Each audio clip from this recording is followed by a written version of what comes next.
My backpack.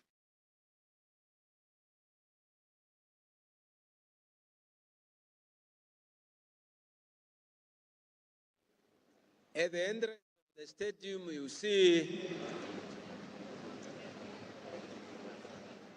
you see people coming in.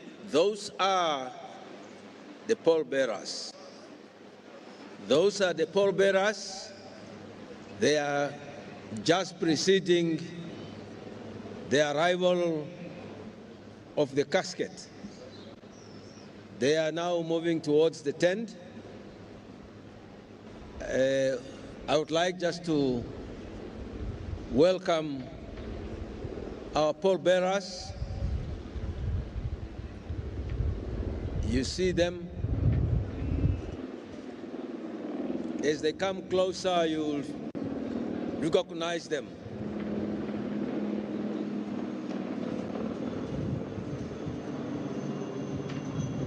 I would like to welcome our pallbearers to this program.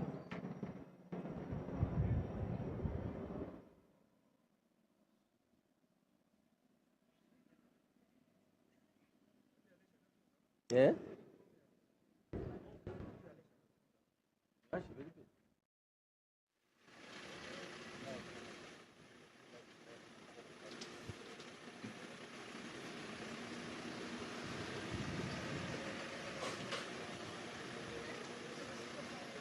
Program, the pallbearers are Chief Herman Ipumbu, Omukwanirwa Johannes Mpia, the Honorable Pendukeni Volaitana, Honorable Laura MacLeod Kachirwa, Major General, according to my program here as Major General Charles Namolo, I can't see him. Lieutenant General Martin Shali. I see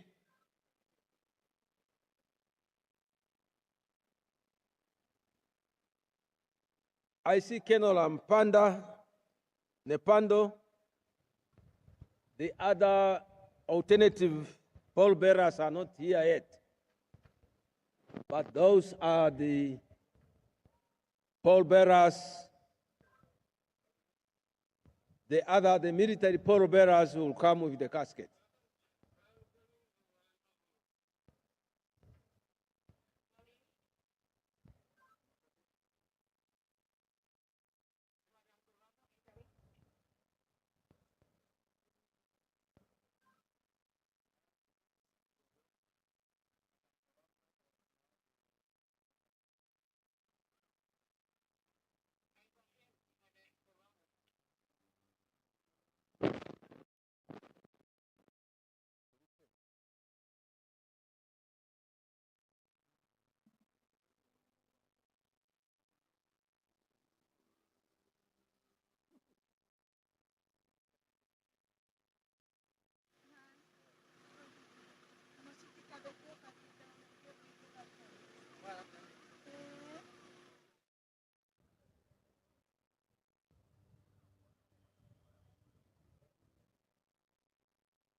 We are doing that with none other than Tate Cornelius Kaideri Stanley, who was one of those individuals who contributed to the journey of our founding president, Dr. Sam Nujoma, as he left the country for exile to commence with what will be a formidable fight against a strong and staunch enemy that led later to our independence and freedom. Tate Stanley, thank you so much for joining us. You're most welcome, Kadimire. Yeah, you are a veteran of our struggle, and you played some role in this life of this legendary figure that we are now honoring today. Can you maybe retrace those steps? Where did you meet him, and how did you get to assist him? Announce Absolutely. the arrival.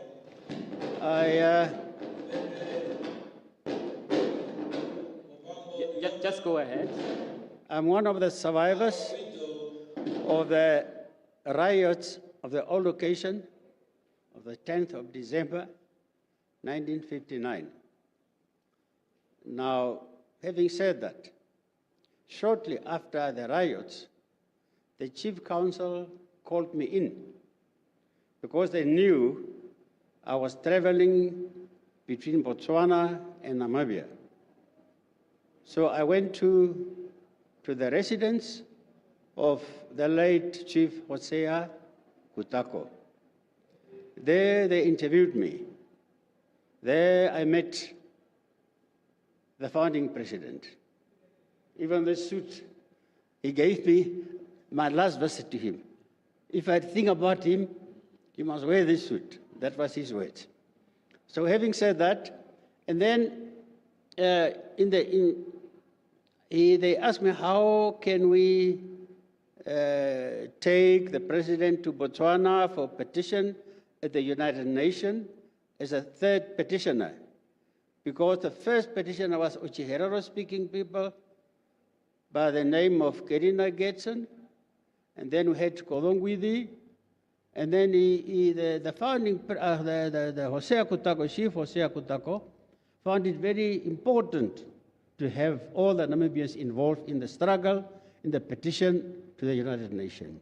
Hence, we called in the founding president, and as the Chief Council wanted him to be out to petition at the United Nations, they wanted him out of the country, and that was a problem because the South African military, police was all over the borders. So I told the council the only way, the guy that is visiting Botswana from time to time was my brother Ludwig Kantuketu Stanley, who was living in Kobabas at that point in time. That's where the whole thing started. Yes. Did you know that that small effort on your part will lead to this man leaving the country and doing all that he did for the country until independence was attained?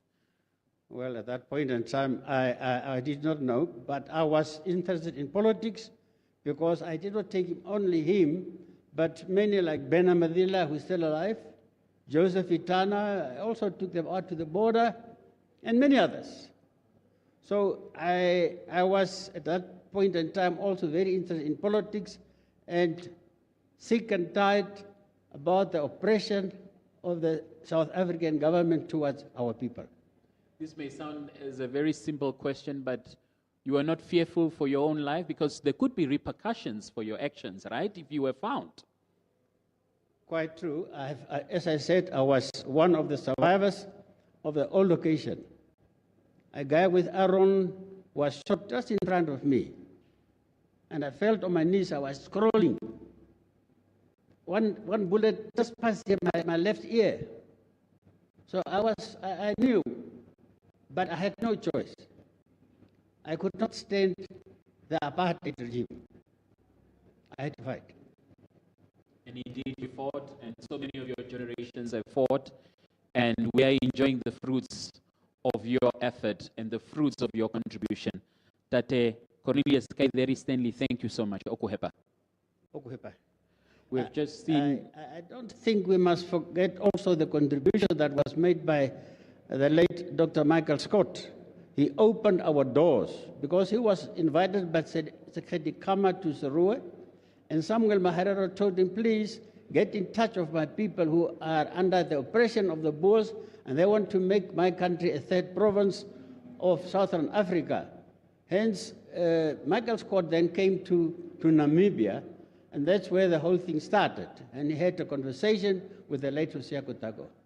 Thank you so much. Retracing those steps, those giant steps of our freedom fighters. Thank you so much, Tate Cornelius Kaideri Stanley, one of those many individuals who contributed so much to the path that was then to be followed by our founding president. The pictures there of the founding president's the founding president's remains coming into the stadium. We have earlier seen the arrival of the widow, Madame Kovambo Nujoma.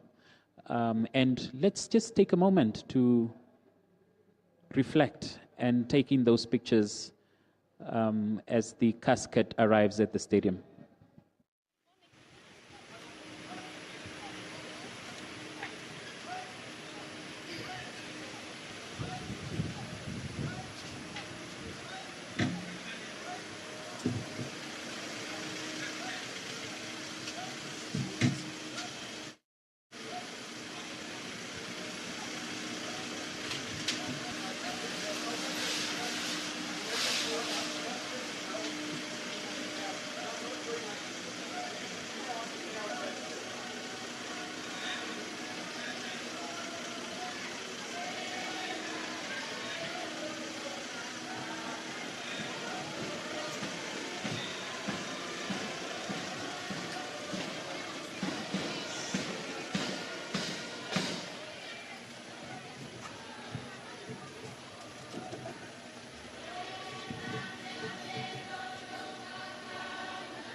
we remember forever. We salute you, we salute you, Nujoma. We salute you, we salute you, Nujoma. We salute you, we salute you forever.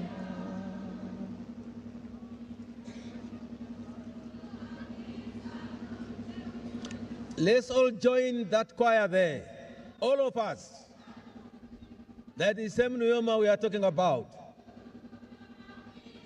The whole, we salute.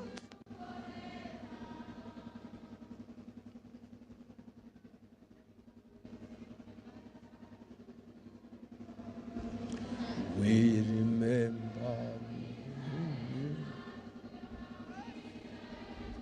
Yes. Remember, we remember forever.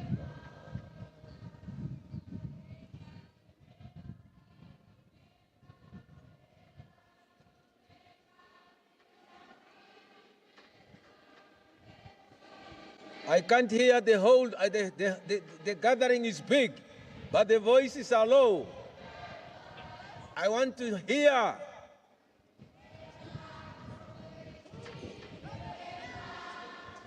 We remember, we remember, comrade, we remember forever. Salute you, Nujoma, we salute you. We salute you, Nujoma, we salute you. We salute you, Nujoma, we salute you. We salute you forever.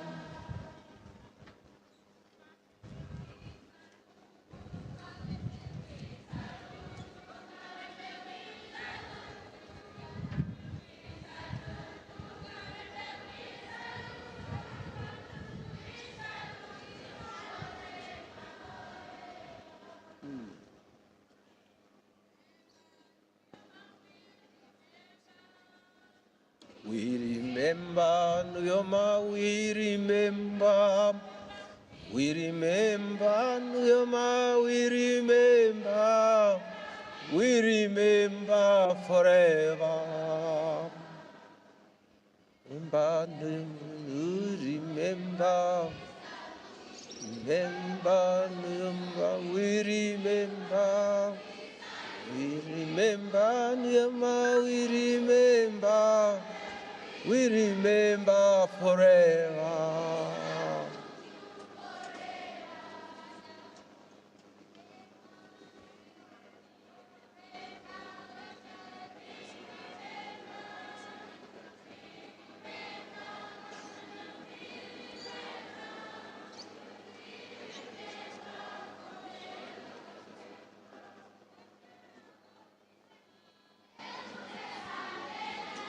Sim.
But here, these people are singing all over.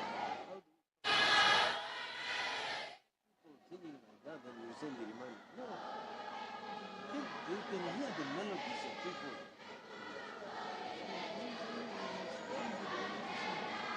No.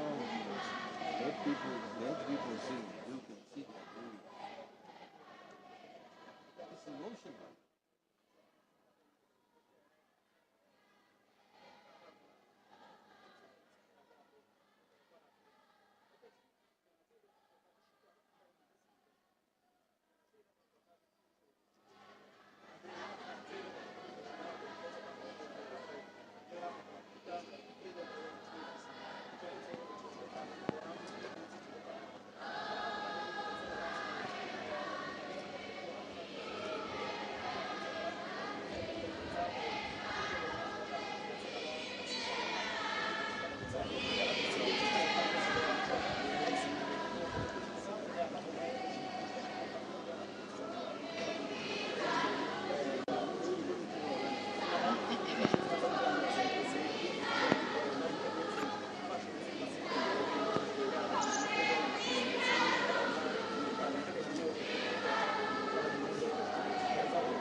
for the late founding president and father of the nation, President Nujoma, is about to get underway. If you're watching earlier, you may have seen the casket coming into the stadium. It has already taken the place of honor, and the guard of honor is already in place. Kadambire, you saw several important VIPs coming in.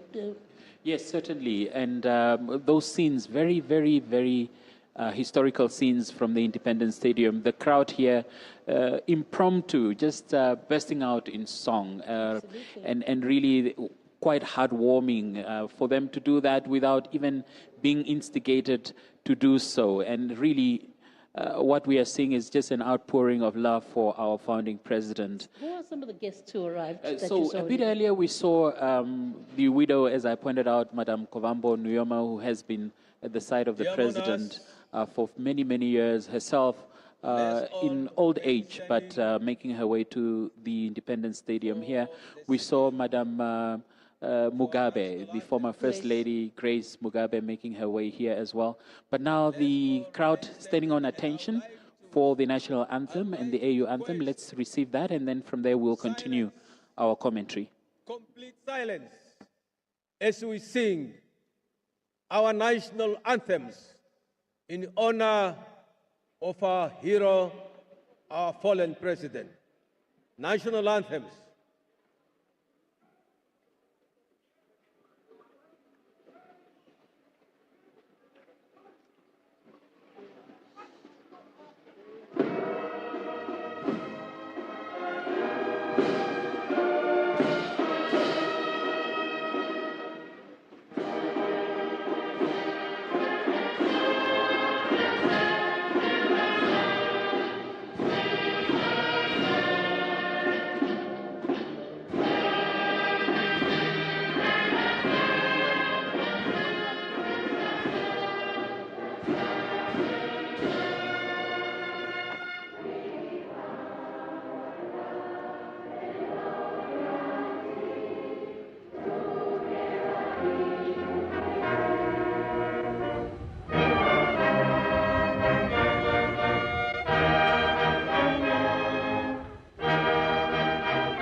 Please be seated.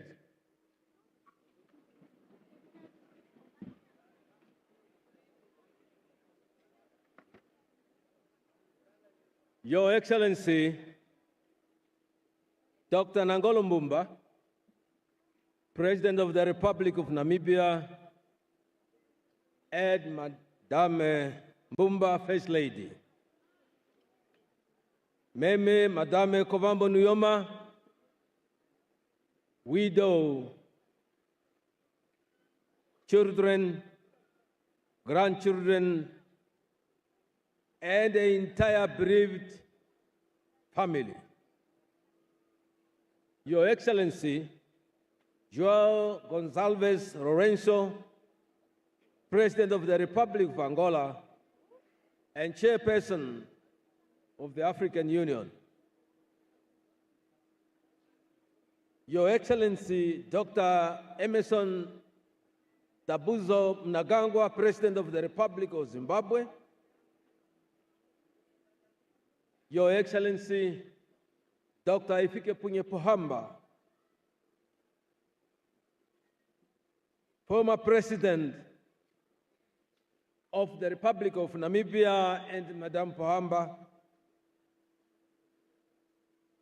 His Excellency Mr. Esteban Lazo Hernandez, member of the Political Bureau of the Communist Party and the President of the National Assembly of People's Power and Council of State of Cuba. Your Excellency Thabo Mbeki, former President of the Republic of South Africa. Your Excellency Mr. Joseph Kabila, former President of the Democratic Republic of Congo. Your Excellency Lieutenant General Dr. Seretse Khama Ian Khama, former President of the Republic of Botswana. Your Excellency Comrade Dr. Netumbo Nandi Ndaitwah, Vice President and President-elect of the Republic of Namibia, and General Ndaitwah. Your Excellency Dr. Philip Isdom Pango, Vice President of the United Republic of Tanzania. Right Honorable Dr. Michael Bizwick Usi, Vice President of the Republic of Malawi. His Excellency Mr. Kasim Setima, Vice President of the Federal Republic of Nigeria. Her Excellency Mrs. Nana Jane Opoku Agyemang, Vice President of the Republic of Ghana. The Right Honorable Dr. Sarah Kuongirwa Madila, Prime Minister of the Republic of Namibia, and Mr. Madila. Right Honorable Mr. Samuel Tsokoane Matekane, Prime Minister of the Kingdom of Lesotho. Honorable Professor Peter Kachavivi, Speaker of the National Assembly. His Lordship Peter Shivute, Chief Justice and Justice Shivute. Honorable Lucas Inimbo Muha, Chairperson of the National Council, and Madame Muha. Honorable John Mutorwa, Deputy Prime Minister and Minister of Works and Transport, and Madame Mutorwa. Her Excellency Tulisile Tlatla, Deputy Prime Minister of the Kingdom of Eswatini. Honorable Ministers, honorable members of the National Assembly and National Councils, and all other distinguished visiting ministers from our friendly countries present here. Honorable Sophia Nahango Shaningwa, Secretary General of the SWAPO Party. Honorable McHenry Venaani, Leader of the official opposition, and the representatives of other political parties here present. The Right Honorable Nas Angula, former Prime Minister, and Madam Angula. Madam Monica Gainikos, former First Lady of Namibia. Madam Ana dos Santos, former First Lady of the Republic of Angola. Madam Grace Mugabe, former First Lady of the Republic of Zimbabwe. Madam Johanna Yambo, spouse of the former Vice President of the Republic of Namibia. Madam Joan Gurila, spouse of the former Speaker of the National Assembly of Namibia. Honorable Rola McLeod Kachirwa, Governor of the Commerce Region, and all other governors present.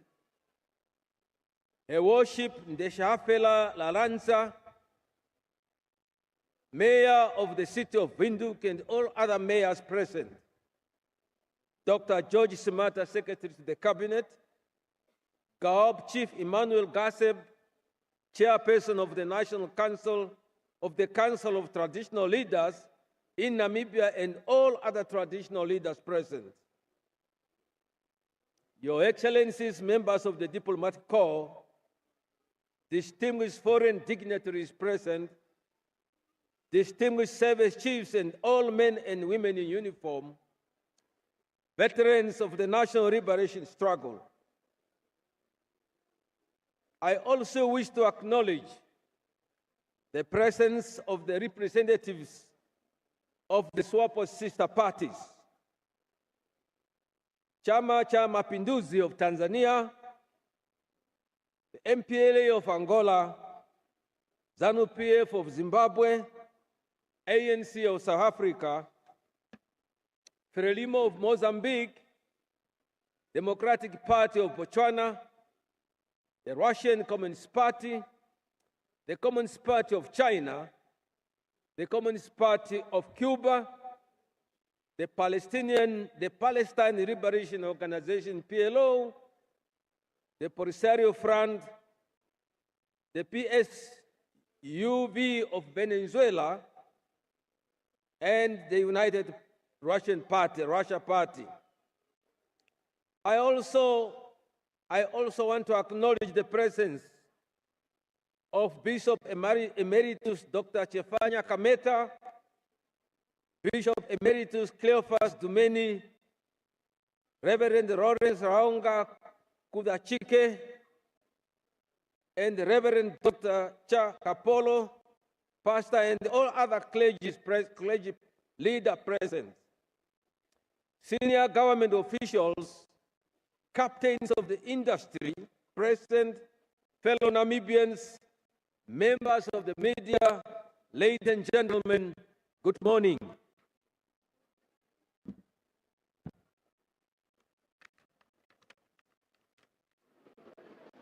We are gathered here to celebrate the life of a gallant son of the African soil who has now crossed over to the world unknown to us, a man whose name is engraved on the history page of this country forever. In his seminal book, The Wretched of the Earth, an Algerian revolutionary, Frantz Fanon, once said, "Each generation must, out of relative obscurity, discover its mission, fulfill it, or betray it." Dr. Sam Nujoma and his generation lived up to the creed advocated by Fanon. From the village of Etunda as a teenager to Walvis Bay, to Windhoek and into exile, from the old location, traveled at the back of open trucks and disguising himself to evade detection and arrest by enemy police agents. Founding President Dr. Sam Nujoma went to New York to petition the United Nations about the right of the Namibian people to self-determination. He triumphantly returned to Namibia 29 years later as a conquering hero after successfully leading the struggle to its logical conclusion, the achievement of Namibia's independence. President Nujoma was one of the most lucid and brilliant leaders of the liberation movements in Africa, who instilled in all those around him tremendous confidence in the future. He was motivated by the highest moral and political conviction. Those of us who had the fortune to work under his guidance learned that his courage and his foresight were among the most desirable human virtues. The leadership of founding President Sam Nujoma had made a profound impact on the Namibian people, which meant a lot to our country. But what is most significant is what we, the Namibian people, will do unfailingly uphold, and honor his legacy. Our country has the great fortune that at the time of our national resistance against apartheid, colonial occupation of our country, founding President Nujoma and those of his generation had emerged to summon us to fulfill our national obligation, to organize and galvanize us into a united people to fight for our own liberation. Founding President Sam Nujoma taught us about the virtues and values of unity and solidarity. He served the Namibian people with the greatest and absolute dedication. It was his extraordinary endurance and unsurpassed fortitude which helped us defeat the apartheid regime. President Nujoma believed that a country and its people are not great only by their size, but by the will, the cohesion, the discipline, and the quality of their leaders. Nujoma exemplified those values and those virtues. President Nujoma's natural kindness, his clarity of thought, his sincerity, coupled with humility and the respect of others, were awe-inspiring. He had exceptional wit and a cool personality, especially under the most challenging circumstances. We are all today in Namibia sitting in the umbrella shade because President Nujoma planted the blossoming tree of unity, freedom, and justice. As a disciplinarian, he taught us that freedom without discipline is anarchy. As for our economic development and social progress, I quote Kwame Nkrumah, first president of Ghana, who said, "Those who judge us merely on the scale of our developmental achievement will do well to remember the level at which we started." End of the quote. We should all be grateful to President Nujoma for leaving our country with boundless hopes and endless dreams. May the commanding legacy of founding President Sam Nujoma live forever.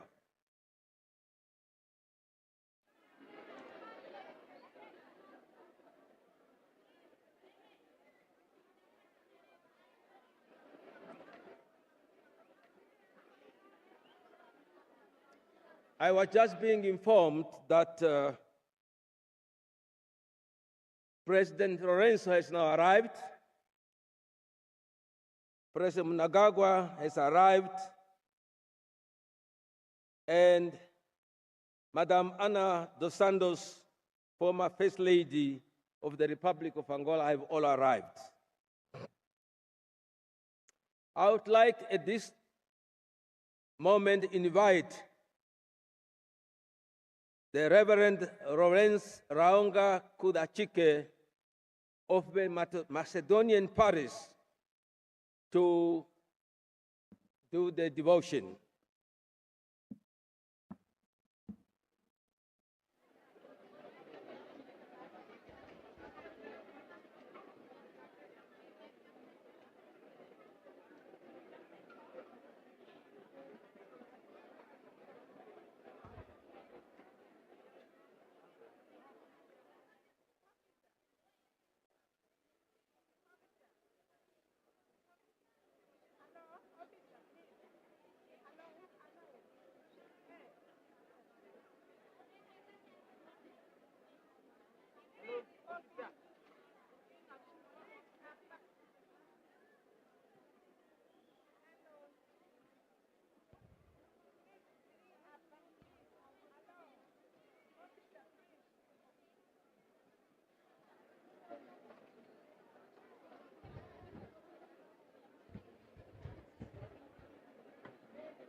Good morning. Let us start this memorial service in the name of God the Father, and of the Son, and of the Holy Spirit. Amen. Dear brothers and sisters, let us pray together.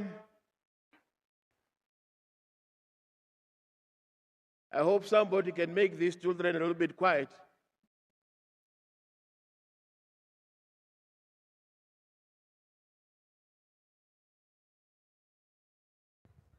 Heavenly Father, here we stand. We cannot do otherwise, for you have called your Son to come back and to rest from all his work that he has done here on earth. But now here we stand, Heavenly Father, mourning and remembering him. We want you to stand with us, to be with us at this moment and the time to come.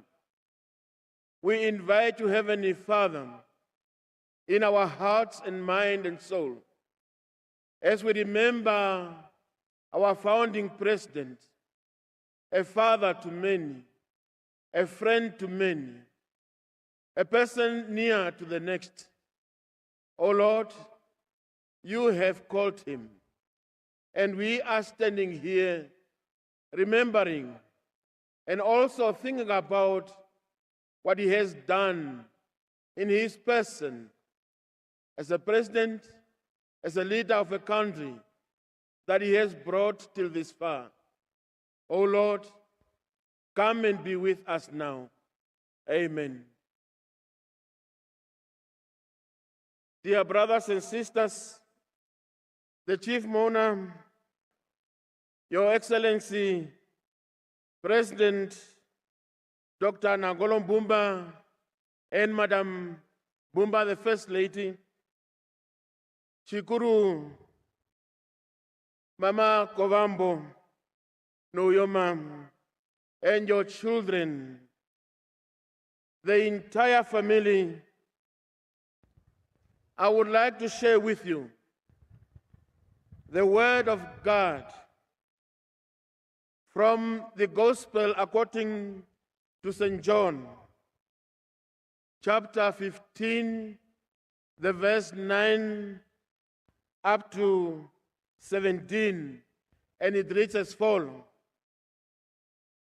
As the Father has loved me, so have I loved you. Now remain in my love. If you keep my commands, you will remain in my love, just as I have kept my Father's commands and remain in his love.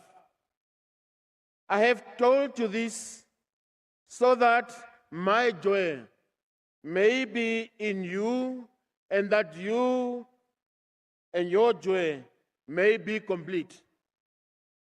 My command is this: love each other as I have loved you. Greater love has no one than this, to lay down one's life for one's friends. You are my friends if you do what I command.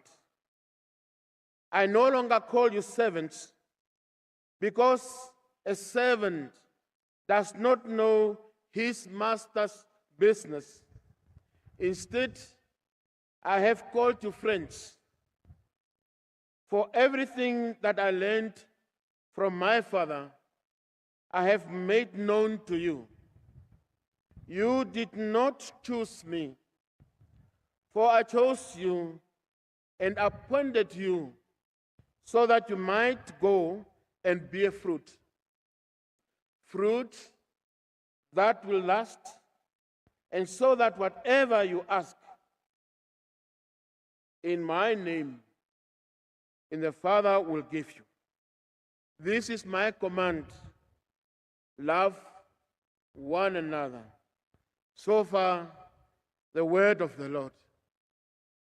We are gathered here today on this solemn occasion, a day dedicated to give our last respect to a brave man and the first president of our country, the founding father, Tate Sam Daniel Shavishuna Nujoma, who led the fight for our freedom, a duty he took upon himself to fight for justice and integrity of our nation. Looking at the text that we have just read, Jesus is preparing his disciples for a farewell and telling them who he is really for them. And one particular verse stands out, the verse 13. And I quote, "Greater love has no one than this, to lay down one's life for one's friends." Yes, if we love those with whom we are living, then we will do the unexpected things in life. To lay down, dear brothers and sisters, one's life for a friend is not as easy as we say it, literally in our voices. You are a true friend that will go down no matter what is happening to your friend. You will go down till to death, because the love between you is not just an outward, but it comes from inside out to show the genuinity of love that we now call, sometimes we are in solidarity. We show in kind.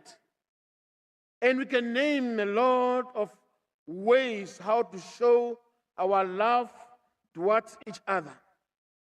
But to die for a friend, dear brothers and sisters, is something that comes to a person, and a person who take it up as a personal issue to save and to die for a friend. Yes, indeed, it will come and everyone will enjoy, because somebody has died to free a life. And sometimes we forget about all those who have died for the cause of freedom. But today, one is standing out. He has laid down to fight for a free nation and a free person in his own country. We say goodbye to a freedom fighter who went to sacrifice his life for a good cause, to lay down his life for many. I was looking at that word friend, as we have called each other during the struggle, comrade. Comrade, which means a companion, a friend in the cause for which we stand for. A person who is part of the fight for justice and freedom. Yes, that person who stands during a fight, during all this wonderful time and bad time, that is a comrade in freedom. Therefore, dear brothers and sisters, what our founding president has done for his country. He has laid down his life for many today to enjoy this freedom. And that is what our Lord Jesus Christ did. That everyone today is enjoying a free life and never to be called a servant, but a son and daughter of God. Let us, on this day, remember what has happened in the history of the Republic of Namibia. Somebody had fight. Somebody went down. Somebody went an extra mile to bring hope, love, and also to stand firm without wavering. I want to come to the conclusion. As we are going to leave this sanctuary today, let us remember this fight was not just a fight. It was a fight to bring something good to every Namibian and also to the neighboring countries, neighboring Namibia. Let's honor their sacrifice by living the lives that they has went through as companion, as comrade who did not waver, who dedicated themselves to a principle to stand firm and fight forward much, backward never. May the Lord God, who give us insight in his word, guide us through these proceedings. Amen. We thank you, Heavenly Father, for what you have read with us. We thank you for every moment that we can hear your word. Now, O Lord, give us this time to mourn and to speak and to remember the founding president of our nation. In Jesus' name I pray. Amen.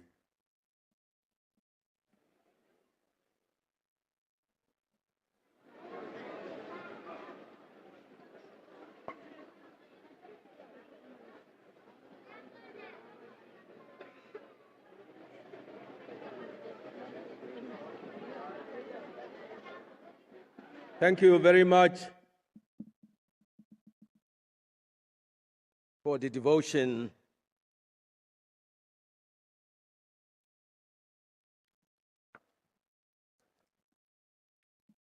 Dear Mourners, I would like to request the audience at the pavilion. Can you hear me there? If you can hear me, listen to me. We are not at a picnic here. We are here to pay our last respect to our leader. And if you want to make noise, please leave that pavilion and go away. You have not come here to make noise. Are we together? Can we hear? Can I be heard here? Please prevail over everyone who is starting to make noise. We are here to pay respect. And the befitting farewell we give it to our leaders respect. Thank you very much for listening to that.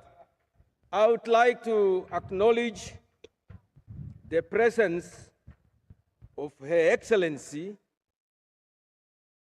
Tarja Halonen, former President of the Republic of Finland, that is Amidas.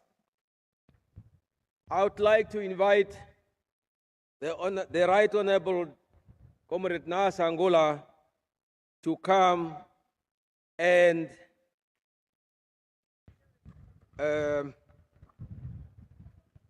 to give the life history of President Nujoma, the eulogy. Comrade Nas.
Thank you, Director of our proceedings this morning. Allow me to stand on the protocol you have just elaborated. Save, allow me to express our shared grief and the sympathy to Her Excellency Madame Kovambo Nujoma, the family of Nujoma, the family of Kondombolo, and the families of Mshimba. We share the grief in which you find yourself. Allow me now to present to you the eulogy of Dr. Sam Nujoma, the founding president of the Republic of Namibia and the father of the Namibian nation, under the theme, celebrating a revolutionary, honoring an African icon. Fellow mourners, on Saturday, 9th February 2025,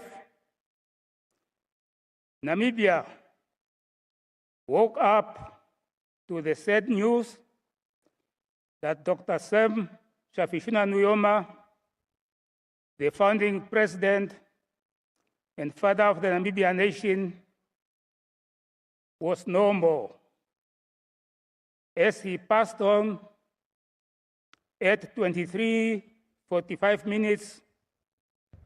hours 45 minutes on Saturday, the 80th of February 2025.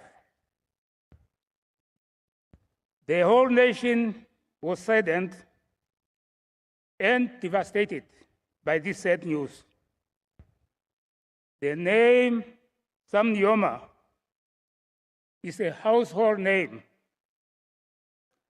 It symbolizes our resilience in the crucible of our national liberation struggle for freedom and independence.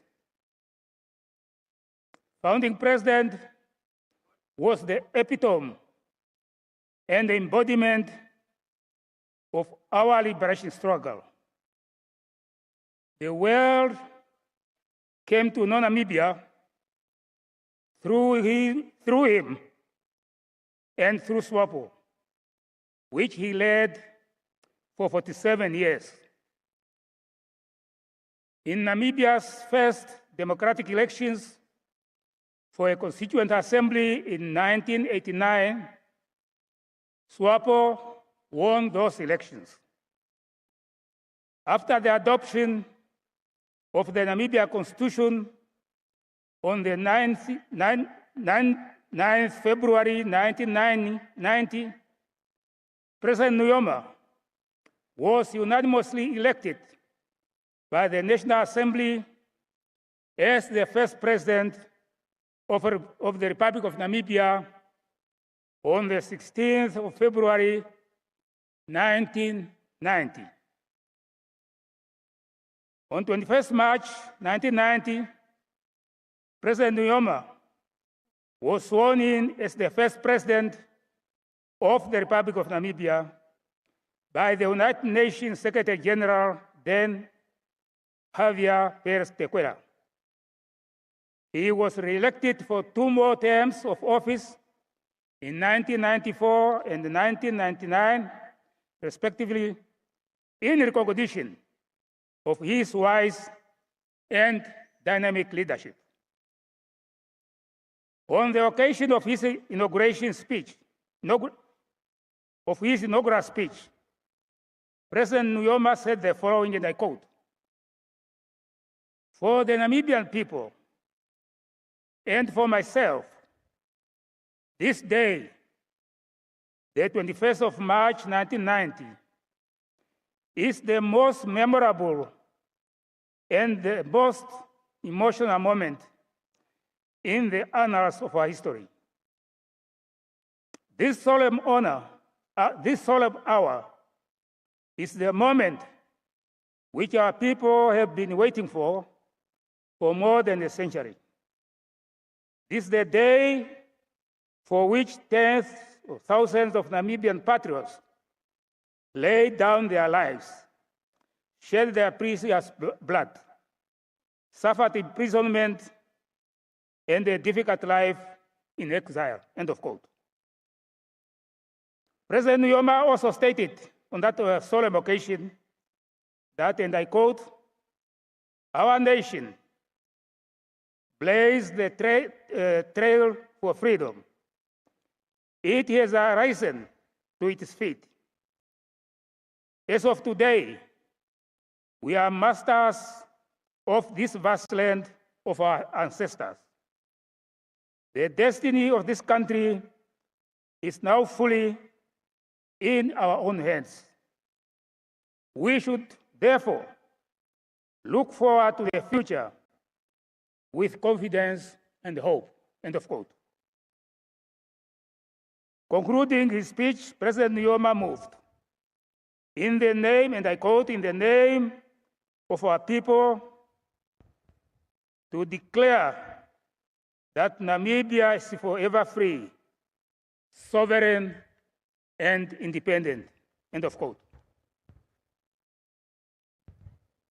6 months after independence, President Nujoma became one of the first African heads of state to sign and ratify the United Nations Convention on the Rights of a Child, demonstrating his commitment to the survival, growth, and development of the future generations. On the 1st of March 1994, through the visionary leadership of President Nujoma, South Africa formally transferred the sovereignty of Walvis Bay and the offshore islands to Namibia. Similarly, through President Nujoma's foresightedness, the government of the Republic of Namibia adopted a policy of national reconciliation, amplifying one of SWAPO's popular slogans under the motto, "One Namibia, One Nation." Thus, he successfully united all the Namibians into a peaceful, tolerant, and democratic society governed by the rule of law.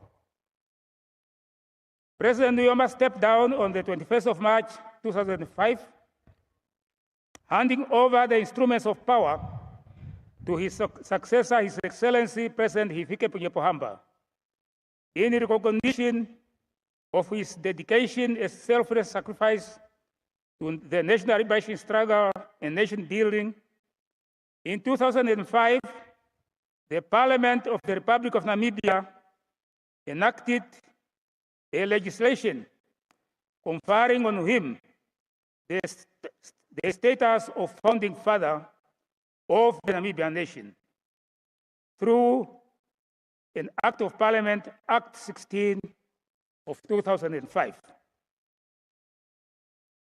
President Nujoma also served as the leader of the SWAPO party for 47 years and the only commanding chief of the People's Liberation Army of Namibia Plan, SWAPO's military wing. After 47 years at the helm of SWAPO's party, President Nujoma also stepped down as the first president of SWAPO party on the 30th of November 2007, handing over the reins of power to his successor, namely His Excellency Comrade Hifikepunye Pohamba.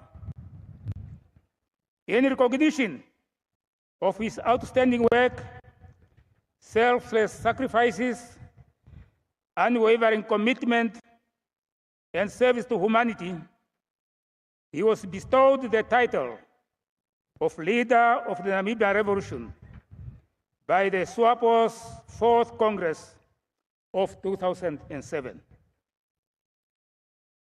Dear Mourners, founding President Nujoma was born on 12th of May, 1929, at Etunda village in Onsati region, to Tatekuru Daniel Utoni Nujoma and Mekuru Helvi Hingana Kondoboro.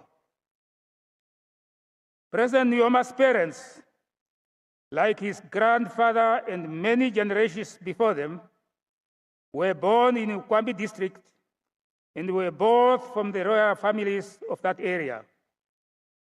He was the firstborn in the family of 11 siblings in the following order: Sam Safishuna, Malia Nandigoro, Frida Nanjara,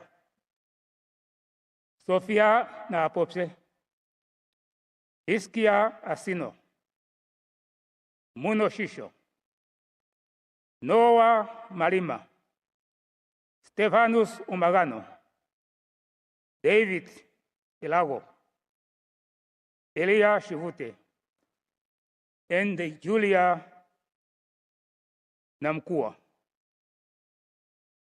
His sister Maria, who was born after him, unfortunately passed on when she was a small child. Dr. Nujoma also lost his sister, the late Meme Sophia Asino, to COVID-19 in September 2020. And in June 2024, he lost another sister, the late Meme Frida Nanjara Shkongo. There were 6 males in total. One of his young brothers, Elia Shivute Kanyeka, who also joined the liberation struggle in exile, unfortunately died in the struggle as a combatant of the People's Liberation Army of Namibia Plan, SWAPO's military wing. With the passing of President Nujoma himself, there are now 2 males left, Tate Hiskia Asino Nujoma and Tate Noah Malima Nujoma. There was also 5 females, and now there is only 1 left, their last-born sister, named Julia Namkua Yambo. As the eldest son, President Nujoma had to look after his siblings, even carrying the little ones on his back. Like all boys of those days, he also looked after his parents' livestock and assisted with home chores, including cultivating millet known locally as mahangu. President Nujoma received his primary education from Okahao Finnish Mission School from 1937 to 1945.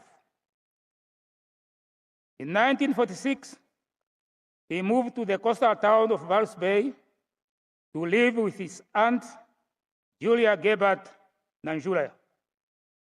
The following year, at the age of 17, he got his first employment in a store where he was earning a monthly salary of 10 shillings.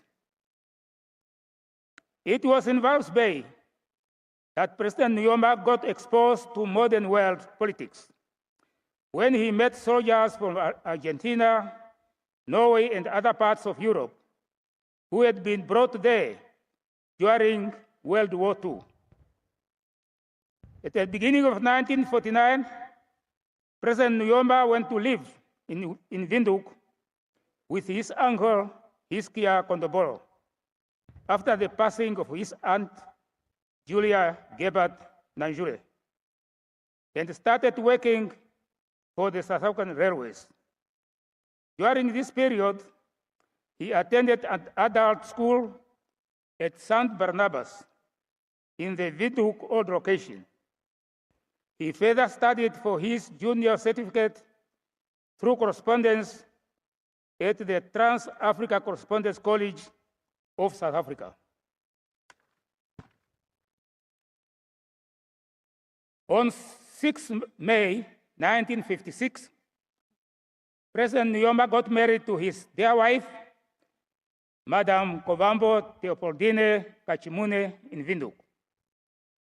They were blessed with many children, namely Utoni Daniel Nujoma, John Deshpanda Nujoma, Nefungo Nujoma, Nelago Nujoma, and Usuta Nujoma.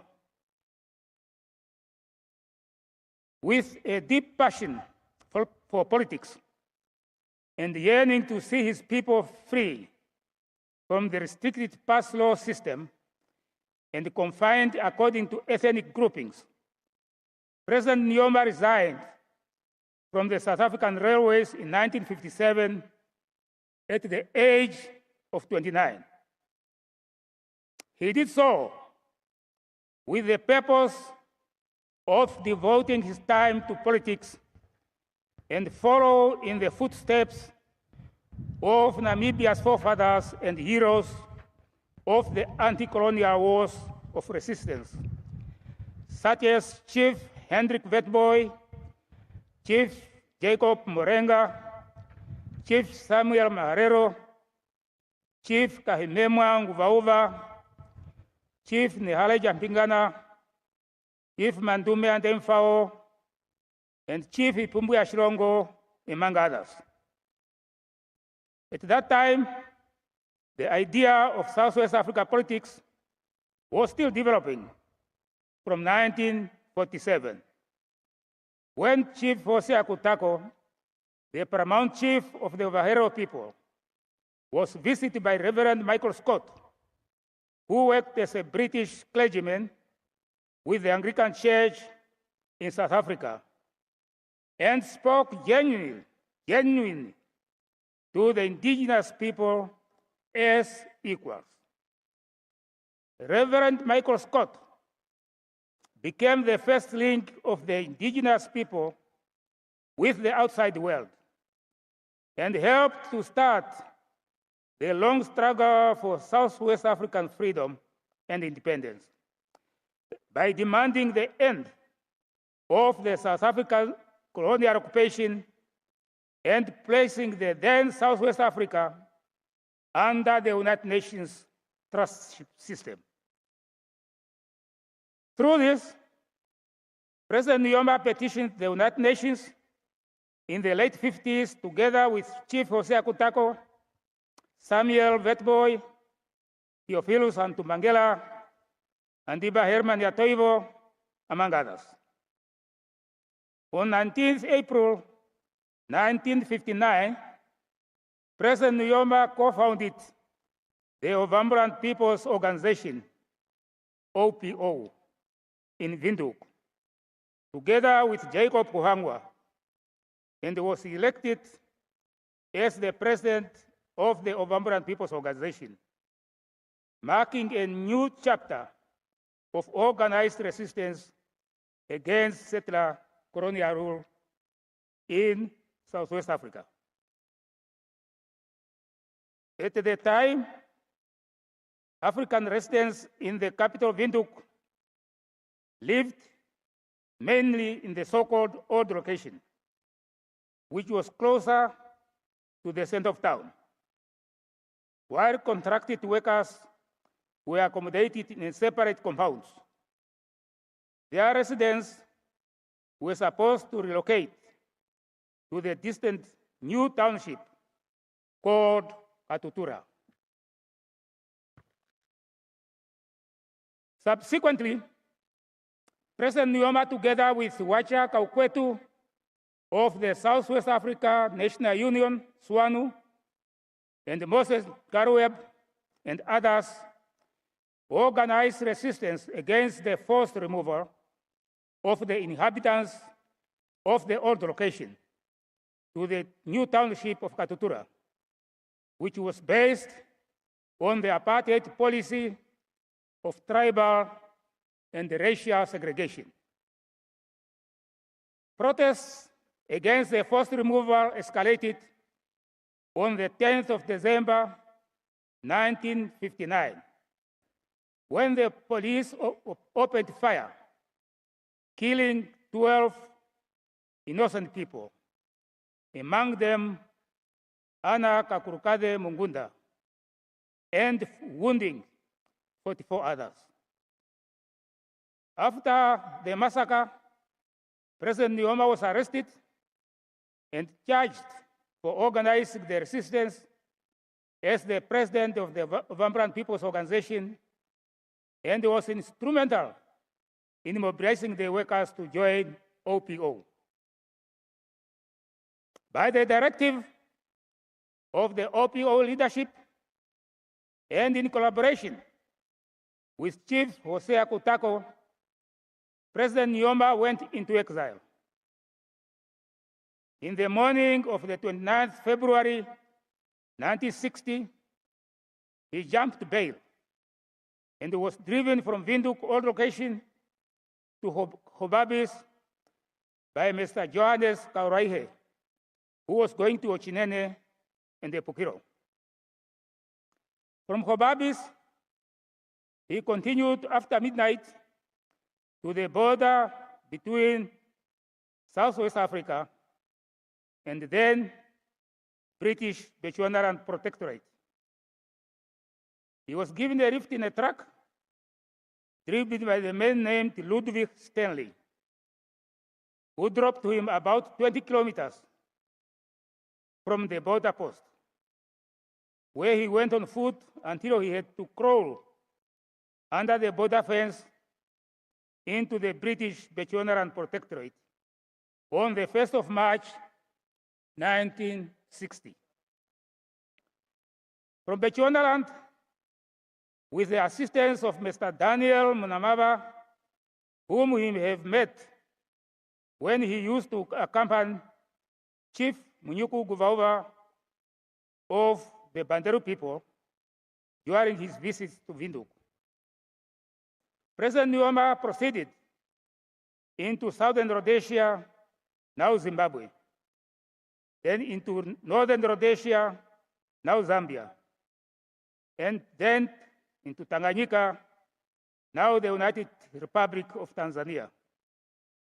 He then went through Kenya and Sudan, and in April 1960, he arrived in Accra, Ghana. While in Accra, there was a positive action conference in progress, organized by President Kwame Nkrumah against the French government's testing of the atomic bomb in the Sahara Desert at the time when the Algerians were fighting for their independence. President Nujoma later attended the All African People's Conference organized by President Kwame Nkrumah in Ghana, where he also met Patrice Lumumba and Joseph Kasavumbu from the Congo, as well as Frantz Fanon, representing the Algerian National Liberation Front. After Ghana, President Sam Nujoma proceeded to Liberia and finally reached the United States of America in June 1960, where he joined the late Mbumba Kerina, who was already in New York, with Reverend Michael Scott and Fanuel Kodongwidi, appearing before the United Nations Committee on Southwest Africa. He then petitioned before the United Nations Fourth Committee of the General Assembly, demanding the end of the South African colonial administration of Southwest Africa. Other Namibians who petitioned at the time were Reverend Marcus Cooper from Huacanas, Hans Biekes, and Ismail Fortune from Rehoboth. Moses Garweb and Zerigiaga Virwe reached the United Nations the following year in 1961. They all acted as a group, not as representatives of different political parties. Meanwhile, OPO, the Ovambo People's Organization, was renamed the Southwest Africa People's Organization, SWAPO, on the 19th of April, 1960. And President Nujoma was elected as the president of the movement in absentia. Early in January 1961, President Nujoma returned to Africa after he spent 6 months in New York and started to open SWAPO external offices starting in Dar es Salaam, Tanzania. At the beginning of March 1961, President Nujoma attended the third All-Africa People's Conference in Cairo, Egypt, which was hosted by President Gamal Abdel Nasser. President Nujoma requested President Nasser to offer the opportunity of military training to SWAPO cadres, and Nasser assured him of such opportunities. During the course of the conference, President Nujoma met a representative from the Yugoslavia government, who invited him to Belgrade to meet President Josip Broz Tito. He later attended the formation of the non-aligned movement in Belgrade in 1961. That same year, President Mwalimu Kambarage Julius Nyerere formed the Pan-African Freedom Movement of East, Central, and Southern Africa, known as PAMF-MEXA, which played an important role by uniting the African liberation movements. In May 1963, President Nujoma went to Addis Ababa, Ethiopia, to witness the formation of the Organization of African Unity, OAU, on the 25th of May, 1963. The OAU was formed by 32 African states. Later on, the OAU set up the African Liberation Committee, the OAU's coordinating committee for the liberation of Africa, with headquarters in Dar es Salaam, Tanzania. The same year, President Nujoma opened SWAPO's office in Algiers, Algeria, at the invitation of Ahmed Ben Bella, the first Prime Minister of independent Algeria. President Nujoma used the opportunity to lobby for military assistance for SWAPO.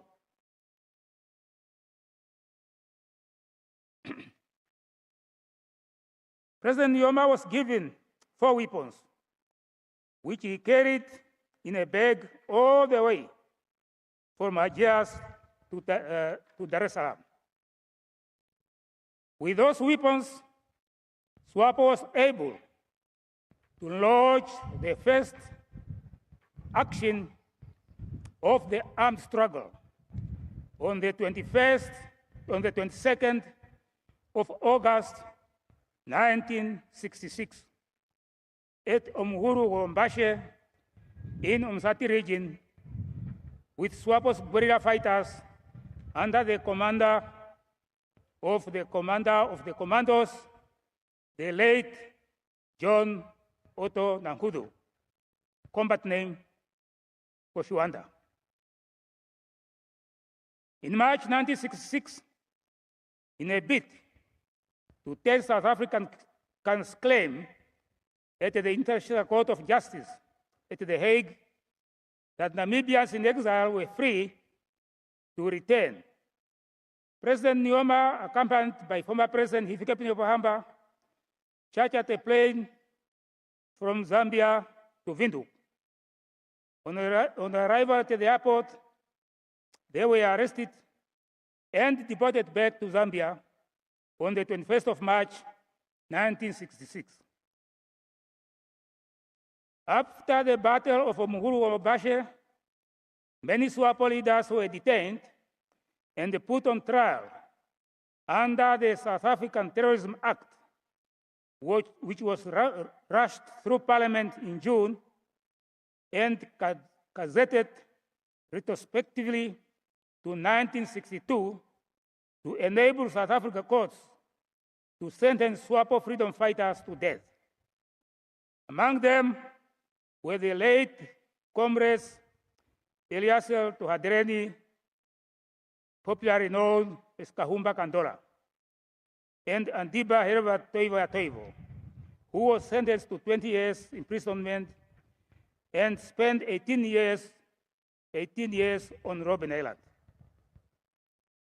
Under President Nujoma's leadership, from 26 December 1969 to 2nd January 1970, SWAPO held its consultative congress at Tanga in Tanzania, which helped the movement to have proper structures such as the People's Liberation Army of Namibia Plan, SWAPO's Women Council, SWAPO's Elders Council, SWAPO Youth League, including affiliated workers' unions. This helped SWAPO to carry out the liberation struggle effectively based on its three-pronged strategy of the political front, the diplomatic front, and the armed liberation struggle front. On the diplomatic front, SWAPO closely working with the Organization of African Unity and the Non-Aligned Movement, as well as all progressive countries, the anti-apartheid movement, and the Pan-African movements of those at home and those in diaspora, in order to isolate the white minority South African regime. Against this background, through President Nujoma as a strategist, SWAPO was recognized as the sole and authentic representative of the Namibian people, and was granted observer status at many international fora, as well as embassies, especially in India and Iran. On the political front, SWAPO was able to mobilize the people of Namibia to join the liberation struggle. This came after President Nujoma in May 1962 asked for 2 volunteers to go on a mission to carry out political mass mobilization inside Namibia. Comrade Hifikepunye Pohamba and Eliade Matare volunteered first. On the military front, under the capable leadership of President Nujoma, SWAPO was able to effectively use modern guerrilla warfare tactics, causing heavy casualties on the enemy forces of the South African apartheid regime, including its stooges of the so-called Southwest Africa Territorial Force, SWATOF, and the Kufuts, by the gallant combatants of Plan commanded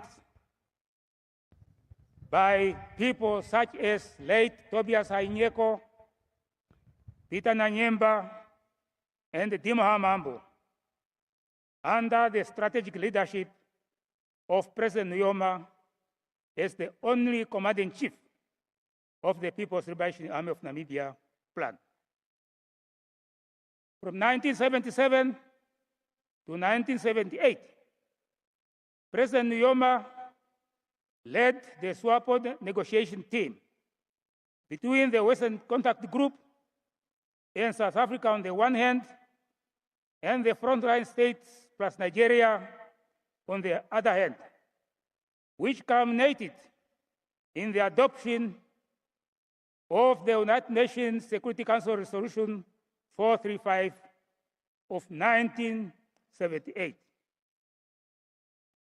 However, the Reagan administration in the United States tried by all means to prevent the implementation of Resolution 435 and linked the issue of independence of Namibia to the withdrawal of the Cuban internationalized forces from Angola. The war culminated in the historic and decisive battle of Quito Carnaval, where the combined FAPLA forces of Angola, together with the Cuban internationalized forces and the combatants of the People's Liberation Army of Namibia plan, inflicted heavy casualties on the enemy forces, forcing the apartheid regime to the negotiation table. Therefore, on 19th of March 1989, the signing of the ceasefire agreement with South Africa took place, which resulted in the implementation of the United Nations Council Resolution 435 in 1989. Throughout his 95 years of life, President Nujoma has accumulated a treasure trove of experiences, successes, and the lessons that shaped him into a remarkable individual that he was. His affectionate laughter and smile, his profound wisdom, and his enduring love for those around him served as a beacon of light, inspiring all who crossed his path to live with joy, gratitude, and heart full of love. President Nujoma's legacy stretches across all generations, forming a formidable bridge between the 20th and 21st centuries, between old and young, between the generation of liberation fighters and the born frees. His journey through 9.5 decades is a testament to the power of human resilience and the wisdom that comes with age. During his lifetime, President Nujoma was bestowed with numerous orders and awards, more than 30 in total, for his outstanding leadership, courage, and total commitment towards the creation of a non-racial society in Namibia. In addition, President Nujoma was awarded numerous honorary doctorate degrees, 15 in total, as well as 4 honorary citizenships of the cities of Atlanta, San Francisco, New York, the city of East Palo Alto in the United States of America. Similarly, on 24th of April 2009, after his retirement from office, and at the age of 75, President Nujoma obtained his Master of Science degree in geology after 4 years of study and research at the University of Namibia in Windhoek. He did this with the aim to motivate young Namibians to study and become geologists, medical doctors, engineers, marine biologists, agriculturalists, pharmacists, teachers, nurses, etc. President Nujoma is survived by his wife, Madam Theopoldine Kovambo Nujoma, and 3 children, namely Utoni Daniel Nujoma, Nefungo Nujoma, and Yusutwa Nujoma. They were also blessed with 24 grandchildren and 11 grandchildren. President Nujoma is also survived by 3 siblings, namely Tati Hiskia Asino Nujoma, Tati Noah Malima Nujoma, and their last born, Meme Julia Namkua Yambo, as well as many nieces and nephews, including many adopted children. Go well, founding president and father of the Namibian nation. Go well, the leader of the Namibian Revolution. May the soul of His Excellency, Dr. Shafihuna Nujoma, rest in eternal peace. I thank you.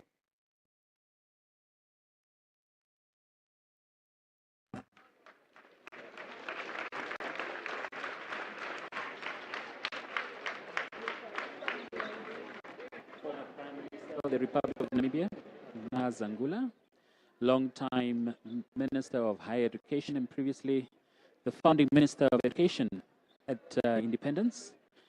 He's also the chairperson of the Sam Nujoma Foundation, delivering the eulogy as he has done at previous occasions. Former Prime Minister.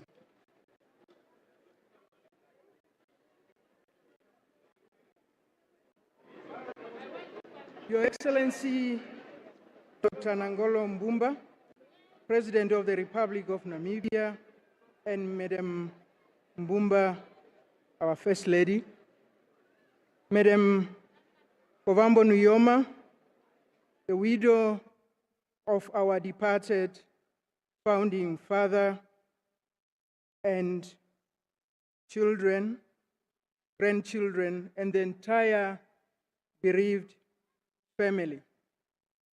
Dear mourners, please allow me to rest on the protocol already established by my co-director, Honorable Franz Kapofi.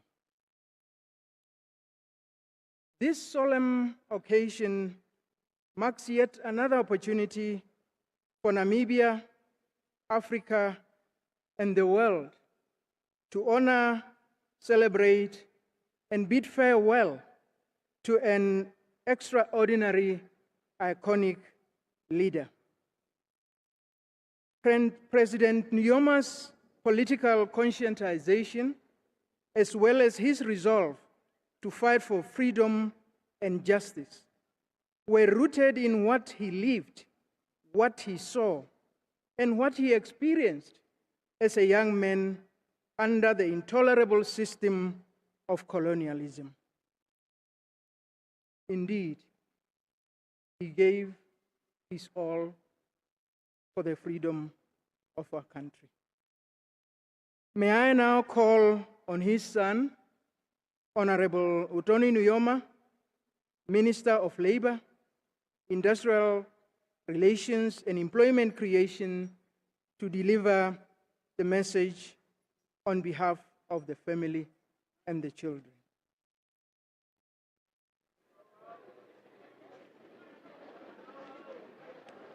I think as he's coming, Dilemani could actually play a soft melody.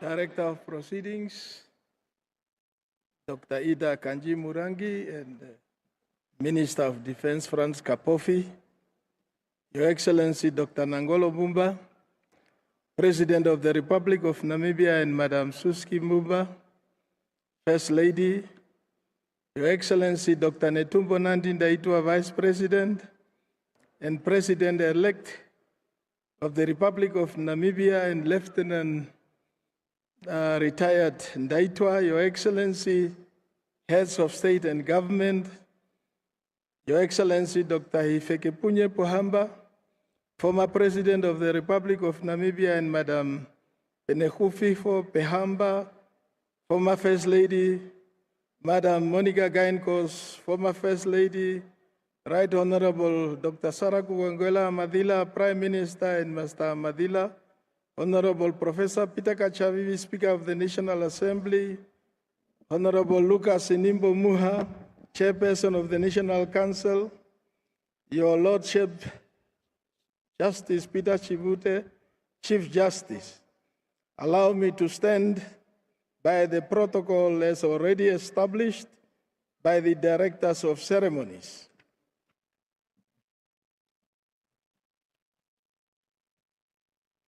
We are gathered here today in a moment of shared sorrow to honor a father whose temperament and unwavering determination has been inspirational to many. Our father left us 15 minutes to midnight on Saturday, 8th February 2025, surrounded by his loving family. I am Utoni Nujoma, the eldest son of our much revered freedom fighter and leader who paved the way towards victory against apartheid. Our father's strength of character reconciled and molded a once divided nation. Thus, we are not only here to mourn the personal loss we feel as a family, but also to pay homage for the profound impact His Excellency Dr. Sam Shafishuna Nujoma had on our nation. His legacy is intricately woven into the fabric of Namibia, serving as proof of his unwavering commitment and persistence during the liberation struggle and the subsequent process of nation building. Our father was more than just a leader. He was a visionary who dared to dream of a free Namibia. With unyielding courage, he dedicated his life to transforming that dream into reality. Today we mourn and celebrate the extraordinary life of His Excellency Dr. Sam Shafishuna Nujoma, one characterized by relentless service, selflessness, and a profound love for his people, his country, and the entire continent of Africa.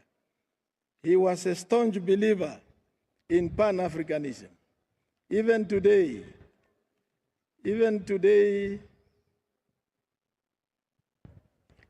Namibians are united in singing the AU anthem alongside our national anthem, with the AU flag profoundly hoisted besides our own, a testament to his initiative in fostering the spirit of Pan-Africanism as the founding president of SWAPO and the architect of our nation's independence. He embodied the very essence of patriotism. His indomitable spirit resides internally in our hearts, and his teachings will continue to guide us as we navigate the path he so courageously paved. Our father was a loving husband to his dear wife, our mother, Madam Kovambo Nujoma, founding First Lady, and a caring father to my siblings and I, as well as a reliable and protective head of the family who devoted his life to the entire Nujoma, Kondombolo, and Mushimba family. Our father was constantly harassed by the apartheid colonialists, yet his belief in justice was never shaken. He had a choice either to live with his family or fight for the entire nation. Thus, destiny compelled him to follow a path of his calling, mindful that the well-being of his family was equally tied to national destiny.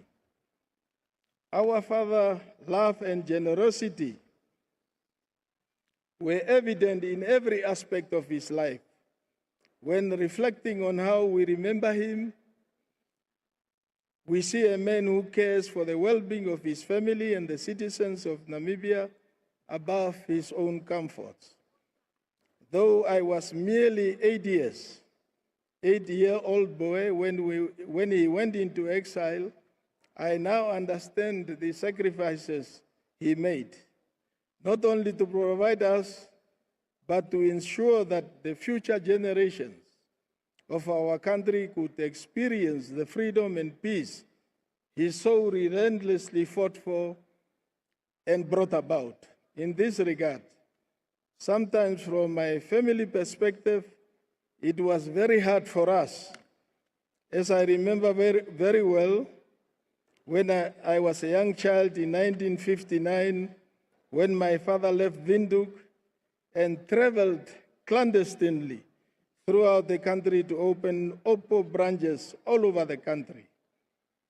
Upon his arrival in many places, even before he got off the train that he used to travel on, the police were already looking for him because they had noticed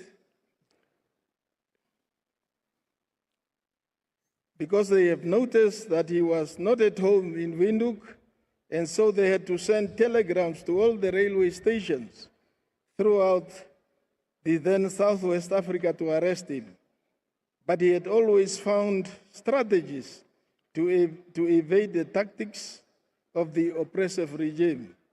On other occasions, our family were frequently harassed by the apartheid colonial forces,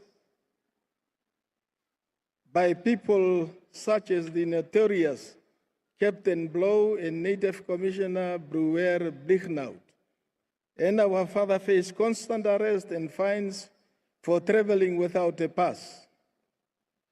For any human being, family separation is the hardest thing to get used to, especially when the circumstances are difficult. It was not easy for us to have a father by our side.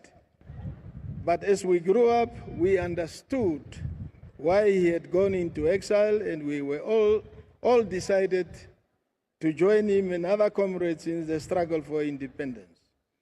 Against this background of constant harassment and arrest and having to pay bail every time, in the morning of the 29th of February 1960, our father jumped bail and was driven from Windhoek odd location to Hobabes by Johannes Karwaihe, who was going to Ochinene and Pukiro, and he went into exile on the 1st of March 1960.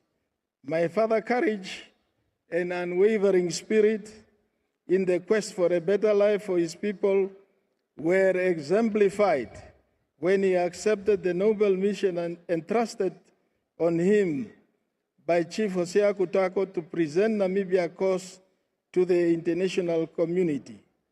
When my father realized that by petitioning the United Nations was not going to bring about genuine independence, he and his comrades forged a three-pronged path of political mass mobilization at home, international campaign, and a last resort to the armed liberation struggle.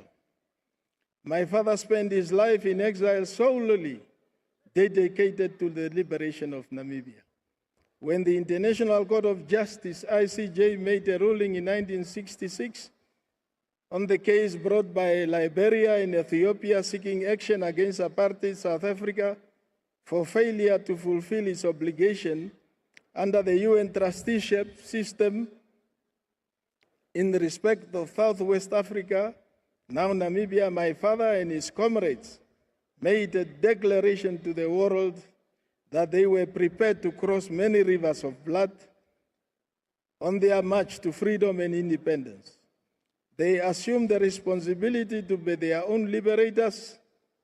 With the first guns in Swapo, my father was given by Algeria. They engaged the South African apartheid troops at Nangolo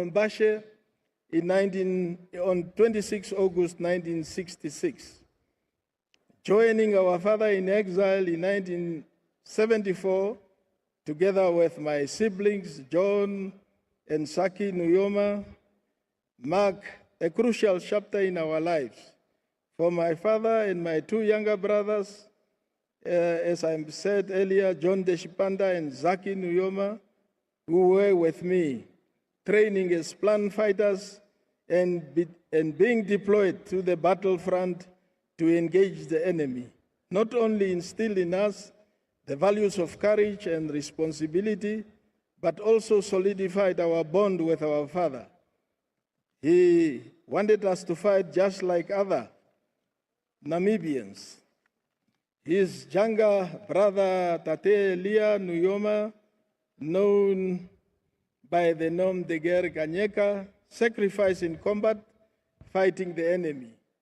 Thus, there were no special treatment for his children or his siblings. My relationship with my father was unique, characterized by the dynamics of commander and a soldier. Yet it was filled with affection as he guided us without making an exception.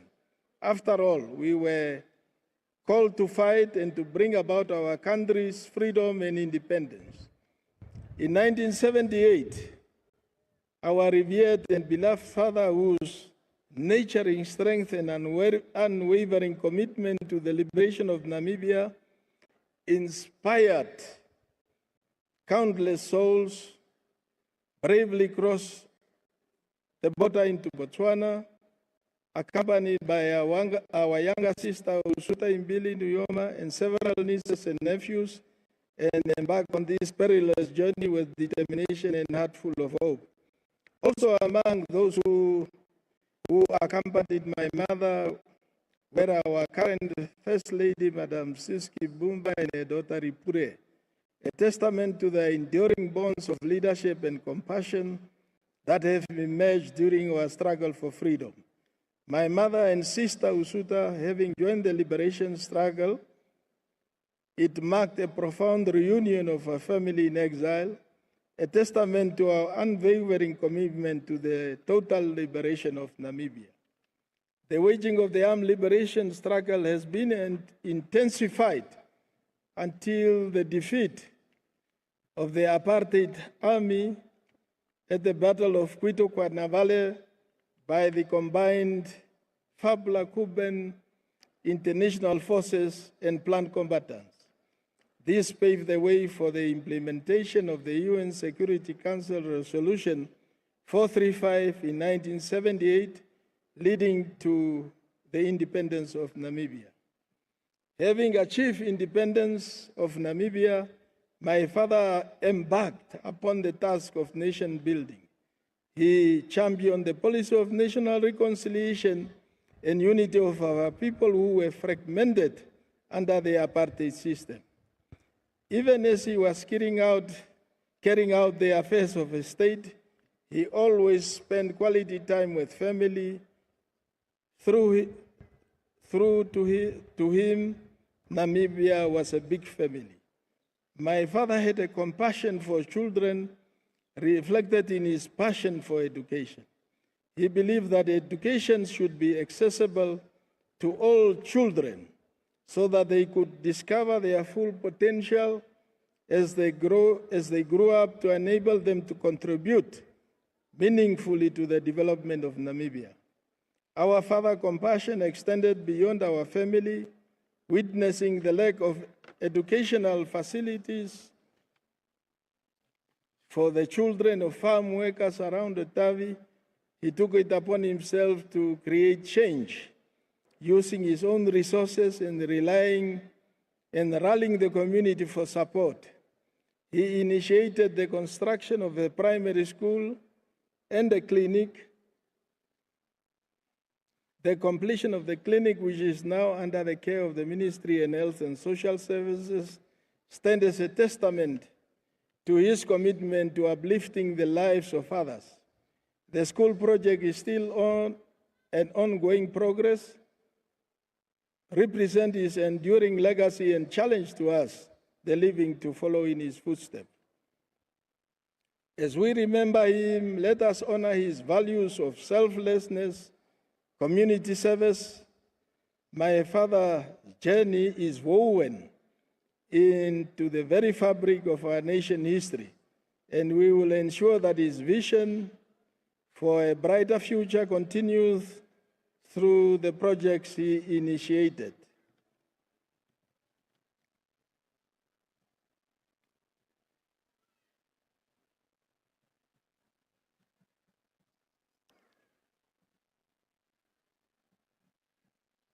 His memory will live on through our actions and steps we take to carry forward his legacy of love, commitment, and generosity to inspire the succeeding generations. The values he imparted on us, resilience, unity, and the unwavering pursuit of justice, will remain our guiding light. We are grateful for the moments we shared as a family, for his laughter, wisdom, and stories that will live on in our memories. To the nation he fought for, he was a beacon of hope and strength. As we mourn his passing, we also rejoice in the proud legacy that he leaves behind. Our father was a man of big dreams. He always lamented the lack of water and the dryness of Namibia. Even envisioned the tapping of water from the mouth of the Congo River to Namibia, as well as electricity from the Inga Dam, thereby ensuring water and energy security in Namibia. In addition, he proposed the desalination of seawater as well as harvesting rainwater as an alternative solution to Namibia's water shortage. I recall on many conversations I had with him, he was always talking of desalination. We have a sea that stretches from all over. Let's use the water from the sea to make sure that Namibia gets enough water for our irrigation and other purposes. Our father had a strong conviction that with abundance of water, Namibia could achieve self-sufficiency in food production. He believed that prioritizing sustainable agriculture will not only help feed the nation, but also pave the way for the country's self-sufficiency, enhance food security, and significantly to economic growth. Our father's dedication to national duty never overshadowed his role as a loving grandfather. He fostered a deep connection with his grandchildren, imparting in them a sense of duty and responsibility to the community and the importance of contributing to the greater cause. Truly, a grandchild is more than a child in the eyes of grandparents. On the hospital bed, our father remained resilient. At first, it was indeed encouraging to witness his gradual improvement. Our hope for his recovery blossomed. We were inspired by his spirit and determination despite the pain and discomfort he endured. However, in the end, all efforts to keep him alive slowly faded. As he took his last breath, our hearts were filled with sadness and grief, but we could do nothing but console ourselves with immense pride and gratitude that we had him as a father, a man who left a life full of meaning and purpose. Indeed, the void he left is immense, the grief is deep, and we are devastated. However, comforted by the knowledge and pride that he has left an indelible legacy. We deeply appreciate the outpouring sympathy and the heartfelt condolences from our President, His Excellency Dr. Nangolo Mbumba, and First Lady, the Namibian nation at large, other heads of state and government, eminent personalities and friends around the world. Our father was a pillar of strength and a fountain of wisdom in the family. As much as we would have liked to have him with us all the time, we now fully understand that it was time for him to join his ancestors and other freedom-inspired luminaries. We are fully confident that his rest with other great freedom fighters who preceded him, such as Kwame Nkrumah, Gamal Abdel Nasser, Mwalimu Julius Kambarage Nyerere, Ahmed Ben Bella, Modibo Keita, Jomo Kenyatta, Haile Selassie, Kenneth Kaunda, Amilcar Cabral, Antonio Agustino Neto, Samora Machel, Nelson Mandela, and Oliver Tambo, Robert Mugabe, Seretse Khama, and many other African founding fathers and other revolutionaries like Comandante Fidel Castro Ruz. The sorrow we feel is particularly heavy for our beloved mother, Madam Theopoline Kovambo Nujoma, the founding First Lady, who has lost her partner and confidant. The emotional weight on this loss extends to my siblings, his grandchildren, great-grandchildren, and the extended Nujoma, Kondobole, and Mushimba families. We were all united in mourning the man who was not only a father and a grandfather, but also a leader whose influence reached far beyond our family. In face of our grief, let us unite in honoring our father's memory and ensure that his vision for a united, peaceful, and prosperous Namibia endures for generations to come.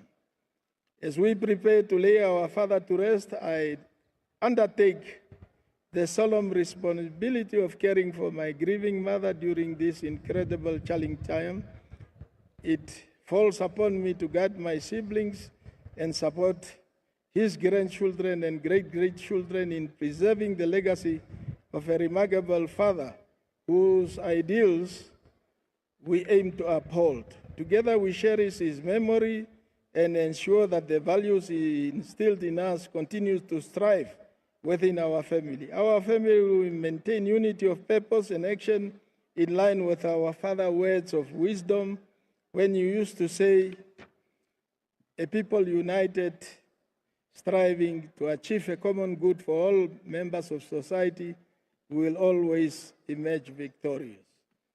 During this moment of sorrow, I humbly ask for your thoughts and prayers to be our pillar of strength to lean on as we navigate this uncharted territory of his life without a father. Let us find solace in each other and hold tight to the love and wisdom he imparted on us.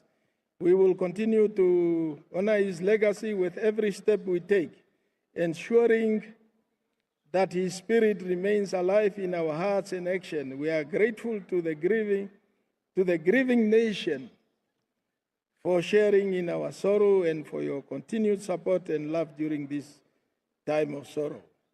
Our father, love and generosity were evident in every aspect of his life. When reflecting on how we remember him, we see a man who cared for the well-being of his family and citizens of Namibia. Our father is survived by our mother, Madam Teopoline Kovambo Nujoma, founding First Lady, myself and my siblings, Nefungo Zaki Nujoma Usuta Imbili Nujoma, and the adopted children, as well as 24 grandchildren and 11 great-grandchildren. He is also survived by 3 siblings, Tate Hiskia Asino Nujoma, Tate Noah Mweatila Malima Nujoma, and their last-born Meme Julia Namkua Iambo, as well as many nieces and nephews from the entire Nujoma and Kondobolo families. To my mother, I want to express my heartfelt gratitude for the love and care you have provided to my father until his last day. We pray that God grants you the strength and courage to bear this unparalleled loss, to accept our father's permanent absence as you navigate the dark cloud that has befallen you. In moments when you feel lost in this storm of grief, may you find comfort in knowing that death is in a better place now, in the company of his ancestors and other revolutionaries. I fully agree that heroes and commanders do not die, as their spirits live on among us. On behalf of my mother, my siblings, my grandchildren, our grandchildren and great-grandchildren, the entire Nujoma Kondobolo families, and indeed on my own behalf, I would like to convey our deepest gratitude to His Excellency Dr. Nangolo Mbumba, President of the Republic of Namibia, and the government of the Republic of Namibia for honoring our father with a state funeral and according him a hero status. We further express our gratitude to all our heads of state and government who are present here, and all other dignitaries present here today. Your presence is highly appreciated. We equally express our profound gratitude to all the countries that accommodated and hosted our father for many years in exile, together with his comrades, as well as those countries that provided material, moral, and diplomatic support, which enabled my father and his comrades to successfully carry out the liberation struggle to its logical conclusion. Today, Namibia is forever free. We wish to thank the medical personnel who have been caring for our father during his last days. We also extend special thanks to all those who protected him during his days in exile, when he returned back home and upon assuming the role of head of state, as well as in his retirement until his passing on. Our gratitude also goes to the household staff who equally cared for him. Last words to my father. Dear father, you will be dearly missed, but your spirit will forever inspire us and future generations to come. We are grateful to have had you, to have a father like you, and we thank you for your love, your service, and your unwavering dedication to the cause of freedom in our country and the oppressed people the world over. Rest in peace, our father, our grandfather, our great-grandfather, and father of the Namibian nation. May your soul rest in eternal peace till we meet again, and I thank you sincerely.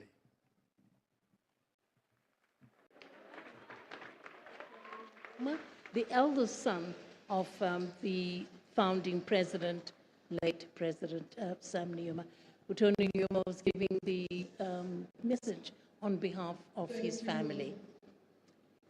Kademire, who are the pallbearers? Can you take us quickly through the pallbearers? So we have 6 pallbearers, including Chief Herman Ipumbu, Chief Johannes Mupiwa, Honorable Pendukeni Vulaitana, Honorable Laura McLeod-Kashiwa, Major General retired Charles Nangolo, and Lieutenant General retired Martin Charlie. It's important that we acknowledge reserve pallbearers because they include Honorable Dr. Lipetina Madela, and we saw her earlier, and Comrade Kanana Hishono, as we know, a stalwart of the liberation struggle as well, and former Swapo Party Elders Council Secretary. Yes, indeed, that's right. We also have the late President's ADC, who was his ADC in exile and continued that role after independence for many years, Colonel Nepando. So he is also one of the reserve pallbearers. In particular, he was also interviewed a couple of times in the mainstream media, relating that he was a teacher, apparently, and then somehow he was called into this particular role, and serving alongside the president for so many, many years, and being a guardian and safeguarding the president's life during that time. Actually, something that Utoni mentioned, Utoni Nujoma, said that his father was a Pan-Africanist. And I think this can also be seen in the fact that the president decreed that the AU anthem should be played alongside the Namibian national anthem at any and every occasion where the national anthem was played. And in fact, I think it's one of the few countries, Namibia is one of the few African countries that play both the AU anthem and their national anthem. And obviously that is, successive governments since then have always welcomed Africans with open arms. We know that there were some visa measures that were opened up for Africans to visit the country. That speaks to the fact that Namibia or Namibians consider themselves to be Africans first and foremost. And the representation of the other African heads of state and government on this particular occasion is testament to that. Yeah, absolutely. And a quick word of the pallbearers. Actually, they will not be carrying the casket in the conventional sense. They are largely ceremonial because the pallbearers will actually be members of the Namibian Defense Force, and these civilian pallbearers are symbolic of the people who were his comrades in arms, people that he worked with in government, and people who played a significant role in both his political work before independence and after independence.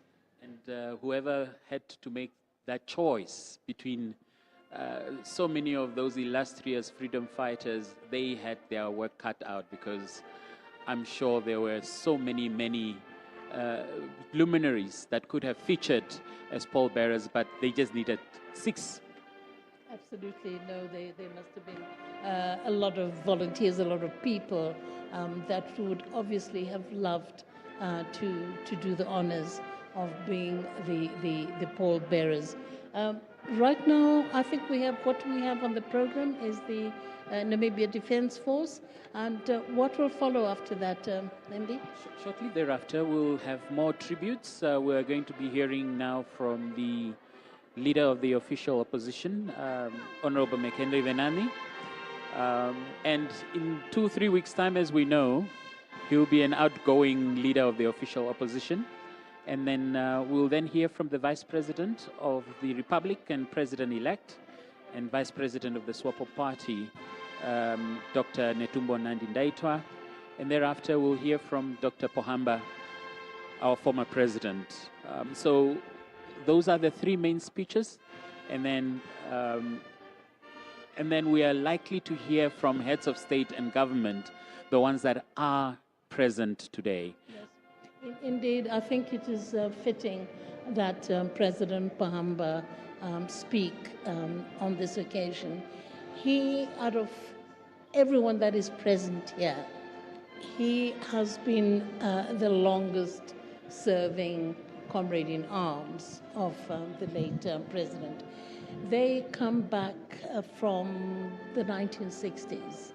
And I think all that generation...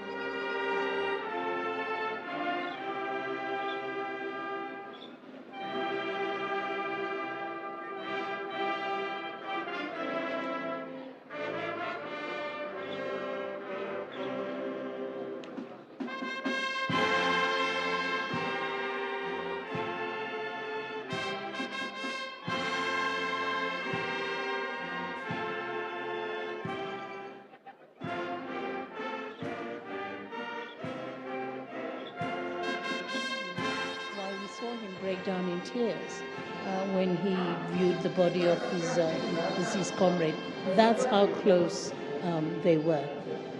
And there was just a gap of about 6 years. I mean, the late president was 95 and our former president about 89 years old, but he considers the former president, the founding president, to be an elder brother.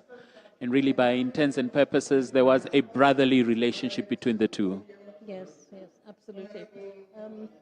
Now let's see what's happening. I think we are now going to have, as you said earlier, Venaani. Yeah, so let's cross over.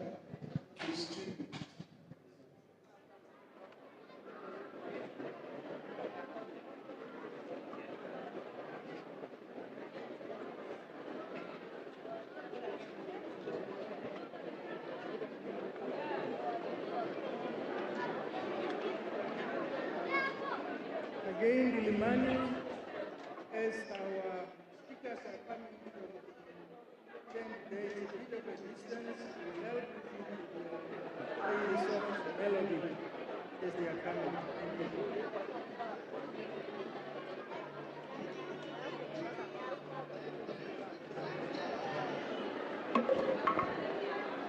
Thank you.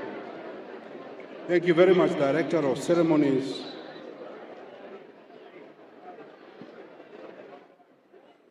Your Excellency, President of our Republic, President Nangolo Mbumba, who stood very heroically behind the remains of our founding president. And I believe when you were standing on all our behalf. Vice President Menetumbo Nandi Ndaitwa, President-elect, Madam Kovambo Nujoma, a life partner of our dear departed leader, very unassuming, but very present during the many days of his life. The children, Utoni Nujoma and the siblings, Your Excellencies, heads of states and governments, former heads of states and governments, our dear, revered Second President Hifikepunye Pohamba and Madam Pohamba, esteemed government leaders headed by the Prime Minister of our Republic, Dr. Sarah Kokongelo Amadila and Tate Amadila, service chiefs, luminaries of our great society present, their excellencies, ambassadors and plenipotentiaries of states, our Speaker of the National Assembly, Professor Kashavivi, and I stand by the protocol. Death in its nature makes men that talks go silent. For a few weeks, my inner soul went silent, remembering this estimable political leader that traversed our nation and country.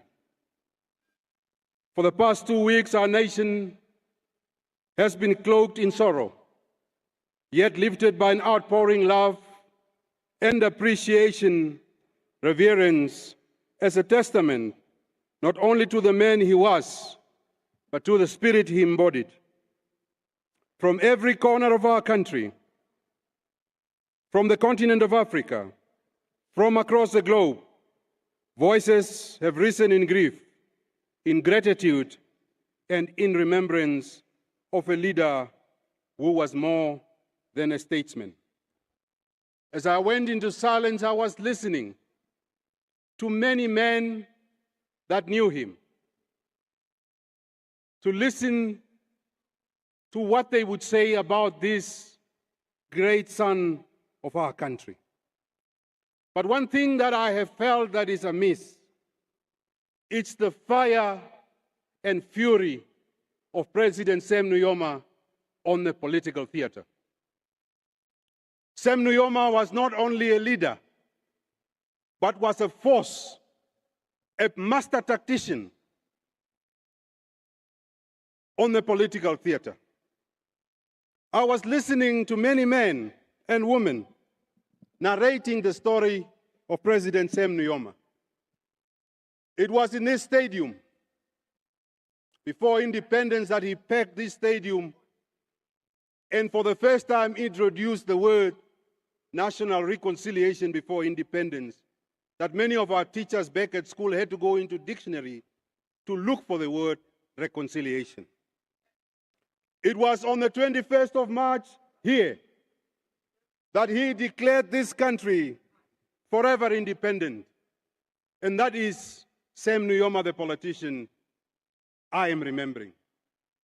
I am remembering a leader who was fire and fury. None of you have spoken about how Sam Nujoma would do a cabinet reshuffle. Early in the morning, 7 o'clock, the news would start reporting, da-da-da-da, so-and-so fired. Da-da-da-da, so-and-so replaced. Sam Nujoma was a man we feared in the opposition ranks, and the man we came to respect.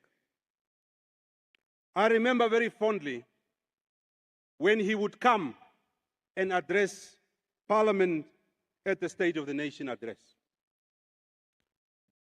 Nujoma was not a man to play with. When he whacked his finger, you knew where you stood with him on key political questions. Even in his departure, his presence remains, etched into the fabric of this nation, carried in the hearts of those he fought for, and woven into the heart of the struggle of Africa and triumph. He was a man who did not merely dream of freedom. He bled for it, he sacrificed for it, and he delivered it. His name will never fade, for history does not forget those who shape it with their own hands. We shall remember him not with despair, but with the same unyielding spirit which he carried, and although the great baobab has fallen, its root runs deep, and its seeds will sprout again. Today we mourn you, son of our soil, but tomorrow we shall march forward, just as he would have wanted us, just as he has taught our country to do. The story of Sam Nujoma is very moving and compelling, a narrative forged by sacrifice and perseverance. He was a key leader to ignite the flame of independence in our country, and a country that had only known oppression and exploitation. It goes without saying that the resilience was a key demonstration through Dr. Nujoma's life. His path was one of resistance to colonialism and apartheid, starting when he left Namibia and coming back in freeing this country. His unrelenting support for Namibian independence was profoundly emotional. Everywhere in the world, when you are meeting foreign dignitaries, heads of states and governments, the first question that people would ask you is, Sam Nujoma alive? Is he well? Nujoma became more popular in the world than the country Namibia. Sam Nujoma did not just lead us to freedom, he was also a breathing breath of resistance. As president, his leadership was rooted in unity and justice for all. He would often speak of the weight of responsibility and the sacrifices required for Namibia's freedom, knowing that his struggle was not just a political one, but a personal and collective fight for justice.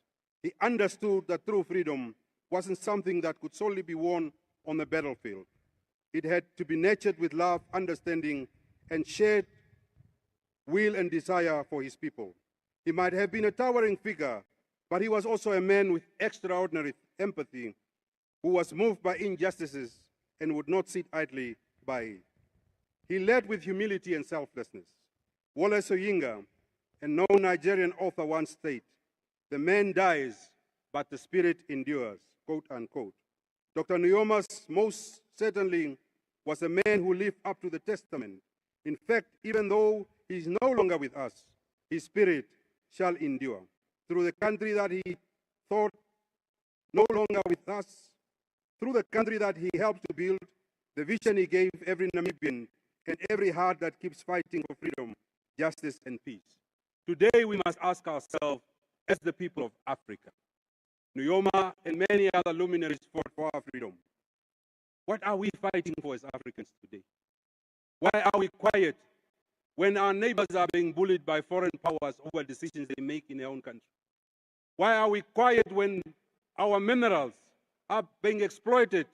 The Congo is at war and many other parts of Africa. What are we going to fight? To take from him, we must become and multiply as fighters to start fighting for a new Africa that brings socio-economic upliftment for its citizens. He has done his part. It is our time to become the multipliers of his legacy.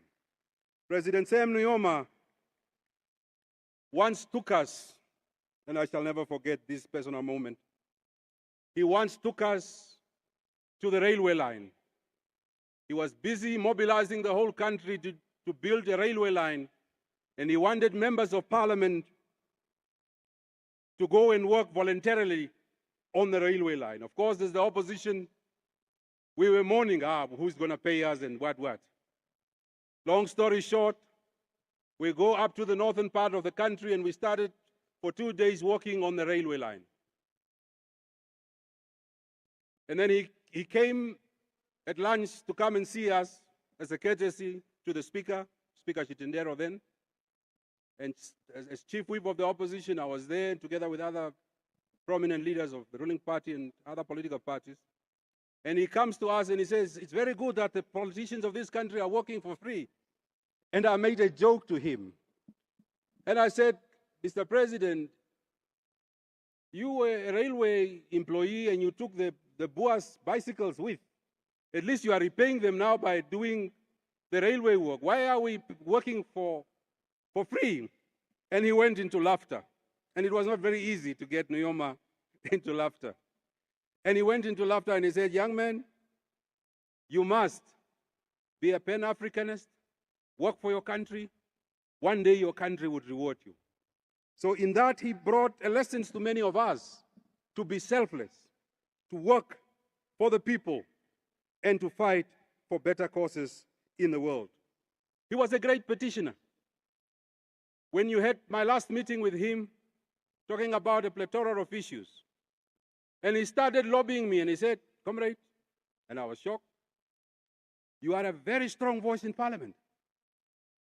And we have a problem with this desalination of water.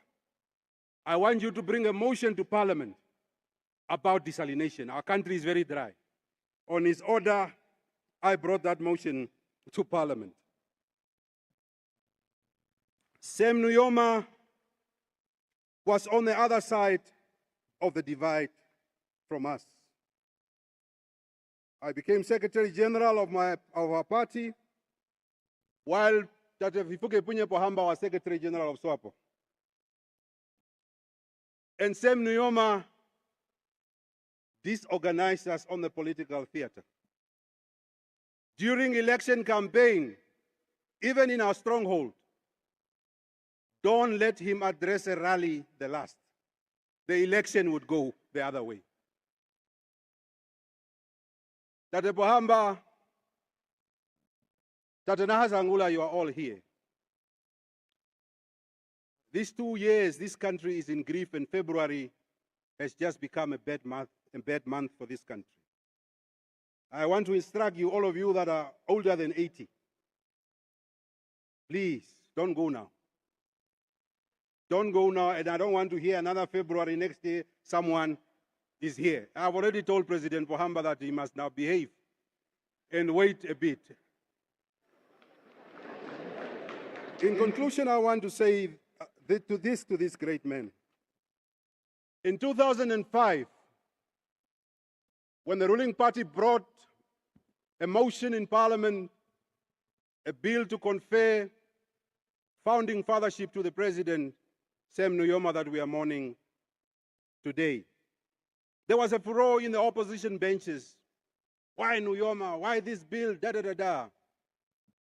Nearly 20 years ago, I stood up and said the following: never deny a man his due recognition just because he is on the opposite divide. That day, we all agreed that we must confer. The opposition wanted to walk out, and I said, no, let's confer and give to Caesar what is owed to Caesar.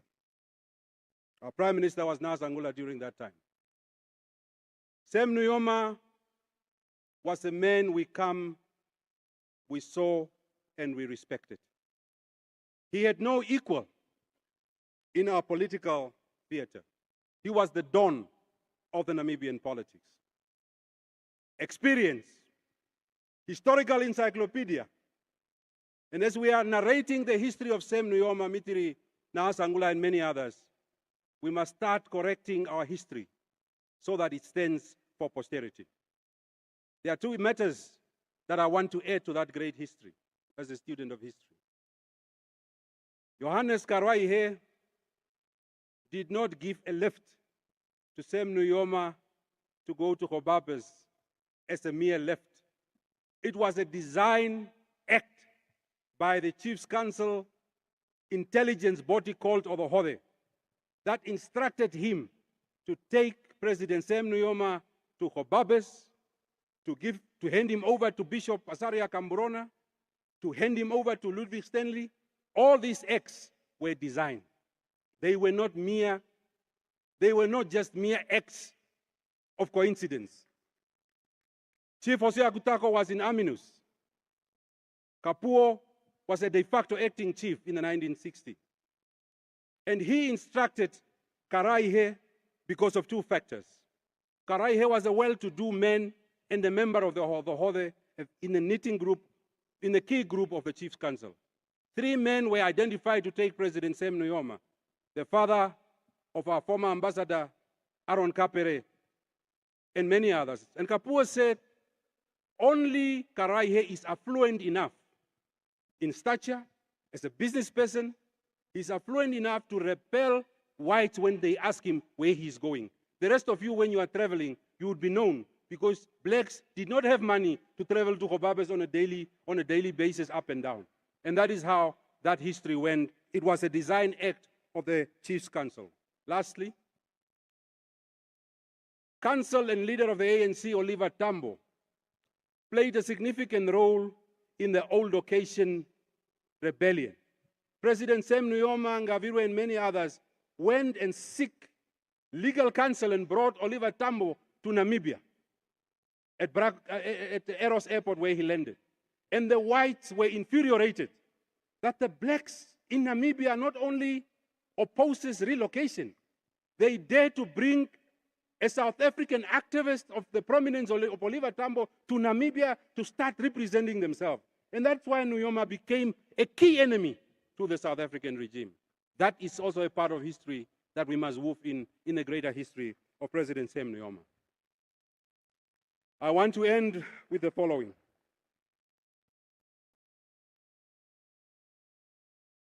Even if we stood on the other side of the aisle, watching you was a learning experience, to learn from you, because in this country, Nujoma, besides Andimba Toivo ya Toivo, Kapuo before his time, had no equal.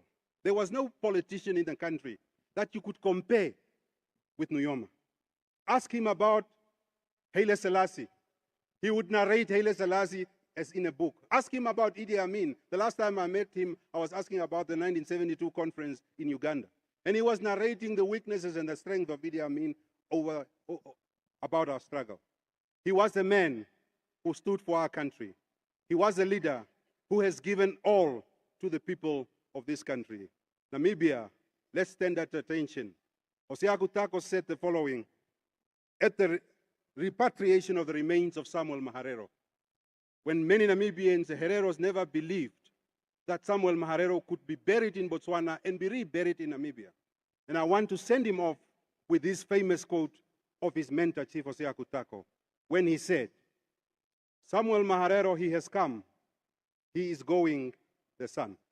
I want to paraphrase it to say, Sem Shafishuna Nujoma, he has come, he is going, the sun.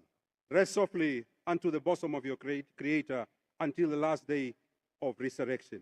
On behalf of the Popular Democratic Movement, my dear wife Claudina, and indeed on my own behalf, we convey our deepest condolences to the falling of this great giant of our republic. Fondest of memories, founding president.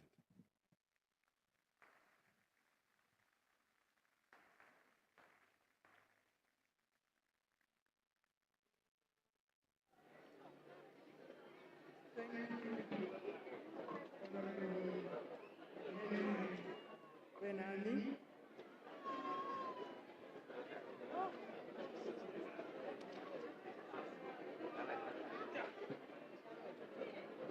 It has been said over and over again that President Nujoma traversed borders, countries, and continents with a compelling and irresistible Namibian narrative. A narrative that would one day engender the independence, sovereignty of his motherland. Today, as we pay our last respects to him, Namibia stands at the verge of making history. We have to thank his ingenuity and wisdom for crafting and advocating for gender equality in the SWAPO party.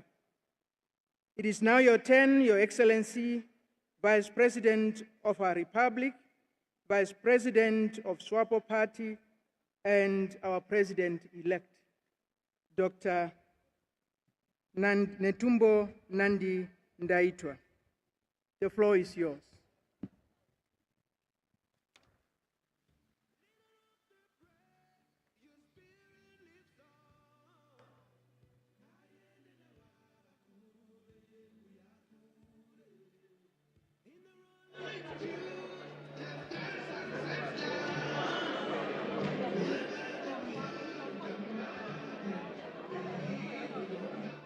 As Isaac Newton once said, I mean, we stand on the shoulders of giants, and she will be able to say just that because she's really taking over from this illustrious generation of freedom fighters.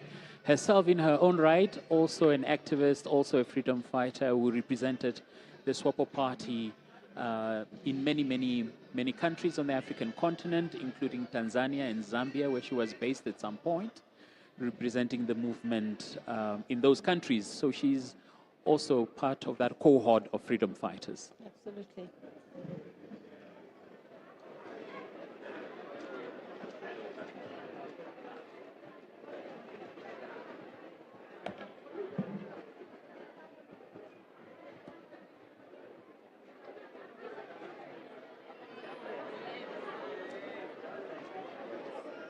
Thank you, directors of our proceedings.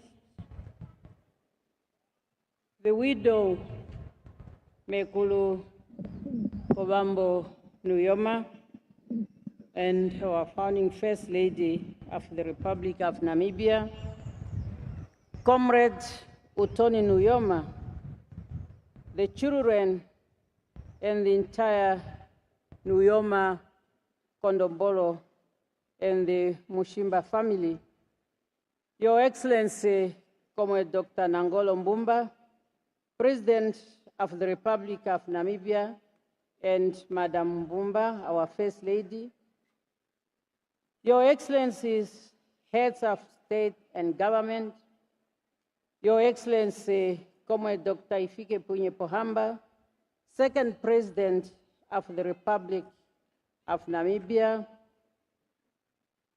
Right Honorable Prime Minister, who's also a member of the Political Bureau and the Central Committee of SWAPO Party, Professor Peter Kachavivi, Speaker of our National Assembly, I sincerely request that I stand on the protocol established while recognizing the Secretary General of SWAPO Party, Comrade Nangolo, Sophia Shaningwa, and my son, McHenry Venaani, the leader of the official opposition.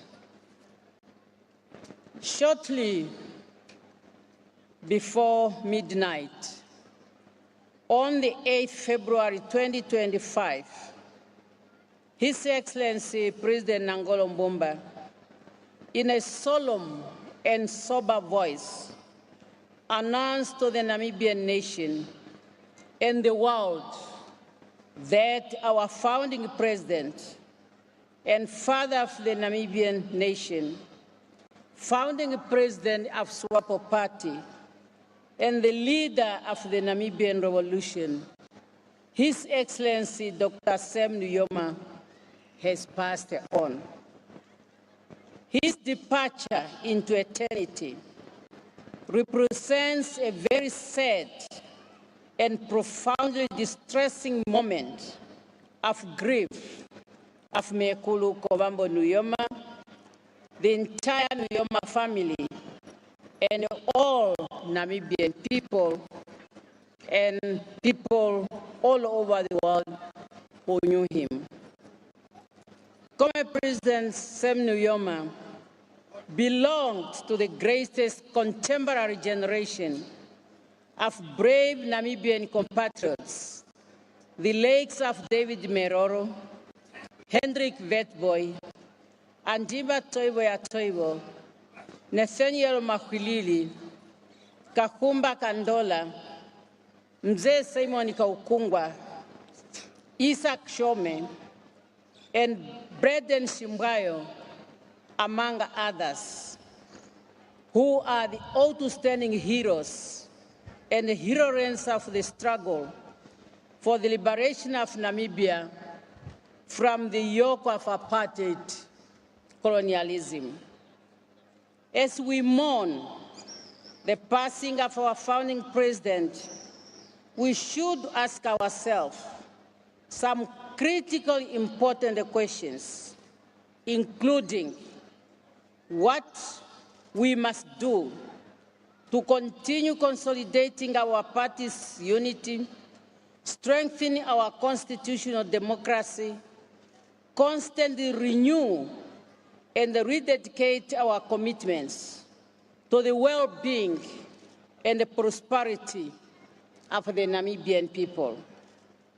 It is an undisputable fact that the passing of our founding president has bestowed on us a huge political and moral obligation to continue to hold high the banner of our party's unity, national unity, and cohesion. We face a daunting task of ensuring that the ideals of freedom, solidarity, and justice are kept alive. We must remain faithful to those ideals.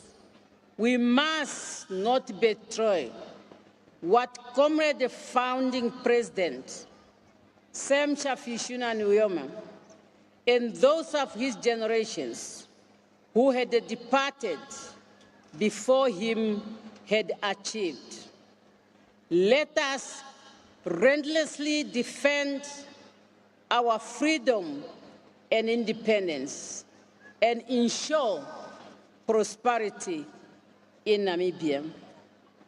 During our liberation struggle, under the leadership of founding president, SWAPO formulated and implemented an interlocking and mutual reinforcing three-pronged strategies, namely mass political mobilization at home, coordinated the diplomatic campaign abroad, and the intensification of the armed struggle. All the three were implemented concurrently. And today, we are a free country. As a nation, we must develop clear strategies to bring about economic independence, as that is what former President Sam Nujoma stood for. And that is the only and the best way we can remember him.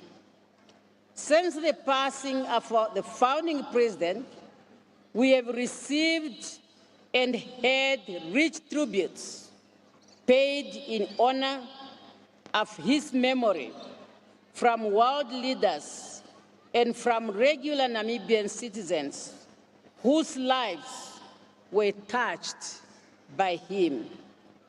Their description of President Nujoma as a person was an unmatched national leader, an African statesman, and an outstanding international personality.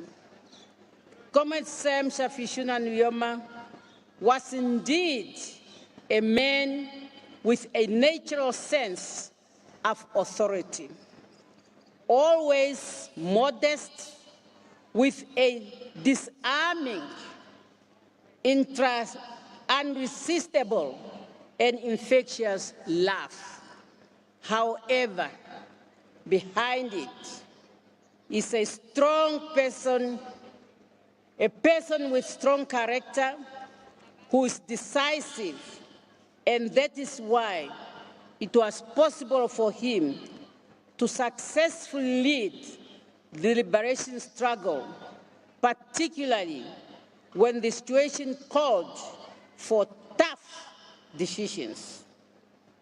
He was, without doubt, one of the leaders whose high ideals and moral integrities inspired thousands of people in Namibia and the globe. During this time of mourning, one of the Namibian citizens sent me a message saying I'm invited for an interview at NBC. And it has been rumored that it's you who moved a motion, referring to Netumbo, for our first president to be conferred with the honor of being father of the Namibian nation.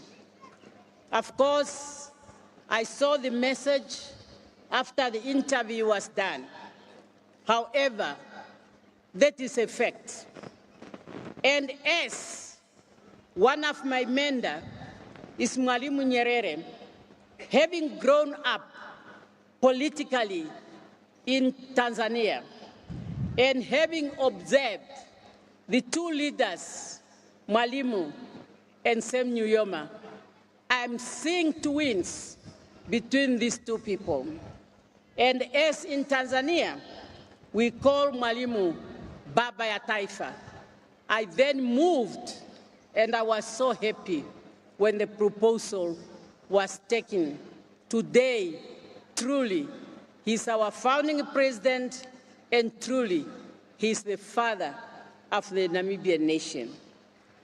Director of ceremonies, I wish to thank all the leaders and members of the SWAPO party, the entire Namibian nation, the fraternal sister parties from all over the world for their messages of solidarity and support extended to SWAPO party on the said occasion of the passing of our party's founding president, Comrade Sam Shafishuna Nujoma.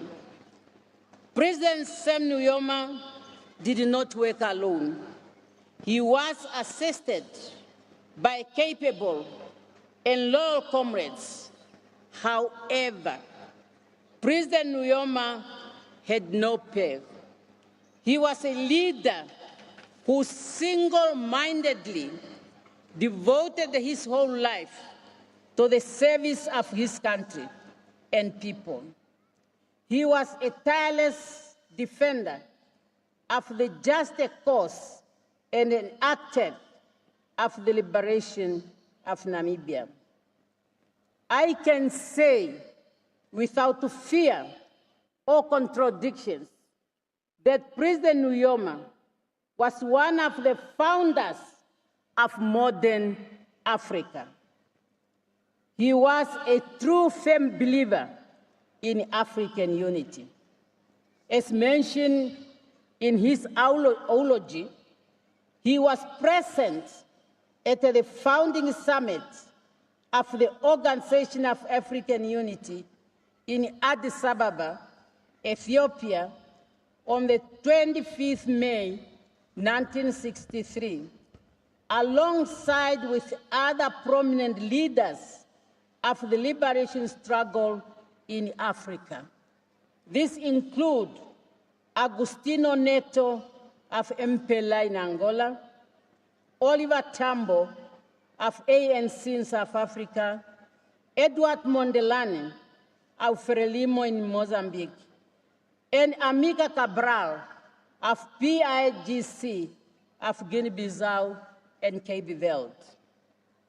At the founding summit of the AU in 1963, President Nujoma networked with leading African leaders, among them Dr. Kwame Nkrumah, the first president of Ghana, Mwalimu Nyerere, first president of United Republic of Tanzania, Abdel Nasser, president of Egypt, Bembela, first president of Algeria, Hamed Sékou Touré, president of Guinea, and many others.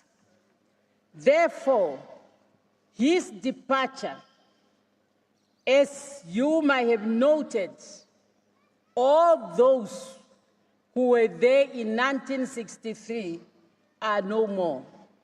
Therefore, his departure signals an end of an era of founding fathers of Africa, as he was the only living leader who was present at the formation of the Organization of African Unity, the forerunner of the African Union. And this is a responsibility left to us, the current generation, to ensure that we do not betray what they stood for. President Nujoma was also present at the first summit of Non-Aligned Movement in Yugoslavia in 1961. And we all understand why it was necessary for the non-aligned movement to be formed, as the North and the South were not on the same developmental length, but there is also a need, because of the Cold War, to make sure that the South could survive between the warring big powers in the world.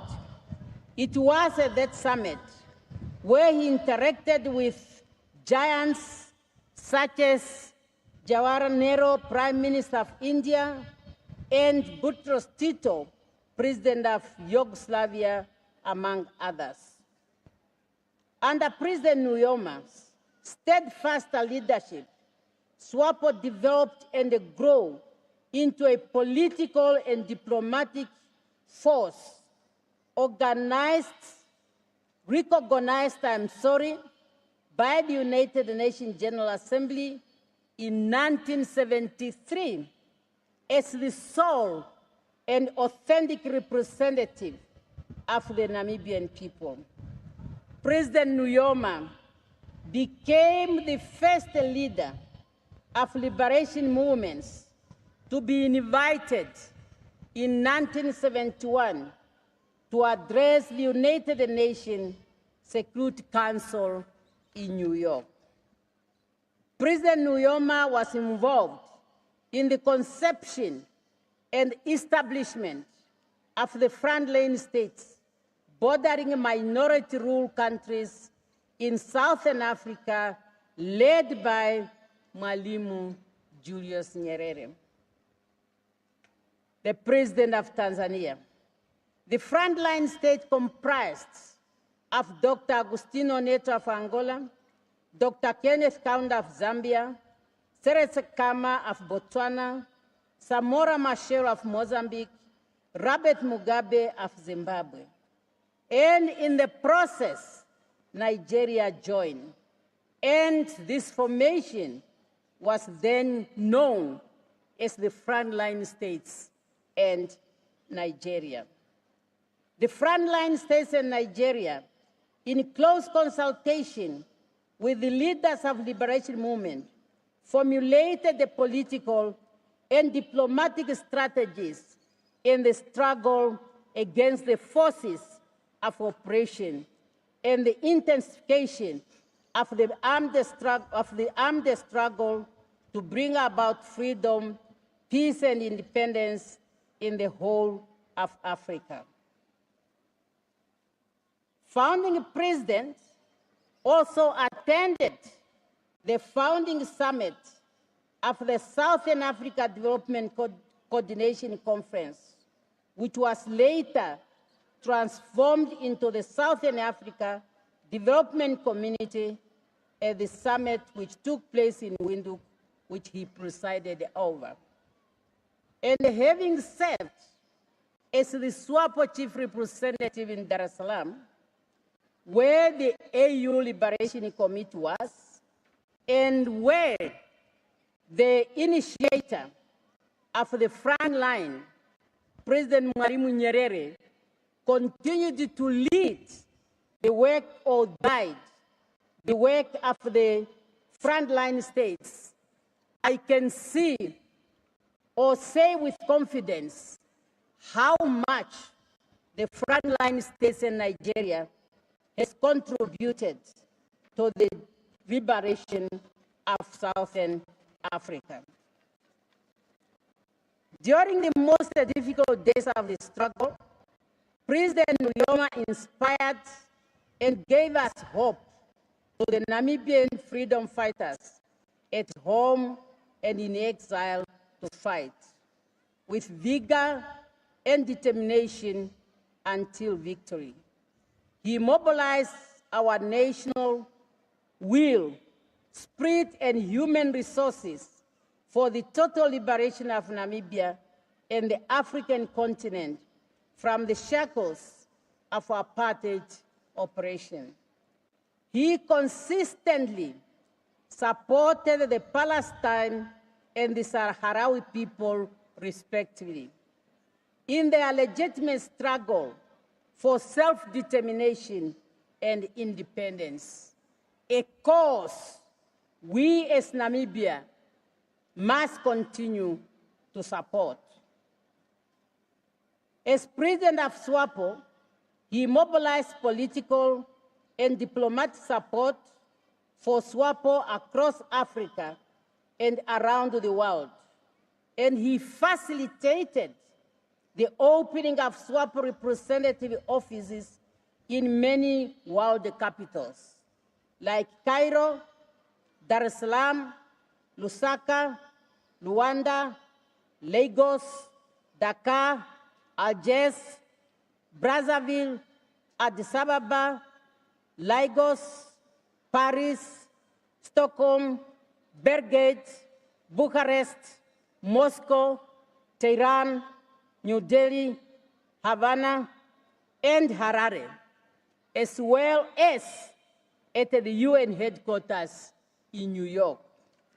Therefore, when you see us opening diplomatic missions, we know the importance of international relations and how it can help also in our developmental agenda. Outside Africa, among others, President Nujoma forged an unbreakable bond with Commander-in-Chief and President of Cuba, Fidel Castro, and the fraternal people of Cuba. They had shared commitment to the anti-imperialist struggle and common desire of international peace and freedom for all the oppressed people of the world. Consequently, Cuban internationalist forces fought side by side with the Angolan armed forces, the combatants of Plan against apartheid South Africa, acts of aggression and invasion of the sovereign Republic of Angola. From the launch of the armed struggle on the 26th August 1963 at Nkulumbashi, to the signing of the ceasefire agreement with racist South Africa under the auspices of the United Nations Secretary General in 1989, SWAPO and its military wing has recorded many brilliant political, diplomatic, and military victories. And thank you to the leadership of Comrade Sam Safishuna Nujoma. Such victories culminated in the humiliating defeat inflicted on the South African invading forces at the historic joint operation, which was already mentioned also in the eulogy, that is the Battle of Quito Carnival. And this is why, as we stand today, the SADC member states have declared the 23rd March as the Liberation Day in our continent, that has to be remembered and to be celebrated by all SADC member states. Director of Ceremony, as in any war, we suffer the setbacks. Among them, the betrayal and the death in action of the first commander of SWALA, the forerunner to Plan, Comrade Tobias Hanyeko, in 1967. And of course, in the horrific car accident that killed our then Secretary of Defense, Comrade Peter Nanyemba, and the disappearance of Comrade Belden Simbweo. And all this were followed by the massacre of Kasinga on the 4th of May, 1978. And of course, there are many other atrocities committed by the apartheid regime against our people. However, after each setback, SWAPO party, under the leadership of Comrade Sam Nujoma, we always rebound with even greater vigor and sharp strategies vision to effectively prosecute the liberation struggle to its logical conclusion and independence. The proudest moment and the most glorious achievement of Comrade President Sam Nujoma and the people of Namibia was unquestionably the proclamation of Namibia's independence at the historic and memorable 21st March 1990 midnight. To unite the Namibian people around this, our common identity, common loyalty to our country and its democratic institution, founding president moved and introduced the policy of national reconciliation. He successfully divided the people of Namibia into one and reinforced our slogan of One Namibia, One Nation. Under the leadership of former President Nujoma, we worked together as united people in our struggle for freedom. We rejoiced together when we won decisive victory, especially at the time our country achieved independence. In different times, President Nujoma never despaired. He was always inspiring and motivating us to confront the challenges with confidence and conviction. Former President Nujoma was always conscious that while he played the central role as leader of the liberation movement and the first democratic elected president of independent Namibia, it was the people acting together and individually who worked with him to build Namibia into what it is today, a proud, self-confident country. As we bid farewell to this extraordinary son of Namibia, we are consoled by the knowledge that he has written what he has written, what he has done must be written in the beautiful pages of the glory of our history and in the history of contemporary Africa.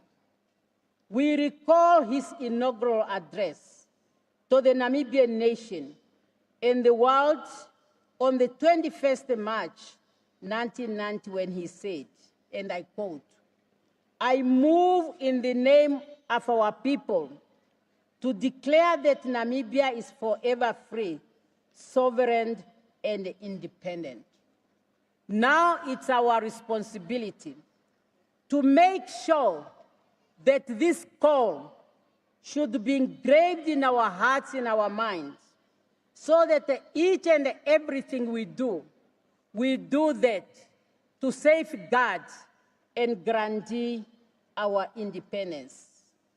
As we pay homage to his memory, we must pledge ourselves to keep alive the legacy of President Nujoma, his unflinching commitment to the unity of our people while respecting our diversity from which we draw our strength. The past 19 days, many of us, we were narrating how we associate, how we know our leader. And I'm challenging our scholars, our young people, to conduct the NBC, because all these things were recorded, so that we can have volumes and volumes on the work of Sam Nujoma. Because we recorded them, we told them, they must be documented, so that the future and generation can be inspired. I, for one, I have learned what I have learned. And I believe and convince myself that what I have learned from my president, from my leader, from my commander, will guide me, will assist me, as you as a nation have taken a decision, and you are now preparing for me to take over and to guide the development of this country. In Namibia, I'm known as a lady with a scarf. And I think today is the day I can explain my scarf. Because there was even a call. The dress is so good, but the scarf. Who is closer to her to remove the scarf? Comrade, the scarf I'm wearing today. That time I didn't know what are the scarves.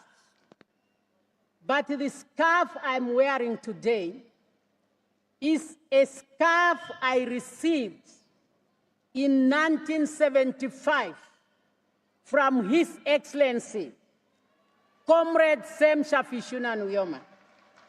And from there I had learned, because he said, Mom, I'll give you the scarf as a lady. At least you need something on your shoulder.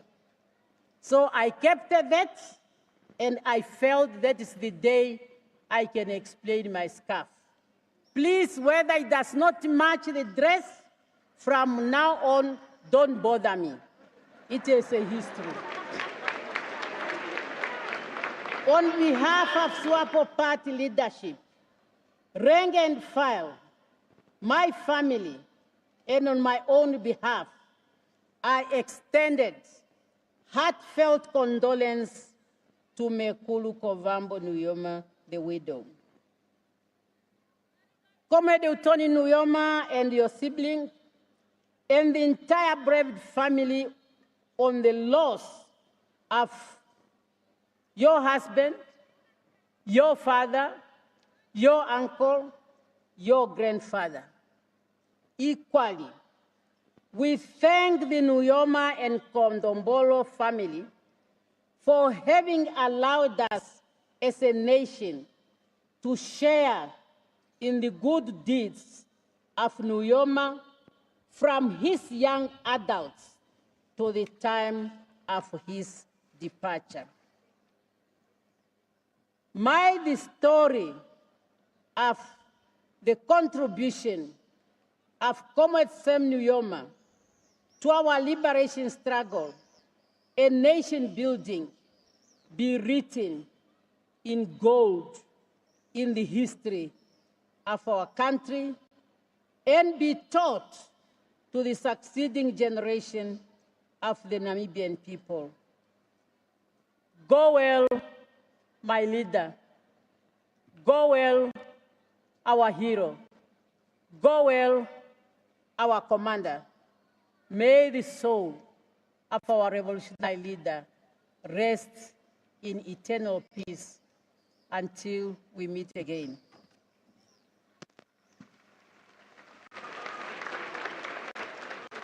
The Vice President of the SWAPO Party, the former Liberation Movement, now governing party.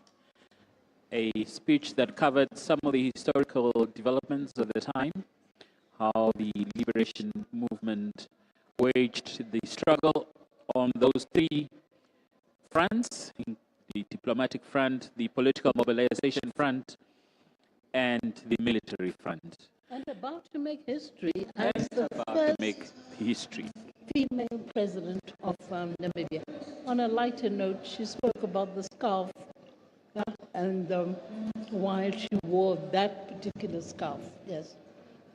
And we've always wondered, and typically you find African leaders, obviously, you have the Jomo Kenyatta with the stick, For the flag whistle. the Zambian president with the handkerchief, and now we know Madame Netumbo Nandi-Ndaitwah with the scarf. In fact, it has become her signature look. She never used to wear these scarves. It is a recent thing in the last 2-3 years. It has now become part of a signature look, as the headscarf as well, which she sometimes refers to as the Duke. So it has become one of her signature looks. Yeah. Obviously, she will be judged. She will be assessed. Not only the clothes that she wears, but every move that she makes will be up for critique. Will be up for judgment. People will be passing a lot of judgment, and I think that comes with the office of President that everything obviously is under scrutiny? I think additionally, she will come even under more scrutiny because she's a woman. Look, Africa in general is conservative, and women presidents always come under more scrutiny than their male counterparts. So on that score, she will also come under scrutiny from Namibians and indeed the world. Yes, but the majority of Namibians did vote for her, and she is going to be our next president. A very historic moment indeed. And of course, on the 21st of March, she will take office and go down in the annals of the history of this country as the first female president ever. And we're able to speak with so much conviction because today the Supreme Court obviously delivered that judgment. The judges, the 5-member bench led by Chief Justice Shivute, delivered their judgment in that electoral challenge that was before them, the presidential electoral challenge, and them dismissing it and saying, look, what the president did in terms of extending the vote, that was perfectly in order. And therefore, we now have certainty around the outcome of the electoral... That issue has been laid to rest. It's been put to bed. It's over. It's done with. But I must also say that the Supreme Court dismissed the case not with cost, but that each party must bear their own costs. Excellent. Excellent. I would like to quote a writer, and this writer is Ken Blanchard. I quote, he said, "Greatest leaders mobilize others by coalescing people around a shared vision," unquote. President Nujoma mobilized and united Namibians in country and in the diaspora under the banner of SWAPO, with only one resolute goal: to free Namibia and Namibians from the injustices of colonialism. I think it is befitting at this juncture for me to invite our second president, His Excellency President Dr. Hifikepunye Pohamba, to deliver his tribute. Your Excellency.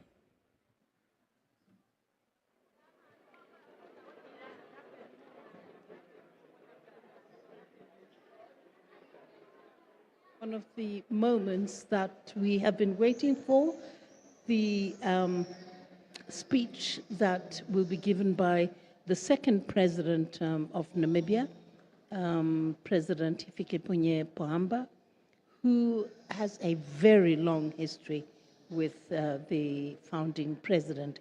In fact, their history goes back to 1960. Yes, and that's a very long time.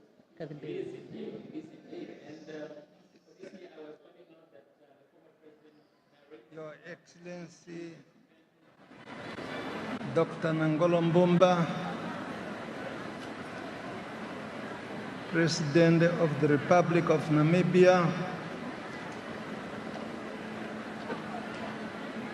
Madam Mbumba, the First Lady, Your Excellency, Dr. Netumbo Ndaitwa, Vice President of SWAPO Party, and the President-elect, and Lieutenant General Retired Epaphras Denga Ndaitwa. Meme Kovambo Nujoma, founding First Lady of the Republic of Namibia and the widow of late Dr. Utoni Nujoma.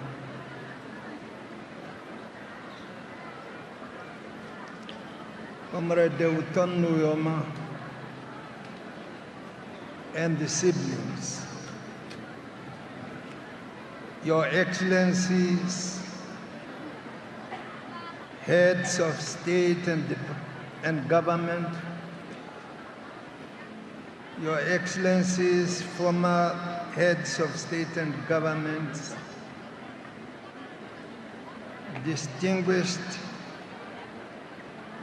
heads of delegation, and fellow mourners. Allow me to stand on the established protocol.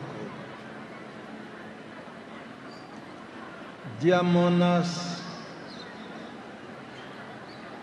on Saturday the 8th, February 2025,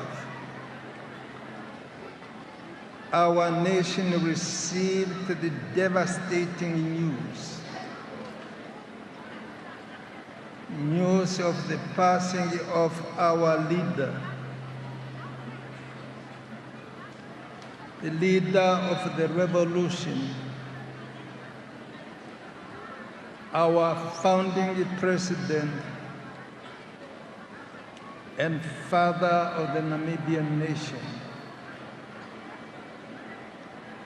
Dr. Utoni Nujoma.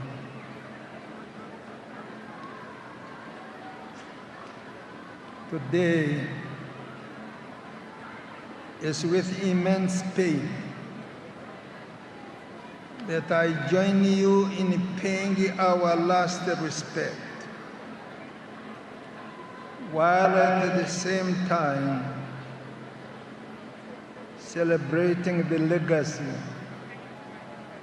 of a great man, a visionary leader, a commander-in-chief of plan, a man who commanded the brave sons and daughters of Namibia through the jungles of Africa, crossing many rivers of blood in the pursuit of freedom and independence of their motherland.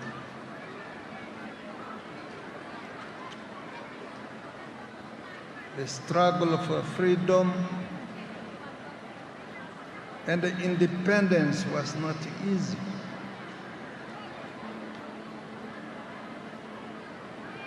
There were many obstacles along the way, but Comrade Utoni Nujoma kept on going.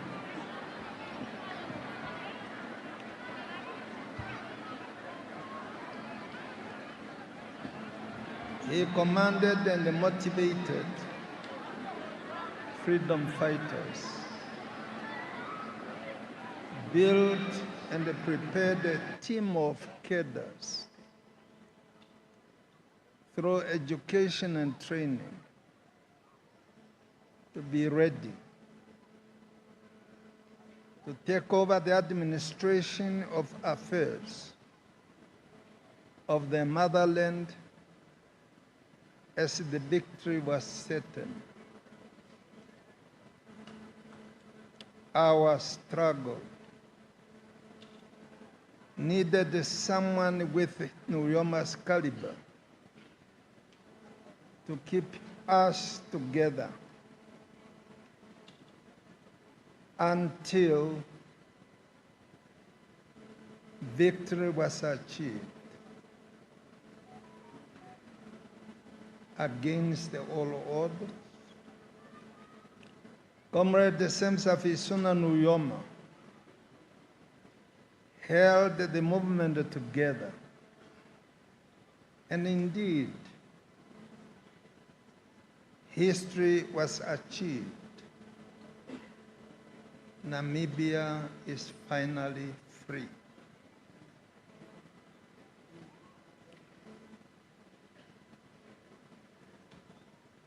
As part of the leadership of SWAPO, I was privileged to work closely with Comrade Utoni Nujoma for many years. If my calculation is correct, I worked under the directive and the commandership of Nujoma for 63 years.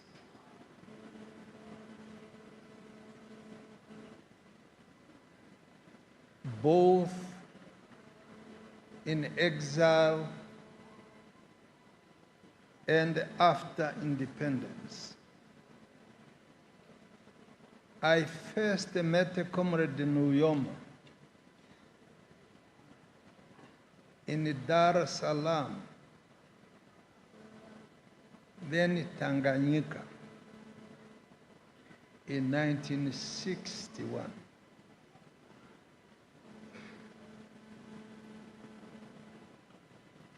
His political career was shaped by his work experience, his awareness of the dehumanizing contract system, that is the labor system, under Southwest Africa Native Association, SWANLA, and his knowledge of the increased campaigns for independence across the continent of Africa. Ghana was one of the first African countries to gain independence from the British colonialism.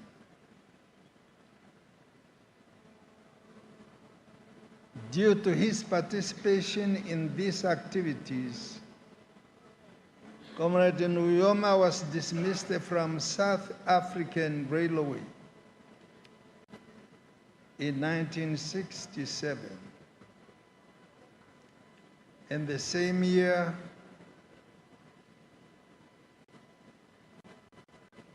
a group of Namibians working in Cape Town, led by Andimba Toivoya Toivo,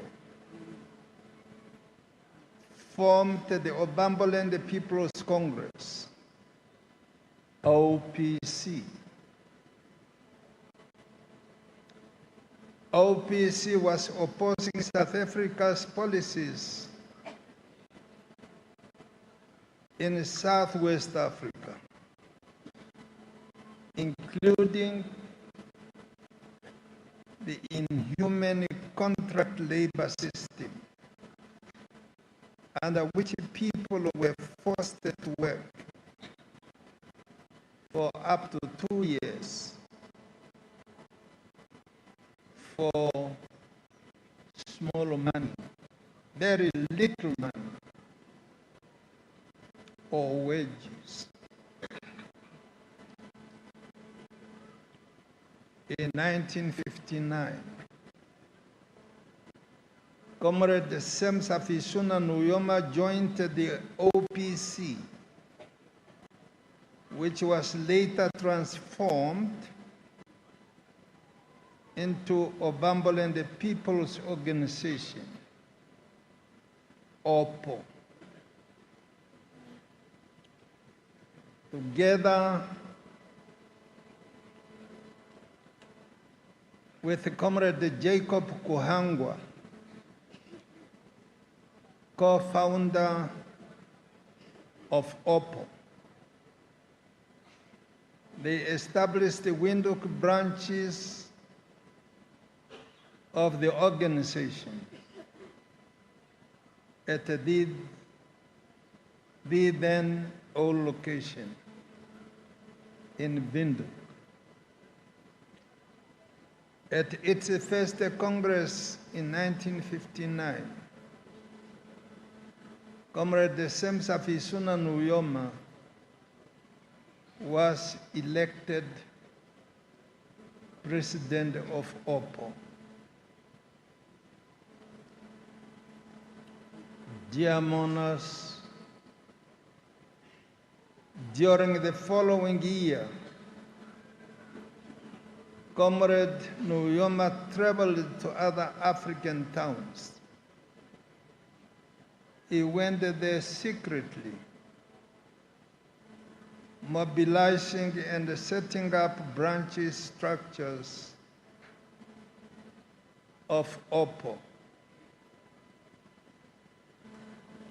After the old location massacre in Windhoek in December 1959, Sam Nujoma was arrested and charged for organizing the protest and faced threats of deportation to his native areas in the northern part of the country. Comrade Nujoma was then released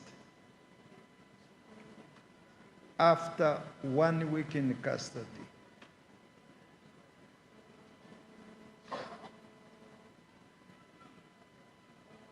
Following a directive by OPPO leadership, in collaboration with the Chief Hosea Kutako, it was decided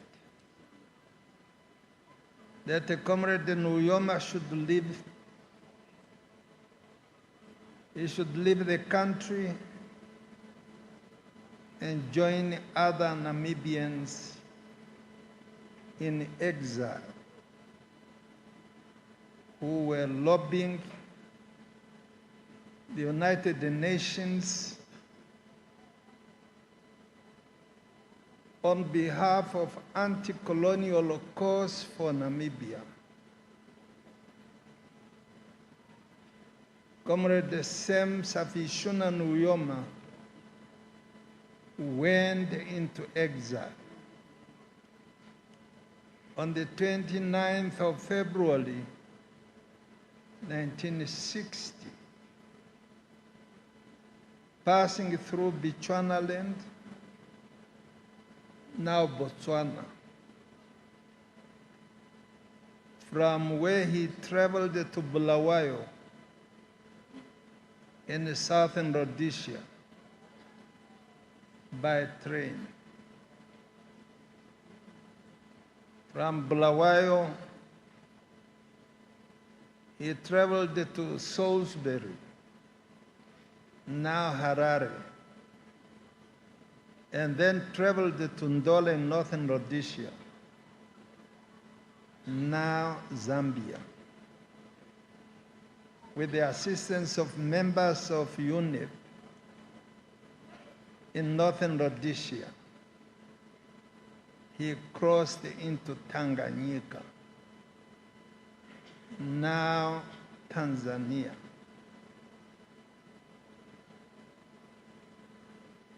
In April 1960, Comrade Nujoma traveled from Tanganyika to Khartoum,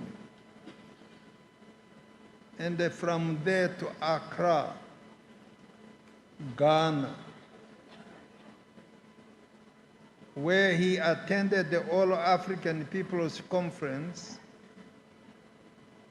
organized by Dr. Kwame Nkrumah President of Ghana,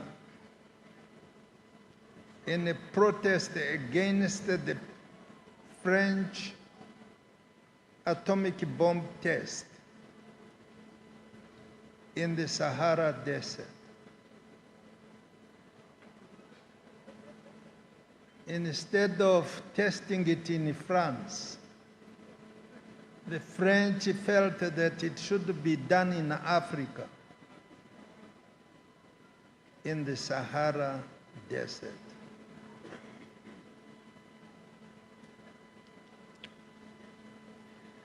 At the conference that was held in Accra, Ghana, Comrade Nujoma met other African nationalist leaders, such as Patrice Lumumba and Joseph Kasavumbu of the Congo Leopoldville, now Kinshasa. President Nasser of Egypt and Frantz Fanon of Algeria. His engagement, that's the engagement of Comrade Nujoma with other African nationalist leaders, left a lasting impression in him and informed him his Pan-African outlook.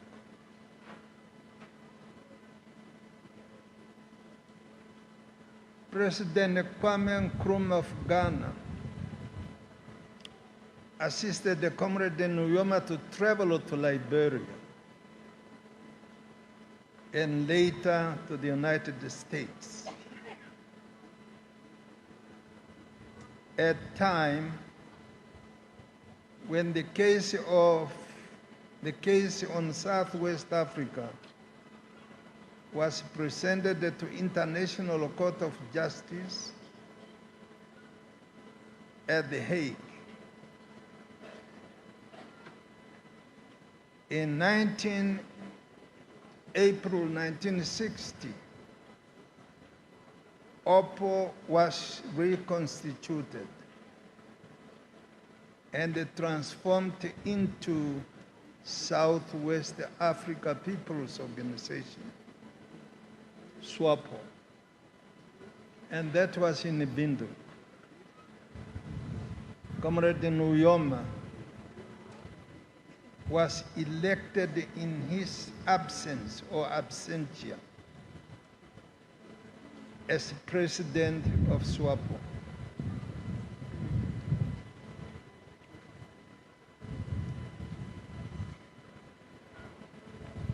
Dear mourners, when Comrade Nujoma arrived in New York, and that was in June 1960, where he presented the Namibia's petition before the Special Political and Decolonization Committee, referred to as Fourth Committee of the United Nations General Assembly. Comrade Sam Nujoma demanded, or his demand was, that Southwest Africa be independent not later than 1963.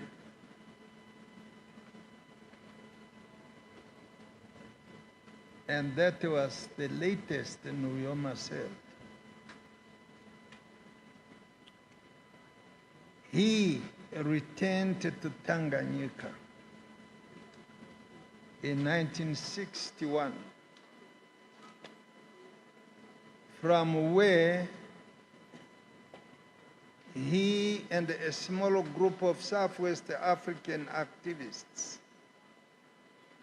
developed a SWAPO into an international force.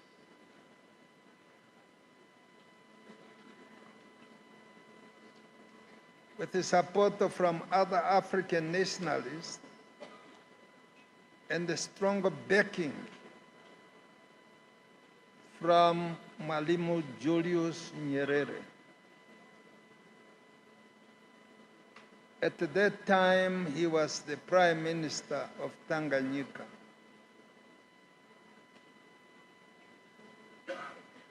I think I should say more about Mwalimu Nyerere.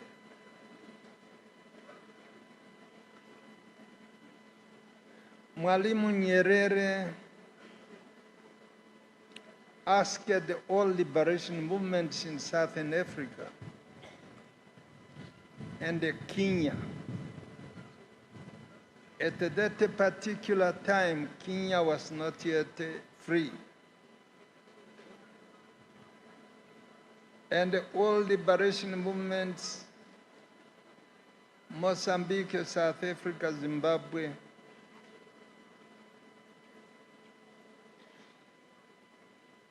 Southwest Africa, to some certain extent Angola. Angola had more activities in Congo-Brazzaville, which was a little bit closer to Angola. But still, MPLA established some offices in Dar es Salaam.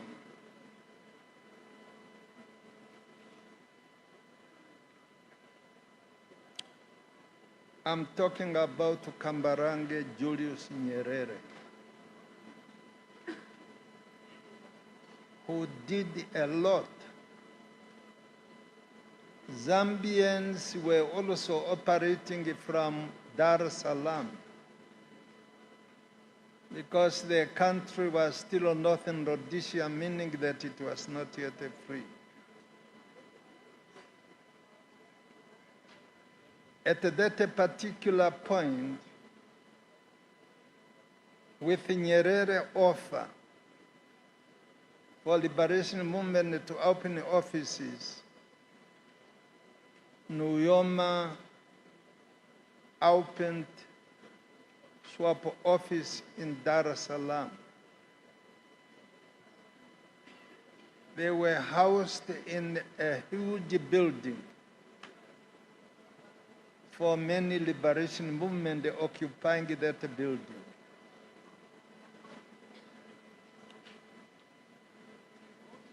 Nujoma had a few people, Southwest Africans.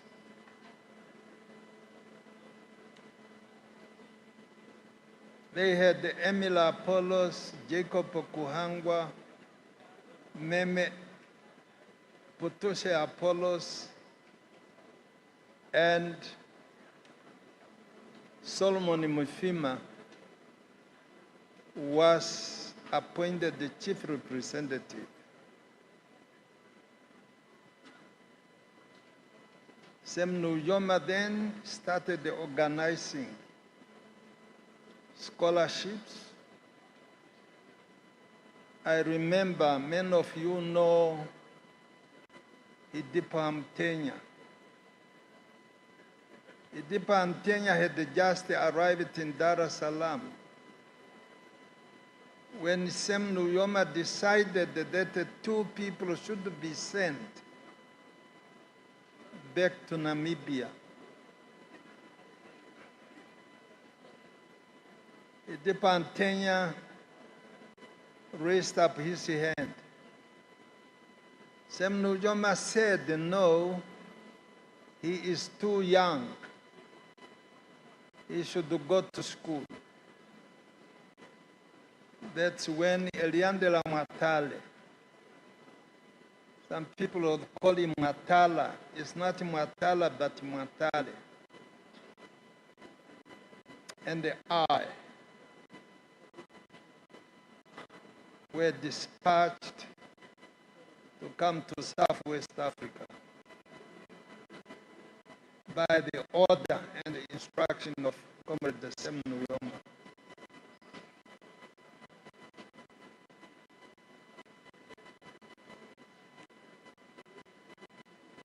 We were accommodated by Tate Hamtenya, the father of Hifikepunye. We were not far away from Nujoma's residence,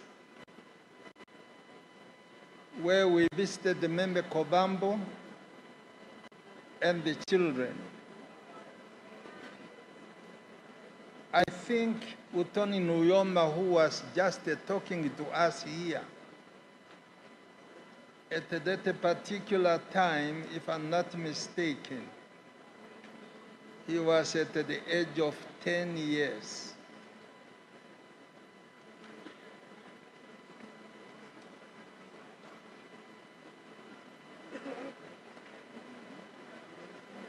In 1962, SWAPO founded its armed wing, the Southwest Africa People's Army, Liberation Army, SWALA.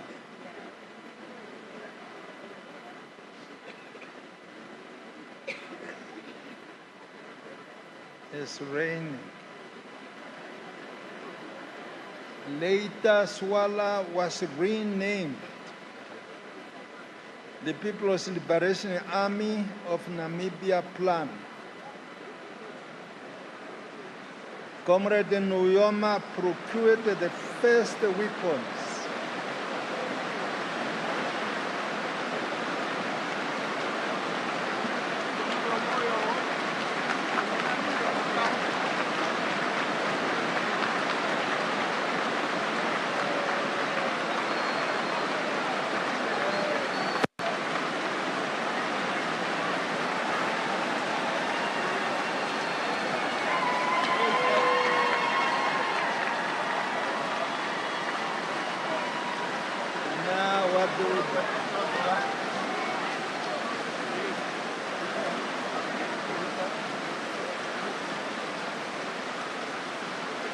As we are here mourning Comrade Sam Nujoma, the rain has come.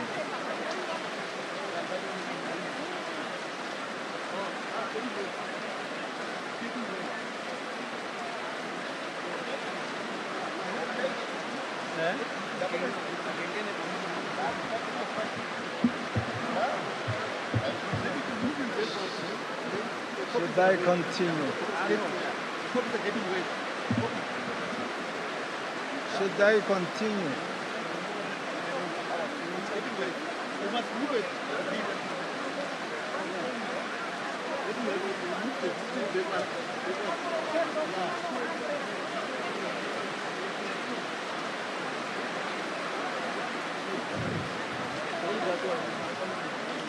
Should I continue?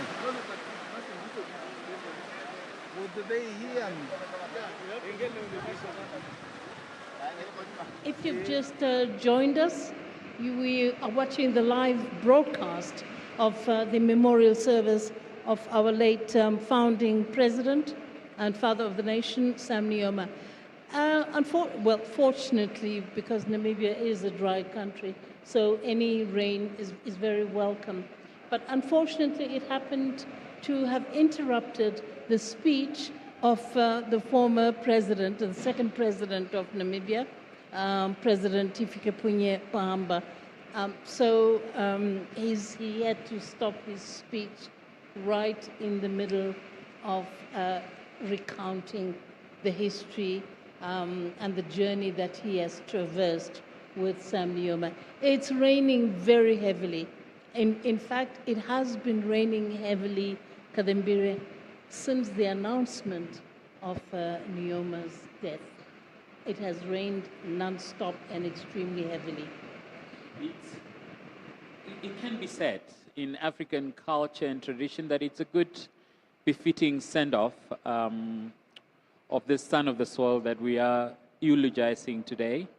In particular because also we are just coming from a drought period. A drought was declared last year. A drought where those in authority were telling us that it is one of the worst droughts that we have had in 100 years and really affecting lives and livelihoods. So it's good to see that we are having good rainfall this year. And the former president, the founding president, was a man that stood for food security. He really passionately drove the food agenda in the country for Namibians to be food secure, and was very passionate about agriculture. And he set up the green schemes, as we all know, in several parts in the north of the country especially, so that the country can be food secure. So all of that coming together, I think these are just signs that the founding president obviously giving us a befitting last goodbye. Yes, in fact, under the former president, or under the late founding president, as you say, he was very passionate about agriculture, about green schemes, etc. And he really tried to put in place this food self-sufficiency. His goal was to make Namibia totally self-sufficient in food production, so that we lessened the country's dependence on imports. And the green schemes are being revived now. They're being revived. The president-elect has spoken about those green schemes. So we will see how they will pan out. But to talk about the late founding president, did you know that he never ate meat? Really? Yes, he never touched meat. Going back from the days of exile, he had stopped eating meat. He ate only fish and fowl and chicken and any type of fowl. And this was because he was very health conscious. He would exercise repeatedly, regularly. He was a great fanatic of exercise. He was a great swimmer, obviously having been brought up, or rather having lived in Walfish Bay at the coast. He loved swimming, and he was a great swimmer. Yes. Namibians from all walks of life, young and old, that have made their way into the stadium, keeping on joyful noises that we're hearing from the stadium and waving the Namibian flag. They are not deterred by the rain, and they are continuing to be in good celebratory mood, obviously sending off the founding father this afternoon. And, by the way, President Nujoma, the liberation stalwart, the freedom fighter, when he was president, he really had some grand plans. He talked about drawing water from the Congo. When you heard about it, some people will say, this is pie in the sky. This is impossible. But as we've come to know, I mean, with engineering, and technology, all of those sort of pie in the sky type of grand plans can actually be implemented. They can indeed come to fruition with the right mindset, and of course with the political will, because as you know, such schemes also depend on the political will of the neighboring states, and if they're willing to go that route, which would be a great thing, because it would actually show the unity of the region, the unity within SADC. And President Nujoma was a great proponent of unity, and particularly unity in the SADC region, and of course in Africa. He was a great Pan-Africanist, and in fact he received a prize in Ghana. He traveled to Ghana. I think the prize had something to do with Kwame Nkrumah, the first president, the founding president of Ghana, and a great Pan-Africanist as well. And the President Nujoma was awarded this prize in Ghana. So it's no surprise that we see the newly elected Vice President of Ghana, who is here representing her country. Obviously, as we are pointing out, we are receiving quite heavy downpours here in the capital city. It has been raining, obviously, every day for almost the past 20 days or so. The program has been disrupted with the former President Hifikepunye Pohamba eulogizing the former president. And as we are pointing out, retracing his steps, retracing that illustrious history of the founding president, a history that is really intertwined with Dr. Pohamba's own history as well. And therefore, Nora, if you may, there was this thing about Dr. Hage Geingob, the late Dr. Hage Geingob, the late Hitipa Mutenya, and one of the things that is coming to my mind right now is just how close these comrades were. At one point in time, we understand that the late Hitipa Mutenya, for instance, drafted a CV for Hage Geingob and never even got one fact wrong. So in similar, Hifikepunye Pohamba, the late president, they share this common bond. They know one another very well.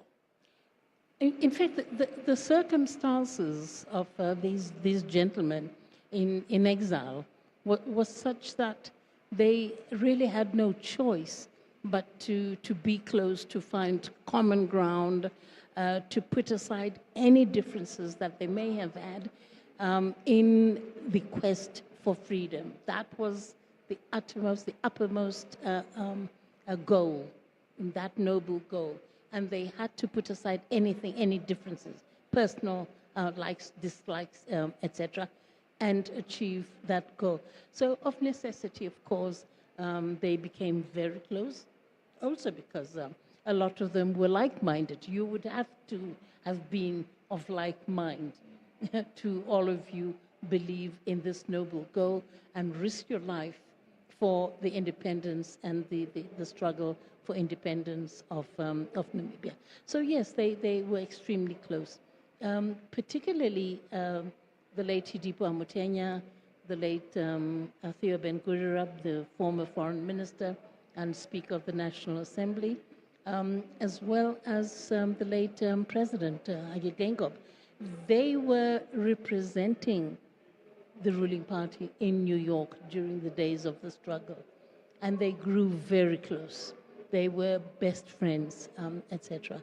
And of course, as you say, when President Hage Geingob was appointed as the director of the United Nations Institute for Namibia, the UN, it was a UN institution, and the UN requested his CV. And there was a deadline because other people had also applied for the job. And there was a deadline. And Geingob was not in the country, was not in Lusaka at the time. So President Nujoma asked Hitipa, who can do this? Can we get hold of Geingob to send us his CV? And Mutenya said, no, I can do it. And he wrote the CV and got not one fact wrong. I think except one, possibly his birth date, but that was minor. But otherwise, everything was spot on. And obviously, Geingob got the job. Yeah, and as we are hearing today from the former president, Dr. Hifikepunye Pohamba, he's not getting any of his history wrong, not even one date wrong. It's just vividly in his memory, and he's just reciting those dates, reciting the personalities that were prominent at the time, recalling the personalities that were very, very instrumental in the decolonialization of the African continent, and obviously Namibia being that last colony to gain its independence in 1990. South Africa followed in 1994, gaining its freedom, and therefore now the AU and those leaders of the time can say it was mission accomplished. Yes, absolutely, mission accomplished, and accomplished with great honor, indeed. And I think the nation should dip its revolutionary banner to the memory of all these Namibian heroes and heroines who were part and parcel of the struggle, who are actually the reason that you and I can sit here on this set and talk freely and speak freely as free Namibians. It is largely, in fact, it is due to the sacrifices of these Namibians. Yeah. Excellent. Let's take in some sights and sounds from the stadium because, as I said, the whole stadium has erupted in song. If our mics are able to pick up that sound, maybe we can share that with the viewers. Obviously, the rain might be disturbing some of our equipment, but let's take some sights and sounds from the stadium.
We're afraid the rain is absolutely drowning out any sound, and it has been relentless, but I think it's tapering off now.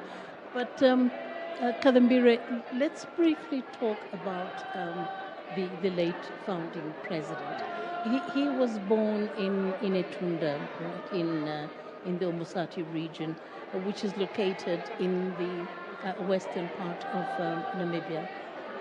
Yes, and from his history and the history that he has created, just like any other boy in those parts of the country, really herding livestock, attending to those chores.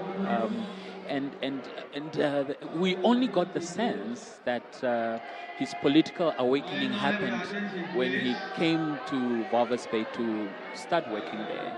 And that's when that political awakening happened, when he started meeting people from foreign countries that were visiting, obviously, the harbour town. And at the time, that's when he got to learn about the situation at home and the broader continent. Absolutely. Was where his awakening started, the journey that would take him through decades until he achieved the independence of this country. Nujoma was a true revolutionary. He was a true patriot, and he was so strongly committed to the struggle of Namibia that where the others seized the opportunity to go to school, his other comrades, he forgo that opportunity. And he said, no, I am going to lead this struggle. Education can come later. However, he encouraged the others to go to school. And he always encouraged everybody to go to school. And he was very passionate about education. And he would tell them, no, in an independent Namibia, we are going to need educated people. We're going to need civil servants. We're going to need scientists. We're going to need everybody to be able to run the country. But he himself went the education, so that he could devote himself entirely to the liberation struggle. And one thing that struck me about, the old location, he was a working man. He had a job, he had a wife, he had kids. I mean, at that point in time, for him to make that drastic decision to say, look, I'm leaving the country, I don't know where I'm going to go, but I'm going to fight for the liberation of this country. It took such conviction, it took such courage, and that's something that I don't think any of us could give up on the comfort of home, leave your whole family behind. That takes a Sam Nujoma to be able to do something like that. Absolutely. And also one of the reasons behind such decisions was the fact that, look, the SWAPO, the liberation movement, needed the support, international solidarity. They needed the support of these countries. And the only way that it would have been achieved was for people like Sam Nujoma and other leaders to go outside the country and seek the support of sister countries like Algeria, Libya, Congo, Nigeria, many African countries who gave us, who gave SWAPO material and military support. Of course, don't forget the former Soviet Union, which was one of the backbones of the support that the African liberation movements received. Of course, the Nordic countries should also not be forgotten. And they gave, at international fora, they always supported the stand of the liberation movements. However, because they didn't support an armed struggle, they would give support in kind. They would send clothes, they would send food, etc., but never the arms and never money. And of course, they would never train the guerrilla movements, the freedom fighters. Obviously, you're still watching this live broadcast coming to you from Independence Stadium, the memorial service for our late president, our founding president, the founding father of the Namibian nation. We have pointed out that the rain has disrupted the proceedings somewhat, but we do believe that the program will continue momentarily. At this point in time, we continue to acknowledge, obviously, our president and the deeds and all of the things that he has done to bring us to this point in time. We have seen earlier dignitaries, presidents, vice presidents making their way to Windhoek to come and pay their tribute as well, including former Finnish president, and as we pointed out, the Nordic countries very instrumental in Namibia's freedom, obviously providing material support to the quest for freedom. And we had the former cabinet minister, Tate Bena Madila, who also represented SWAPO in those particular, the Scandinavian countries in particular, who continues to make sure that Namibians are reminded that the Scandinavian countries played a huge role in the quest for freedom. And obviously, that goes to the frontline states that the vice president of SWAPO was talking about, the frontline states plus Nigeria, the United Nations, and other friends of the liberation movement. Yes, tomorrow you're obviously watching the live memorial service of the late founding president of Namibia and the father of the nation, President Sam Nujoma. This is the memorial service. The funeral itself will take place tomorrow at Heroes Acre, and this is where the founding president will be laid to rest. Kadambira, could you take us through that program? What time does it start? The program tomorrow. What we do know is that the founding president's body will lie in state at the Independence Stadium. So just Just like Namibians did yesterday at Parliament Gardens, they can make their way to the Independence Stadium and pay their last respects as well. But then we expect the program tomorrow on Saturday to kick off with arrivals from the general public from as early as 6 o'clock in the morning. Thereafter, we do expect then the dignitaries to be making their way to the Heroes Acre. The program officially will start at 10 o'clock. And as we know, in tomorrow's burial service, it's really just one speech, and that is the speech from Dr. Nangolo Mbumba, the President of the Republic, Commander-in-Chief of the Namibia Defense Force, and the Chief Mourner that will be officiating at the occasion tomorrow. So the program will be quite brief in terms of speeches. We'll just hear from the President, as I mentioned.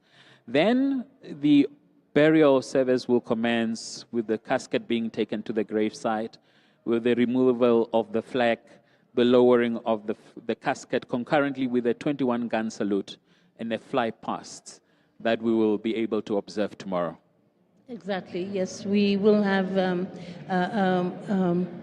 21-gun salute, which is customary for a head of state or a former head of state, and a national hero, which is the status that has been given to the founding president.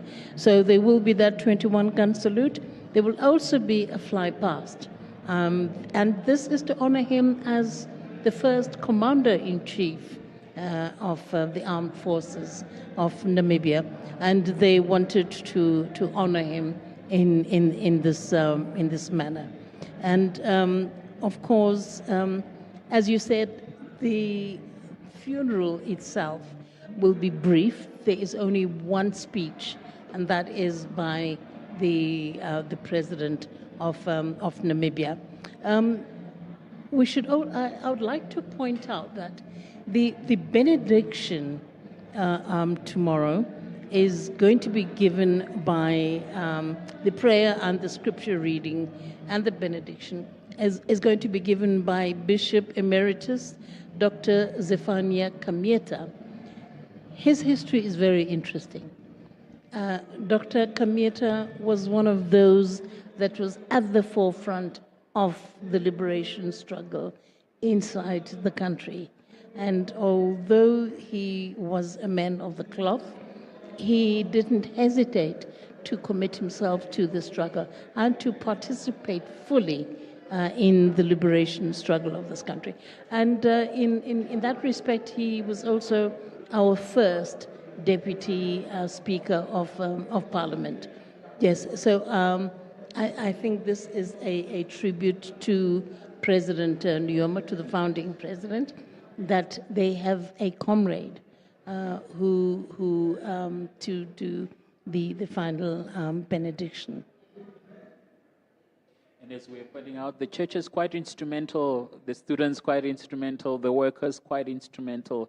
Really, that political mobilization that took place in the country was something that really gave impetus to the liberation struggle. Let's listen to Honorable Franz Kapofi.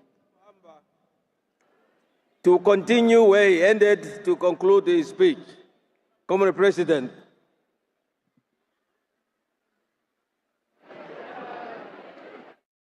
Brief, he was saying that we will continue with the program once the skies or the heavens decide to let up. Yeah.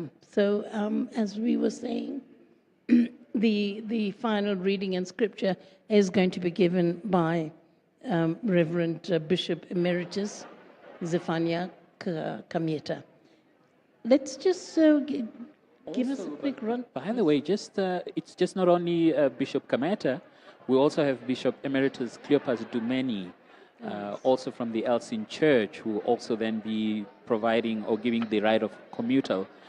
So that gives us a sense that the churches, and especially the elder statesmen from the churches, will play such a huge role in tomorrow's service, in recognition, obviously, to the role of the churches that it has played to galvanize support for the liberation struggle of this country until independence was attained on the 21st of March, 1990. Yes, indeed, the churches did play a very important role in the liberation struggle, especially when the liberation movement, the activities of the liberation movement were curtailed inside the country. The churches then took over and carried on that role. If you remember, one of the first petitioners in Dar es Salaam at the United Nations Commission on United Nations Committee on Southwest Africa, one of the first petitioners at that committee was Reverend Michael Scott. So yes, as you pointed out, the church has always been involved in our struggle. I think Pohamba, President Pohamba. That the SWAPO party started reorganizing its structures.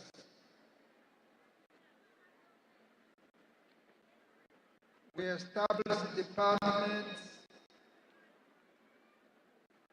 such as that one of defense to be headed by Comrade Peter Nanyemba, Department of Women Affairs and Department of Youth. Again, we have to thank the people of Tanzania for all what they have done, not only for SWAPO, but for all liberation movements in Southern Africa.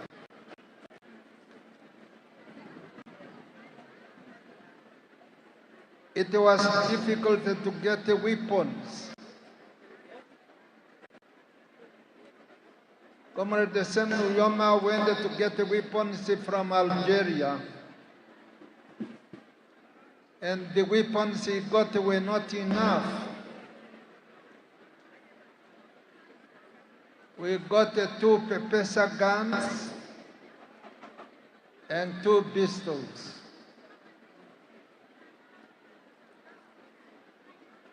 And the people we were sending for the first time, they were 6 in number. And they needed more weapons. We could not get weapons from anywhere, apart from Algeria.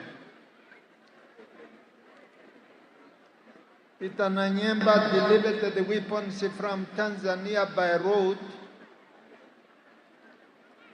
to Zambia. And these are the weapons that we gave to the comrades under the commandership of Comrade Tobias Ahimeme.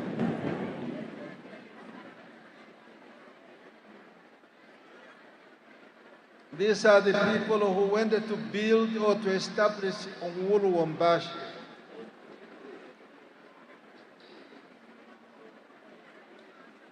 When they arrived there, they started recruiting more people, including Kahumba Kandola, who was also recruited.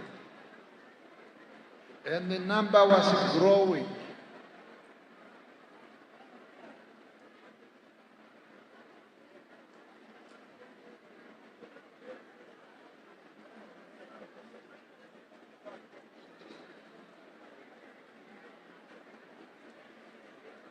I was saying that at the Tanga conference, Sam Nujoma was reaffirmed as the SWAPO president.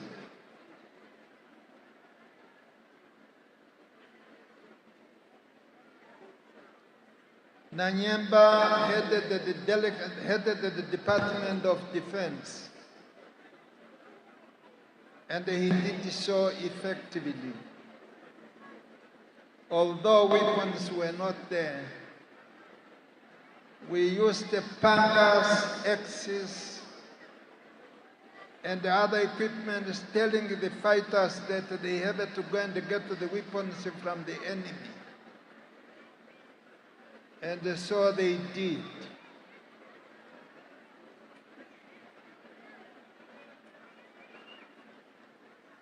Meanwhile, in 1963,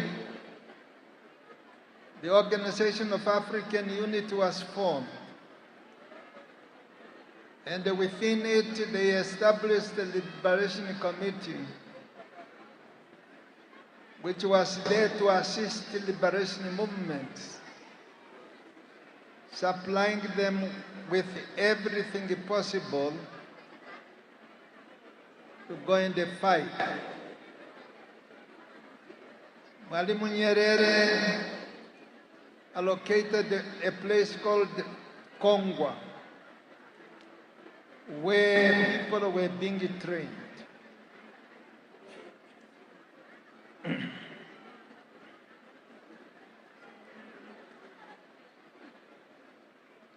In August 26, 1966, the battle for the war started at Nangolo.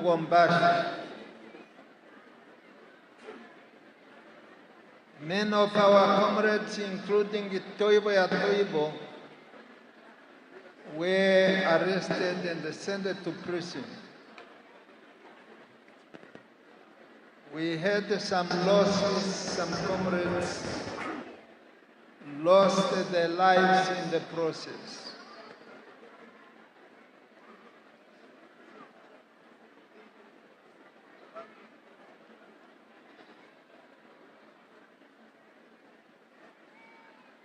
Dear mourners,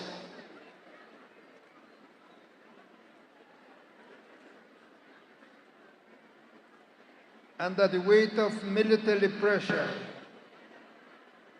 from the liberation movements in Angola, Mozambique, Guinea-Bissau, Cape Verde, Caetano, fascist, was deposed. And that has created Mozambique to get independence and Angola to get independence.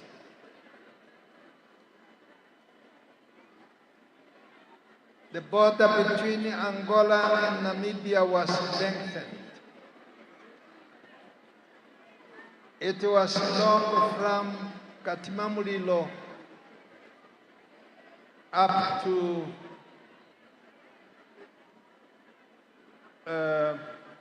Kunene River.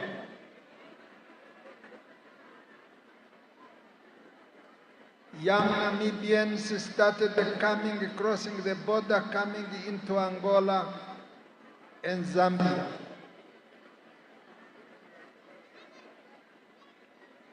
Some were sent to the academic schools. The majority were sent to go and train militarily. Countries like the Soviet Union, China, and the other socialist countries, they started giving SWAPO weapons. Not just weapons, even the food we received from these countries. Meanwhile, Cuba was working hard in assisting the people of Angola militarily. That developed to the Quito-Pana Valley, the famous Quito-Pana Valley we talk about. It was at that Quito-Pana Valley that the Boers realized that they cannot defeat Angola, nor will they defeat SWAPO. I was saying the United States administration tried to link the presence of the Cubans in Angola with the independence of Namibia.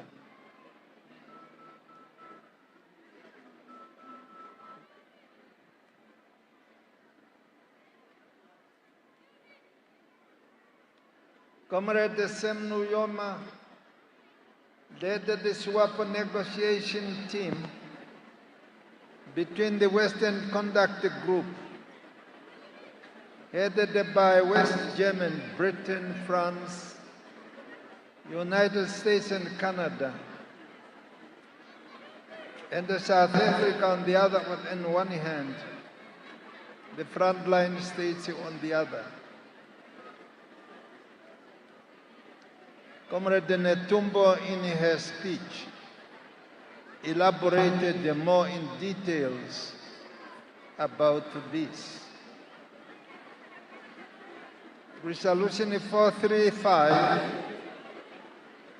embodied the plan for free and fair elections in Namibia, which was delayed for 10 years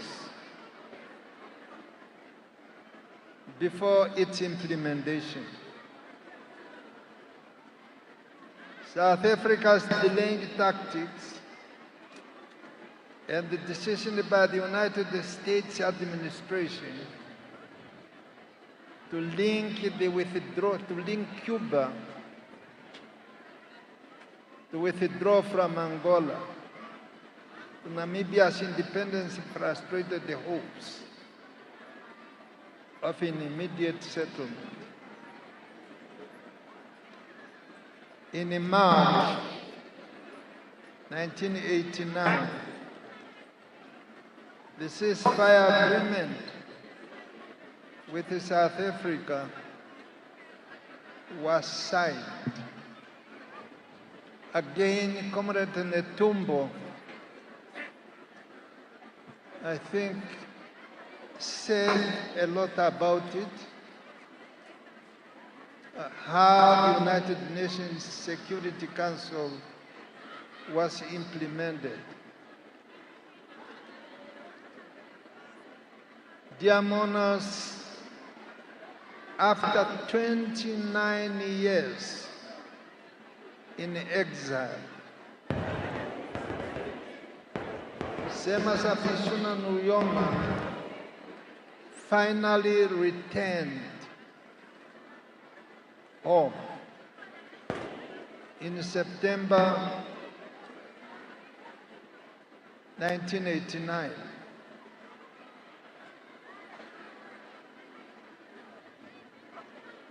The coming of Sam Nujoma mobilizing the people brought about a decisive victory in the United Nations supervised elections that paved the way for Namibia's independence. Comrade Sam Nujoma spent part of his life fighting for the independence of our country, which was finally achieved on the 21st March 1990. On that historic day, Comrade Nujoma stated, and I quote, "Namibia will forever be free," unquote. Since then, our nation has enjoyed peace and stability. Our country has been at peace with itself and with its neighbors. We have made notable strides in different areas of socio-economic development. expansion of our infrastructure such as roads and the building of harbors and the improvement of the living condition of our people under the banner of one Namibia, one nation. We are therefore honored to paying a fitting tribute to this icon African, Nujoma, and the outstanding son of Namibian people who served our country and our people for many decades with unparalleled distinctions. First as a freedom fighter, and later as a head of state of independent Namibia. Comrade Nujoma's departure reminds us the long journey we have traveled as Namibians. It reminds us of the many battles we have fought, the countless river of bloods we crossed, and the unwelcome jungles we have walked through in search of our freedom and independence. Dear Mourners, as Commander-in-Chief of the People's Republic Arm of Namibia, Comrade Utoni Nujoma motivated us not to give up, but to continue the fighting until Namibia was free. His unwavering leadership and the courage will never be forgotten.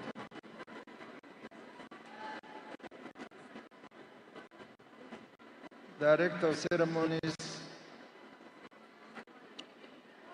it is part and parcel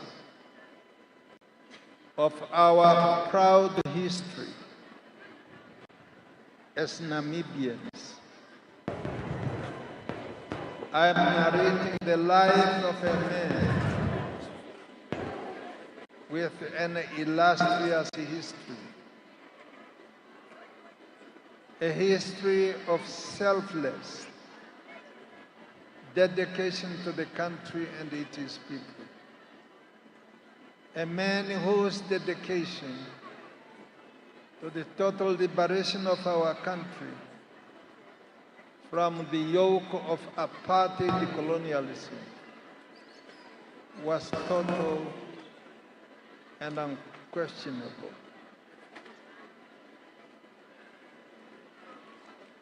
Dear Mourners, I believe that the befitting farewell we can give to our founding president is for the nation, particularly the young people of this country, to embrace and internalize the ideals which Comrade Nujoma lived and fought for. These include his strong belief in hard work, unity, and it must be unity of purpose, national reconciliation, and the rejection of the vices of tribalism, ethnicity, and regionalism. Comrade Nujoma has lived a full life. His legacy will continue to inspire the nation at large. Yes, Comrade Kovambo Nujoma will surely be missed. But those know him like I do, and those who live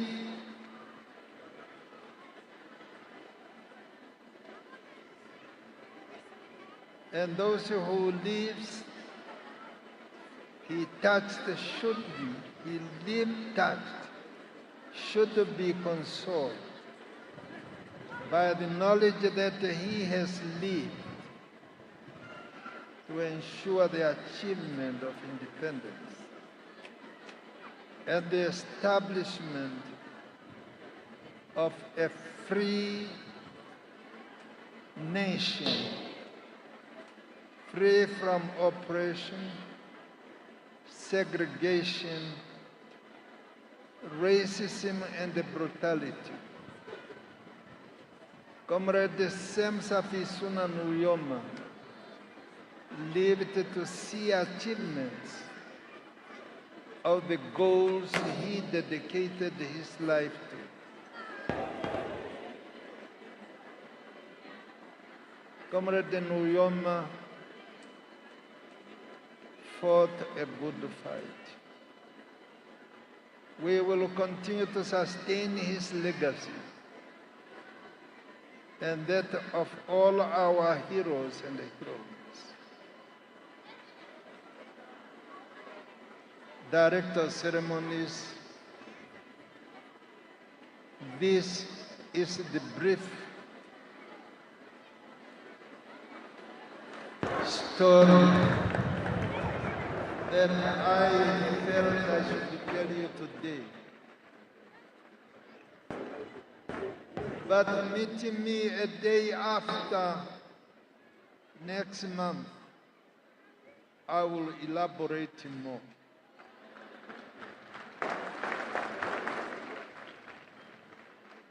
May his soul rest in peace. Amen.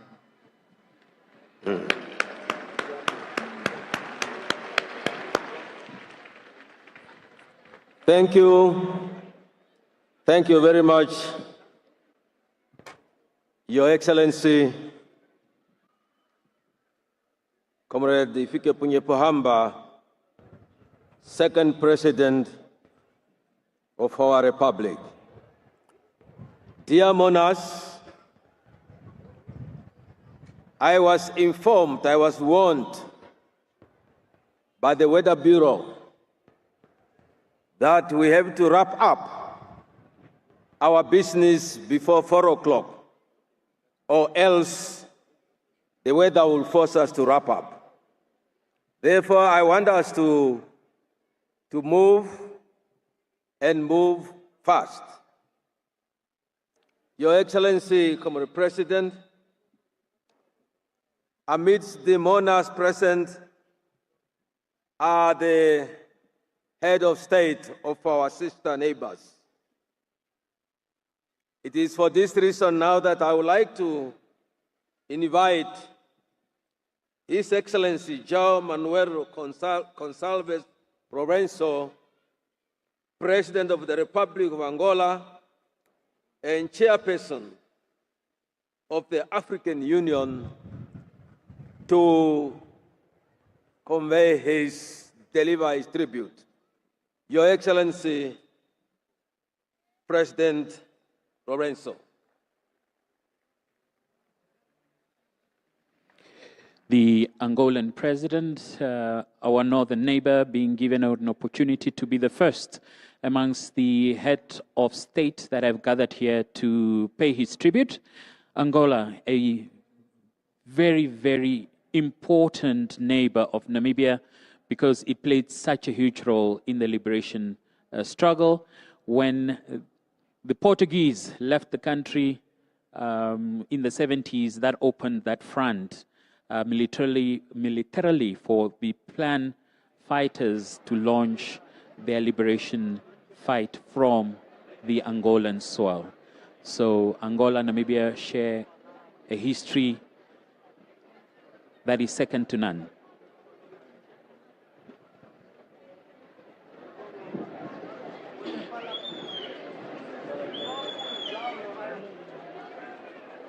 Sua Excelência Nangolo Mbumba, Presidente da República da Namíbia, Sua Excelência Netumbo Nandi Daitua, Vice-Presidente e Presidente eleita da República da Namíbia, respeitada viúva,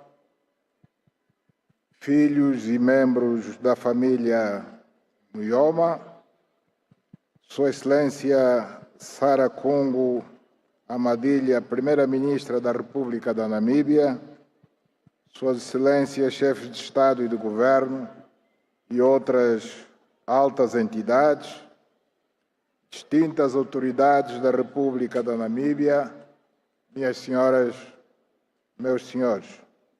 Your Excellency Nangolo Mbumba, President of the Republic of Namibia, Your Excellency Netumbo Nati Daitua, Vice President and President-elect of the Republic of Namibia, Your Excellency the widow and the family Nujoma, Your Excellency Sarah Kangu Amdila, Prime Minister of the Republic of Namibia, Your Excellencies, Heads of State and Government, and highest dignitaries, distinguished authorities of the Republic of Namibia, ladies and gentlemen.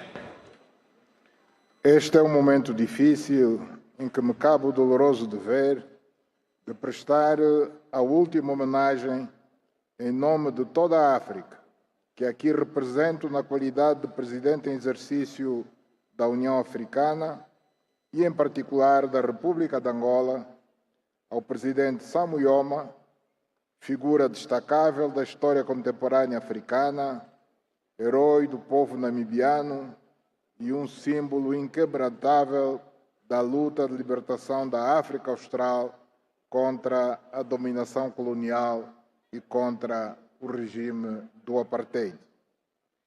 This is a difficult moment when I have the duty to pay the last homage on behalf of the whole Africa that I'm representing as the chairperson of the African Union, and in particular as President of the Republic of Angola, to President Sam Nujoma, an outstanding figure of the African contemporary history, hero of the Namibian people, and symbol of unbreakable fight for the liberation of Southern Africa and against the rule of apartheid regime in South Africa. Partiu para a eternidade um homem corajoso, um patriota namibiano convicto e um filho genuíno de África, que se tornou um ícone da luta pelo resgate da dignidade e da soberania do seu povo, desafiando com valentia e de forma exemplar o hediondo sistema do apartheid, que dominou durante várias décadas, com indescritível crueldade, a cena política do sudoeste de África. A courageous man has left for eternity, a Namibian patriot, a genuine son of Africa, who has become an icon of fight for the dignity and sovereignty of his people, challenging giantly in an exemplary manner the any system of apartheid which dominated for various decades in indescribable cruelties the political scene of Southwest Africa. Há homens com a têmpera de Sam Nujoma e de outros grandes líderes da história da libertação de África. A nós, os que hoje temos a responsabilidade de os seguir, inspirados pelos exemplos que nos legaram, cabe-nos, no contexto de uma missão quase impossível, interiorizarmos o seu espírito de abnegação e entrega às causas africanas, e conduzirmos o nosso continente de forma a realizarmos os sonhos e os objetivos pelos quais pugnaram e acreditaram até o fim dos seus dias, os de poder construir uma África livre, desenvolvida e ciosa dos seus valores mais profundos. To men with strengths such as of Sam Nujoma and other big leaders of the liberation history of Africa, and to us who today have the responsibility to follow, inspired by the example that they have left us, it's up to us in the context of an almost impossible mission to emulate the spirit of devotion for the cause of Africa that led them and led our continent so that we can realize the dreams and goals for which they fought and they believed up to the last day of their life, and which is to be able to build an Africa that is developed based on the profound values of its own. Perante o féretro de Sam Nujoma, permitam-me dizer que saberemos levar por diante todos os esforços ao nosso alcance para que os africanos, no seu conjunto, dignifiquem e honrem a memória de todos os seus pais fundadores, construindo num ambiente de solidariedade ativa entre todos a África que queremos. Before the coffin of Sam Nujoma, allow me to say that we will be able to take forward all efforts in order to achieve as Africans together, that we may dignify and give honor to the memory of our founding fathers by building in an environment of active solidarity amongst all of us, the Africa we want. Este é um momento propício para recordarmos que foi com esta perspectiva que jovens angolanos e namibianos e pessoas de ambos os países de todas as gerações se uniram e verteram o seu sangue em duras batalhas travadas no Windhoek, em Xangongo, na Kaama, no Cuito-Quanaval e noutras localidades, para escrever páginas gloriosas da história da libertação da nossa região. This is a befitting moment for us to recall that under this perspective, young Angolans and Namibians and peoples from both countries, from all generations, united themselves and shared their blood in fierce battles held in Kalweke, Xangongo, Kahama, in Cuito-Quanaval, and other locations in order to write the glorious pages of history of our liberation as a region. No quadro do pensamento do presidente Agostinho Neto, quando dizia que na Namíbia e na África do Sul estava a continuação da nossa luta, o povo angolano, encabeçado pelo então presidente José Eduardo dos Santos, encarnou a solidariedade e o apoio à causa do povo namibiano e de outros povos da nossa região, contribuindo assim para a construção de uma nova nação livre, com justiça e dignidade para os seus habitantes, ao ter ajudado no processo da autodeterminação da Namíbia e do fim do apartheid na África do Sul. Within the thought of President Agostinho Neto, when he said in Namibia and South Africa was the continuation of our struggle, the Angolan people, led by then President José Eduardo dos Santos, incarnated the solidarity and support to the cause of the Namibian people and other peoples of our region by contributing to the building of a new free nation with justice and dignity for its inhabitants, and has helped in the process of self-determination of Namibia and the end of apartheid in South Africa. Neste ambiente de tristeza, que também convida à reflexão, vale lembrar que a paz definitiva em Angola não teria sido possível se não se tivesse conseguido derrotar o regime do apartheid, o que proporcionou a descolonização e independência da Namíbia. At this bereaving environment, it's also a moment to reflect. It's worth to recall that long-lasting peace in Angola would not have been possible if we have not been able to defeat the apartheid regime, which has also led to decolonization of Namibia and the achievement of its independence. Permitam-me aproveitar esta ocasião para expressar ao povo da Namíbia, às suas autoridades e à família enlutada o nosso tributo, os nossos mais profundos sentimentos de pesar, em nome de todos os angolanos, dos africanos de uma maneira geral e no meu próprio. Allow me to seize this occasion to express to the Namibian people and to the Namibian authorities and the bereaved family our tribute and our heartfelt condolences on behalf of all Angolans, of all Africans in general, and on my own indeed. A obra de Sam Nujoma em favor do seu povo ficará indelevelmente registada nos anais da história e eternizá-lo-á como uma incontornável referência para as futuras gerações da Namíbia e do continente africano. The work of Sam Nujoma in favor of his people will be written forever in annals of the history and shall be eternalized as a beacon for the future generation of Namibia and the African continent. Os grandes homens não morrem, descansam. Great men don't die, only rest. Presidente Sam Nujoma, descanse em paz. May President Sam Nujoma rest in eternal peace.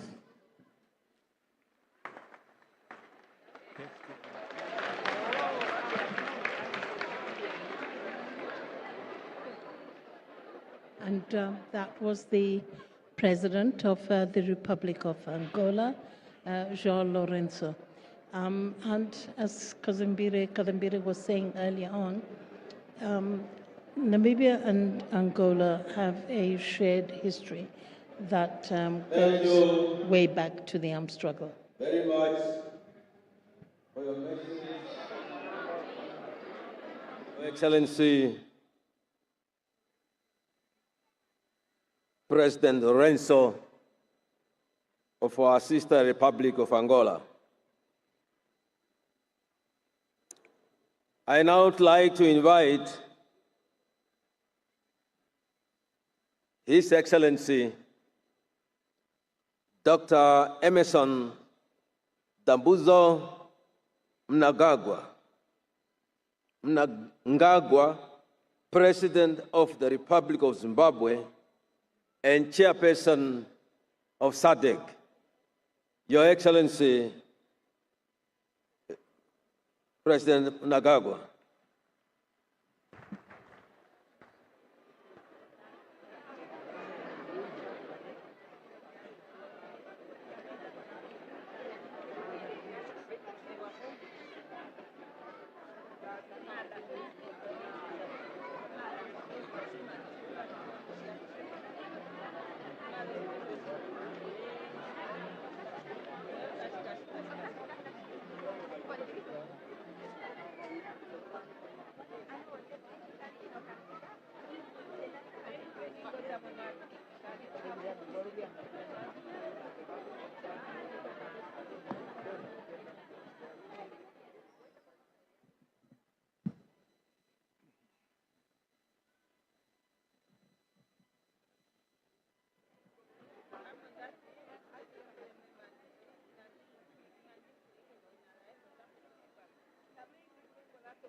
Madam Kovambo Nujoma and the bereaved Nujoma family. Your Excellency, President Dr. Nangolo Mbumba and the First Lady. Your Excellencies, Heads of State and Government. Your Excellencies, former heads of state and government, honorable ministers, heads of delegations who are here, excellencies, members of the diplomatic corps, distinguished guests, ladies and gentlemen, comrades and friends.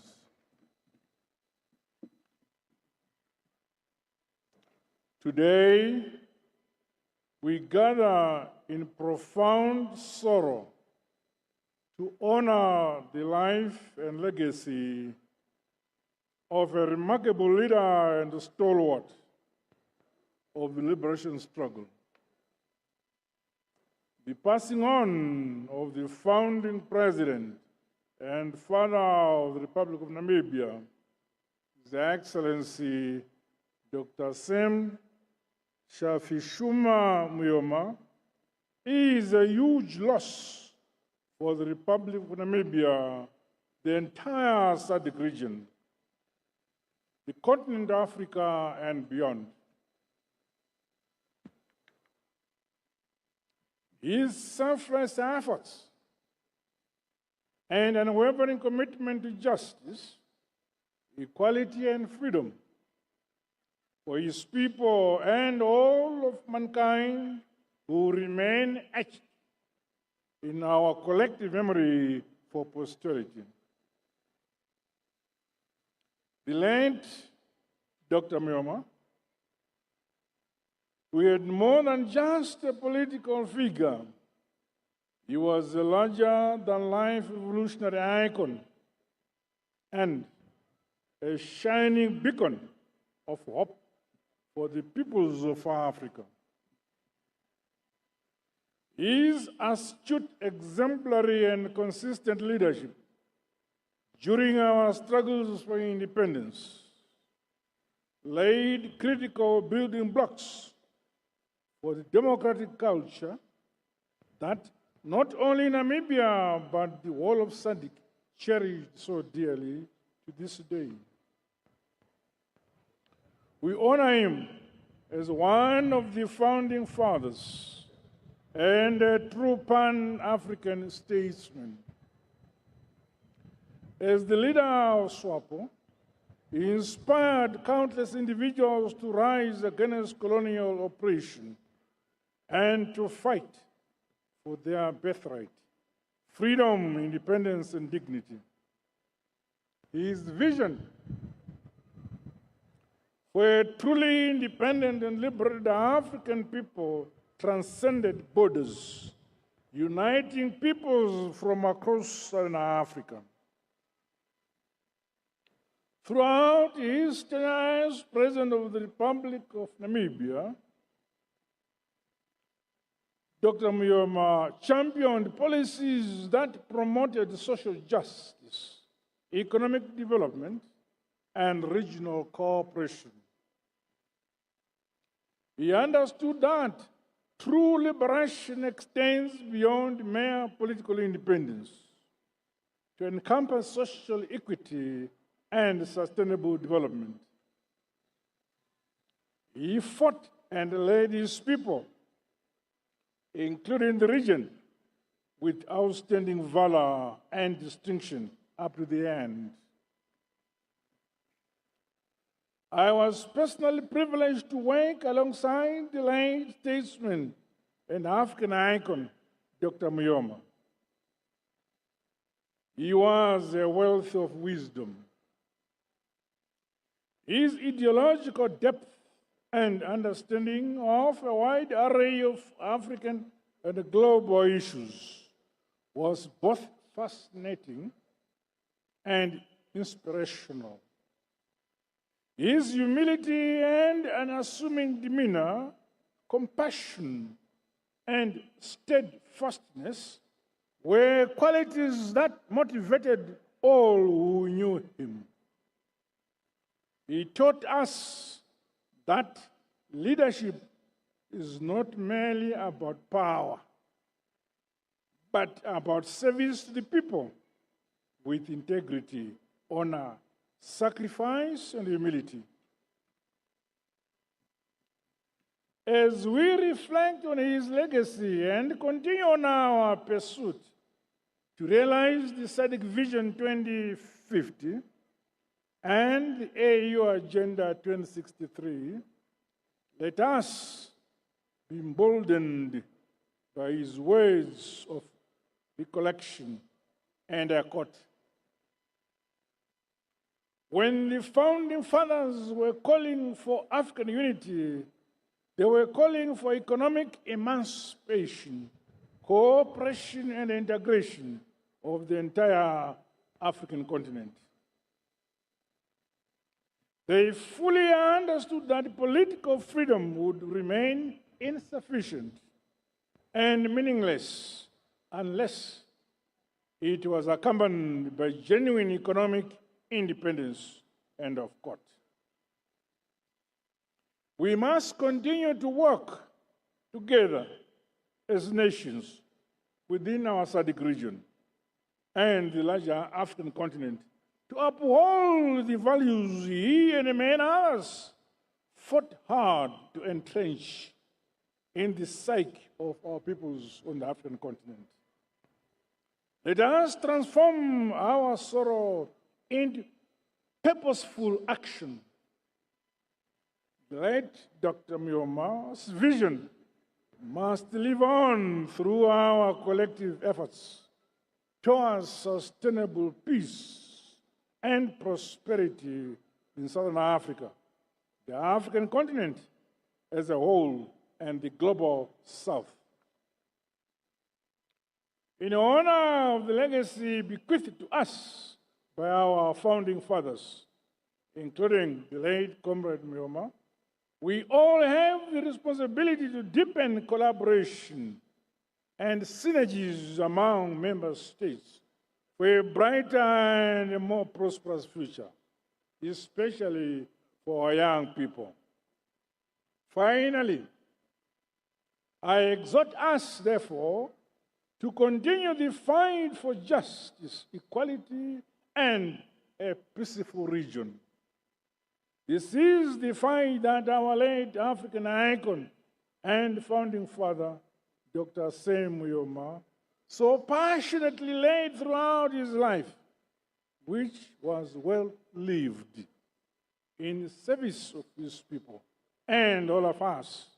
May his soul rest in eternal peace. I thank you.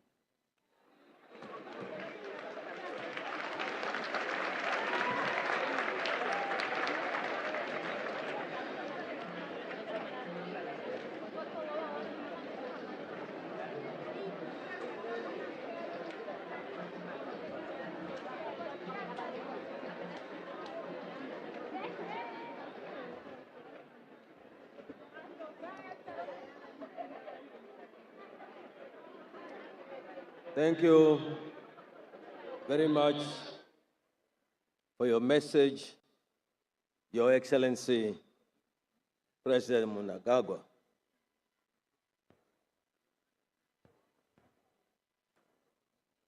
I now would like to invite the Honorable Esteban Lazo Hernandez, President of the National Assembly of the People's Power and Council of State, member of the Political Bureau of the Cuban Communist Party. Your Excellency.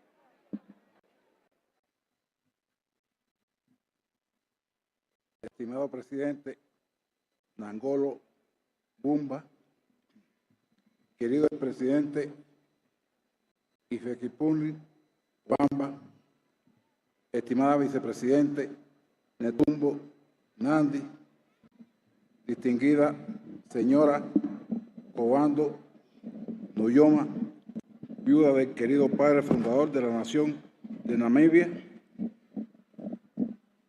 doctor Nujoma, y otros miembros de la familia Nujoma. Excelentísimo jefe de Estado y de Gobierno y otros destinatarios presentes.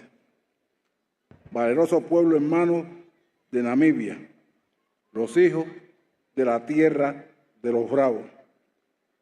Despedir al doctor Nujoma, gran ícono de la lucha de África contra el colonialismo y el apartheid, y amigo incondicional de los cubanos, no solo resulta difícil y doloroso, sino que constituye también un acto de suma responsabilidad. Pues debo intervenir en nombre del líder de la Revolución Cubana, general de ejército Raúl Castro Ruz, del primer secretario del Partido Comunista de Cuba y presidente de nuestra República, Miguel Díaz-Canel Bermúdez, y del pueblo de Cuba. Hablar en nombre de los cubanos compromete mucho, porque nuestro pueblo conoce muy bien cuánto costó a los hermanos namibios, guiados por el compañero Nujoma, alcanzar su independencia y poner fin al régimen racista, segregacionista impuesto por Sudáfrica del apartheid.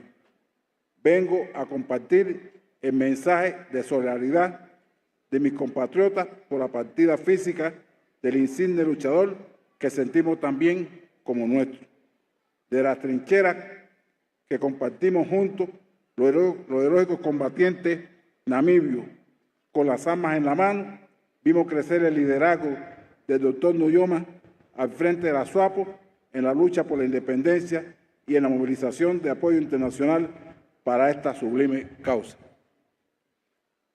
Dear President Nangolo Mbumba, dear former President Hifikepunye Pohamba, esteemed Vice President Netumbo Nandi, President-elect of this adorable nation, distinguished Mrs. Kovambo Nujoma, widow of the beloved founding father of the Namibian nation and other members of the Nujoma family, Your Excellencies, heads of states and governments and other personalities accompanying us, courageous people of Namibia, sons and daughters of the land of the brave, saying farewell to Dr. Nujoma, one of the greatest icons of the African fight against colonialism and apartheid, and an unconditional friend of Cuba, is not only hard and painful, but it also represents an act of great responsibility. In the first place, because I come here to speak on behalf of the leader of the Cuban Revolution, the General of Army, Raúl Castro Ruz, and on behalf of the first Secretary of the Communist Party of Cuba and President of the Republic, Miguel Díaz-Canel Bermúdez, and also on behalf of all of our people. Now, speaking on behalf of the Cuban people represents a great challenge, given the fact that our people knows very well the high cost paid by the Namibian people who, guided by Comrade Nujoma, managed to obtain the independence and finally put an end to the racist and segregational regime of apartheid imposed by South Africa. I come here today to bring the message of solidarity of all the Cubans on the occasion of the departure of this most distinguished fighter that we perceive as one of our own. From the bottom of the trench we shared alongside the heroic Namibian combatants, hand in hand, we witnessed how Dr. Nujoma's leadership at the head of SWAPO and also in the mobilization of the international support for his sublime cause grow. Sentimos sano orgullo porque la historia unió a nuestro pueblo a este símbolo mundial de rebeldía, bravura, defensa por la dignidad e intransigencia revolucionaria que los cubanos aprendimos a admirar y a respetar. La profunda relación de amistad que forjaron el líder histórico de la Revolución Cubana, comandante en jefe Fidel Castro Ruz, el general de ejército Raúl Castro Ruz, con el querido doctor Nujoma, cimentó la hermandad actual entre nuestros dos pueblos. Estos compañeros de lucha, revolucionarios consecuentes y luchadores que compartieron sueños de emancipación y soberanía, sellaron esta unidad bajo el liderazgo indiscutible de estos gigantes, nuestras naciones, aunque distantes geográficamente, quedaron ungidas para siempre con la sangre abonada por nuestros mejores hijos. Con Nujoma construimos juntos los caminos de Cuba y Namibia, y esa huella que dejamos es nuestro legado al que seremos siempre fieles, fortaleciendo la amistad y la hermandad y la cooperación entre nuestras naciones. We are very proud of how history has brought us together to this world symbol, rebelliousness and bravery, a champion of the defense of dignity and of revolutionary intransigence, a man that we admire and respect in Cuba. The deep friendship built by the historical leader of the Cuban Revolution, Commander-in-Chief Fidel Castro, the General of Army Raúl Castro, and our dearest Dr. Nujoma, is the foundation of the brotherhood existing today between our two peoples. These comrades in fight, these consequent revolutionaries, these warriors who shared the dreams of emancipation and sovereignty sealed our unity. It is under the undoubted leadership of these giants that our nations, although geographically distant, got united forever by the blood shed by our best sons and daughters. With Nujoma, we have built together the past of Cuba and Namibia, and the legacy we will always respect and pass on to future generations who will always remain faithful to it by deepening friendship, brotherhood, and cooperation between our two nations. La valiosa y sincera amistad que nos prodigó lo hizo merecedor en 1991 de la Orden José Martí, máxima distinción que otorga el Estado cubano a un extranjero. Fue un justo reconocimiento a sus extraordinarios méritos en la lucha por la independencia de Namibia. En los momentos más difíciles para Cuba, su voz siempre se alzó para recordarle al mundo que la dignidad de un pueblo no se negocia. Fue un ferviente impulsor de la solidaridad y cooperación con nuestro país y juntos se dejó en reconocer la contribución cubana a las luchas por la liberación de África y el fin del oprobioso régimen de la apartheid. Agradeceremos eternamente su invariable apoyo a nuestra justa demanda por el fin del criminal bloqueo de los Estados Unidos. Por eso Cuba, país indisolublemente unido a África y a Namibia, se une hoy a ustedes para recordar su inmenso legado, pero sobre todo para rendir homenaje a su extraordinaria vida. Como dijera el más universal de los cubanos, José Martí, la muerte no es verdad cuando se ha cumplido bien la obra de la vida. Dr. Nujoma's valuable and sincere friendship towards the Cuban nation made him win in 1991 the José Martí Order, the highest distinction given by the Cuban state to a foreign personality. This was a fair recognition to his extraordinary merits in fighting for Namibia's independence. During Cuba's hardest periods, his voice was always there to remind to the world that the dignity of a nation is not negotiable. He was a champion of solidarity and cooperation with our country and never ceased to acknowledge Cuba's contribution to liberation fights in Africa and to the elimination of the opprobrious apartheid regime. We will always be grateful for his unconditional support to our just demand for an end to the criminal blockade imposed to Cuba by the United States. For all these reasons, Cuba, a country that is bounded to Africa and to Namibia, has come here today to join you to remember Nujoma's immense legacy, but above all, we have joined you to pay a tribute to his extraordinary life. We remember on this day a phrase of Cuba's national hero, José Martí, who said, and I quote, "Death is not true when life's work has been well accomplished." Durante su presidencia fundadora, sentó las bases de un Estado democrático, promovió la reconciliación nacional, trabajó arduamente para reducir las enormes desigualdades heredadas de la apartheid, impulsó políticas en favor de la inclusión social y el crecimiento económico, a la par que fortaleció el prestigio de Namibia en el ámbito internacional. Camaradas y distinguidos representantes, a la familia Nujoma, al pueblo de Namibia a sus compañeros de lucha, a la máxima dirección del país. Los acompañamos en este difícil momento. Cuba, su hermana nación del Caribe, estará siempre para ustedes, como siempre el hermano Nujoma estuvo para nosotros. Unidos, honraremos su memoria en la lucha constante por un mundo donde la dignidad plena del hombre sea un privilegio, no de unos pocos. Hoy, Namibia despide a su hijo más valioso y Cuba despide a un gran hermano de ideas y de lucha. Hasta siempre, hermano e insigne héroe. Hasta la victoria siempre. Muchas gracias. During his founding presidency, Nujoma set the basis for a democratic state. He promoted national reconciliation. He worked hard to reduce the huge inequalities inherited from apartheid, and all that while promoting policies of social inclusion and economical growth, thus reinforcing Namibia's prestige in the international arena.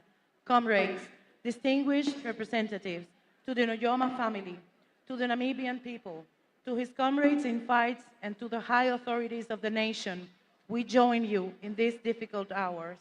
Cuba, your sister nation from the Caribbean, will always be there for you, as Brother Nujoma was always there for us. By standing together, we will honor his memory and celebrate his constant fight for a world in which full dignity will not be the privilege of only a few. Namibia bids a farewell today to its most cherished son, and Cuba bids a farewell to a giant brother in ideas and in constant fights. To eternity, dear brother and hero, unto victory, always. Thank you very much.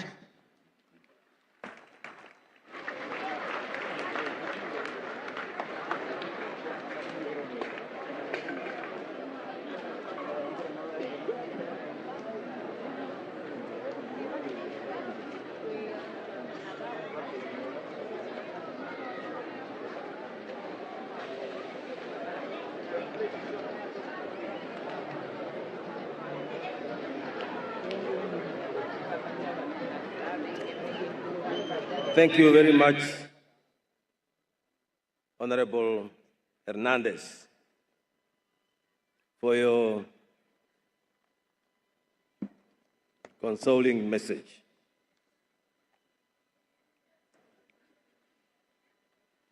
Comrade President, Meme Kovambo Nujoma, the family of late Comrade President Nujoma, dear mourners, I would like at this juncture invite Comrade Dr. Nashilongo Shivute to come and deliver the message on behalf of Meme Kovambo Nujoma. Comrade Shivute.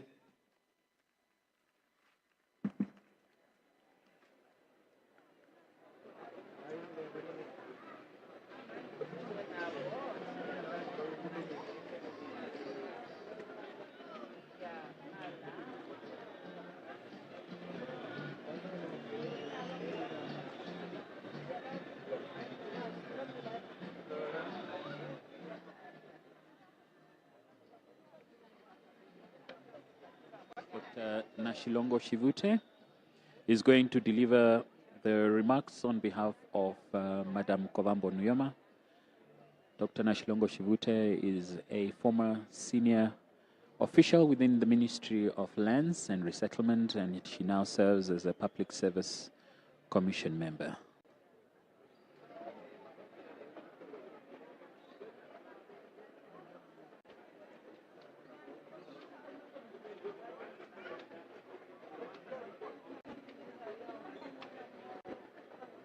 Tribute, it means we have now finalized all the foreign heads of state and government that have come to pay tribute to the founding father, or at least their tributes, that is. Director of Ceremonies, Honorable Dr. Ita Kanji, Minister of Higher Education, Honorable Franz Kapofi, Minister of Defense and Veterans Affairs, Your Excellency Dr. Nangolo Mbumba, President of the Republic of Namibia, Commander-in-Chief of the Namibian Defense Force, Chief Mourner, and Madame Mbumba, First Lady of Namibia. Children, grandchildren, and representatives of the family Nujoma, Mushimba, and Kondombolo. Your Excellency, Dr. Hifikepunye Pohamba, former President and Madame Pohamba. Your Excellencies, heads of state and government. Your Excellency, foreign dignitaries. Your Excellency, Dr. Netumbo Nandi Ndaitwah, Vice President and President-elect of the Republic of Namibia, and Lieutenant General Ndaitwah. Right Honorable Dr. Sarah Kuvongwela Amavila, Prime Minister of the Republic of Namibia, and Mr. Amavila. Directors of ceremonies, kindly permit me to adhere to the protocol as already established.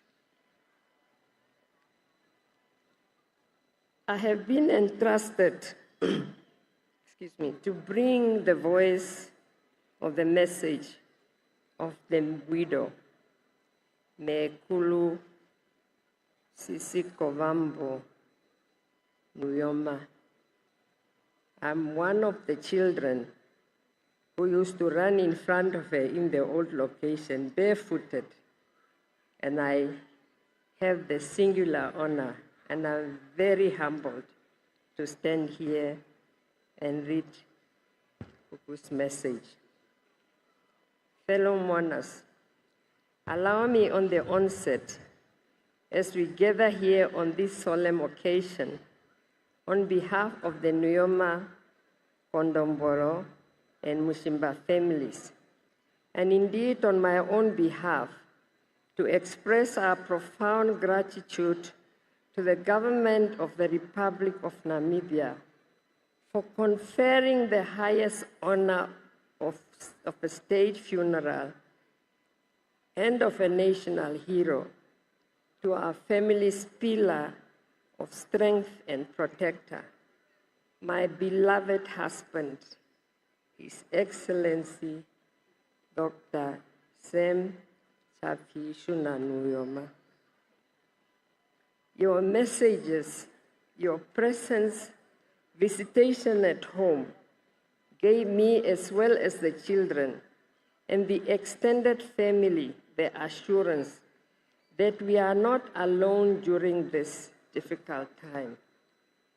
Indeed, the entire Namibian nation and the international community is standing with us, just as you stood with us and carried us during the struggle for the liberation of our beloved country. In the same vein, the entire Namibian nation and the international community upheld the values of my beloved husband, His Excellency Dr. Sam Chapishuna Nujoma, and stood by him when on 9 February 1990, he adopted our Constitution and he was unanimously elected by the National Assembly as the first President of the Republic of Namibia on 16 February 1990, and was sworn in as the founding President of the Republic of Namibia on the 21st of March 1990. Thank you for sharing in our grief.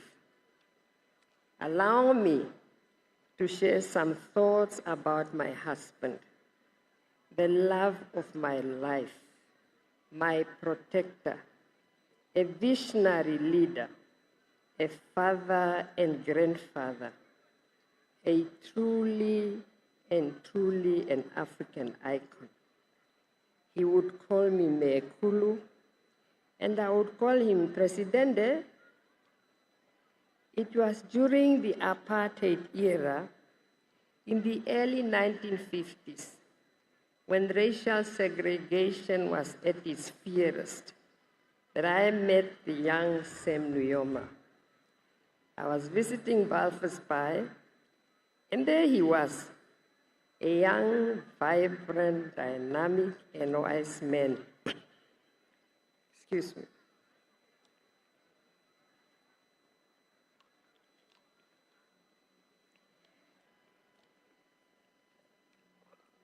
A young, dynamic, vibrant, and wise man whose presence commanded attention. Despite the divisive atmosphere of those times, we found love. Ours was a love that rose above the barriers of tribal segregation. A love that stood the test of time against colonial subjugation and the laws of divide and rule. We married on 6 May 1956, united not only by our love, but also by a shared vision for a free and independent Namibia. In our marriage, we were blessed with many children, namely Utoni Daniel Nujoma, John Ndeshipanda Nujoma, Nefungo Nujoma, Nerago Nujoma, and Mukuru Usuta Nujoma, as well as 24 grandchildren and 11 great-grandchildren. I must thou, through all the tension and political trials, say there was a lot of intimidation from the apartheid regime. My husband thou remained steadfast, resolute, focused, and disciplined. Persevering, he never wavered in his belief that Namibia would one day be free. When my husband left for exile, my family and I were not spared from the hardship. Our home was raided continuously, and we were under constant surveillance and harassment by the racist South African security forces. Yet, even in his absence, my husband's love and strength enveloped us. When the harassment became unbearable, I made the difficult decision to join him in exile in Zambia in 1978, accompanied by our youngest daughter, Usuta, and several nieces and nephews. It was a perilous journey, but love and hope propelled me forward. Despite being geographically separated, we remained closely in touch as a family. We held onto our love through letters, phone calls, telegrams, and whenever possible, brief but cherished visits. My reunion with my husband in Zambia was a moment of profound joy, a realization that love endured in the face of war and hardship. Finally, we returned home in 1989, and on the 21st of March 1990, I experienced the joy profound joy,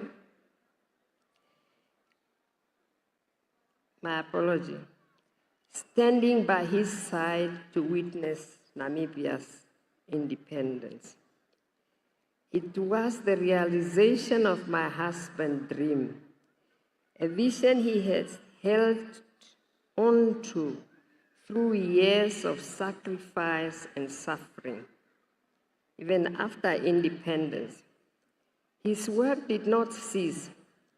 He continued to labor tirelessly, laying a firm foundation for the government of the Republic of Namibia, with the ultimate aim to secure prosperity for all Namibians. At home, despite his demanding schedule, my husband remained a devoted husband, a loving father, and a fierce protector of his family. We were always a priority to him. He made time to share light moments, to celebrate our birthdays as well as those of our children and grandchildren. It was a joy to open our home to many people, including our adopted children, planned combatants, friends from Namibia, Africa, and from all over the world. When I became the First Lady of Namibia, I enjoyed the unwavering support of my husband. He believed in me, instilled in me the confidence, and encouraged me to undertake any project during my tenure. His presence was a constant source of strength, whether through his wise counsel or simply by his reassuring smile. With this encouragement, I established the Child Survival Protection and Development Foundation to support and nurture the development of our nation's children. My husband was a humble man. His simplicity was evident in how he administered government affairs from a small study room in our residence. He was content with whatever was available, always focused on the greater good for Namibia. He respected everyone that he encountered and expressed deep gratitude to those around him, particularly to the loyal staff who served him with dedication. My husband led a disciplined and structured life, yet he was always gentle, generous, and thoughtful. He would come home, greet me first, hold my hand, his voice full of affection, and he would ask, "Mekulu Ourinawa?" And I would respond, "Presidente, Turinawa, Viwakotoka Nawa." Those simple gestures, filled with love, are treasures I will hold close to my heart forever.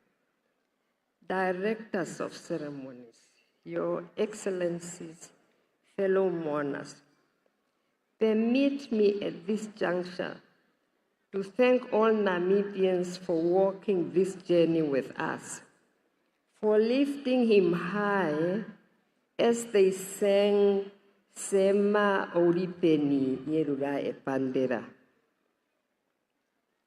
The Epandera remained lifted very high because you, the Namibian people, and our friends and supporters across Africa and the world reinforced the arm that lifted that epandela, and you provided the shoulder that carried him to navigate through rough waters.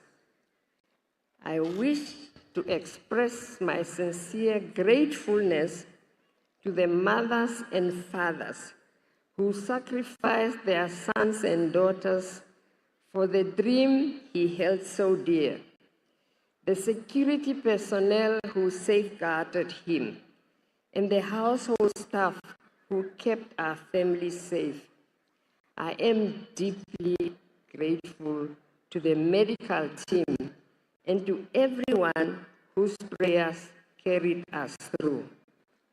Dear directors of ceremonies, I will fail in my duty if I do not recognize the African brothers and sisters on the continent and those in diaspora who shared his dream, hosted my husband, and provided the necessary political material, moral, and logistical support to realize his vision. These gestures cannot go unrecognized, as they contributed to the successful completion of the vision and mission of my husband. The last 6 months were difficult for my family and I, but even then, my husband remained a source of encouragement. His spirit was indomitable. Despite his poor health, he would always return home after every medical procedure, filling our home with hope and anticipation. Sadly, on the 8th February 2025, he took his final journey, this time not to our home, but to his eternal home. We thank God for his life. My dear husband, you will forever remain in our hearts. Your legacy will remain a shining light that I commit to pass down through generations to come. As it is written in Daniel 12, verses 3, those who are wise will shine like the brightness of heavens, and those who lead many to righteousness like the stars forever and ever. Subamo hange musuvero wanje kaende nawa nera karoe katuno kuri dembako okuhepa.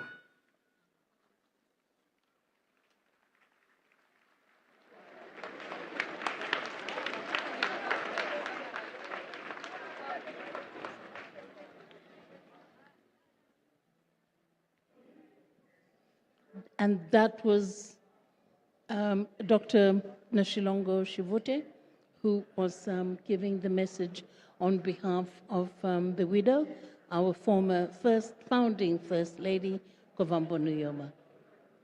And quite a heartfelt tribute there with a lot of anecdotes and behind-the-scenes sort of actions that some of us were not privy to, some of that detail that we as Namibians, we never got to know. But at this particular platform, we're getting to know the founding president as a husband as well.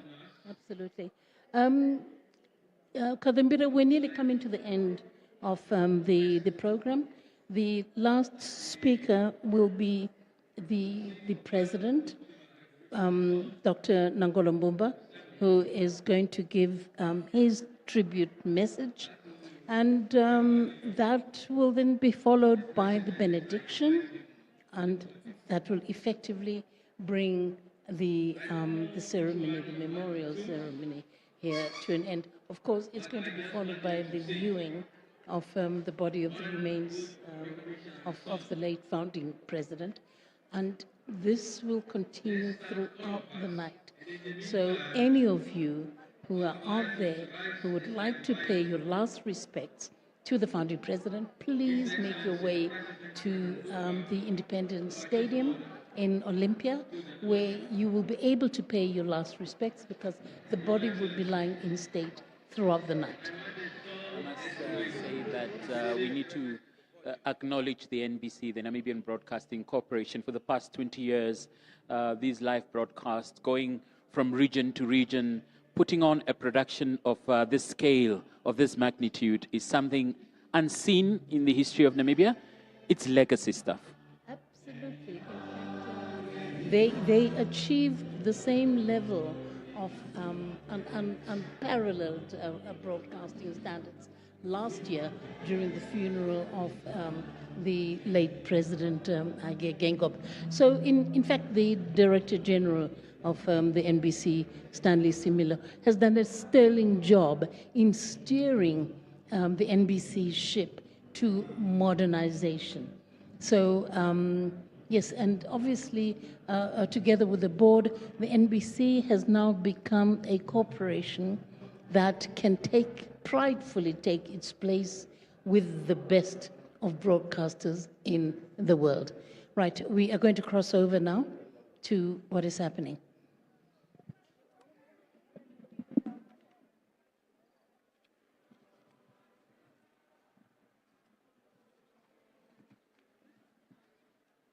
Okay, please let us take our seats.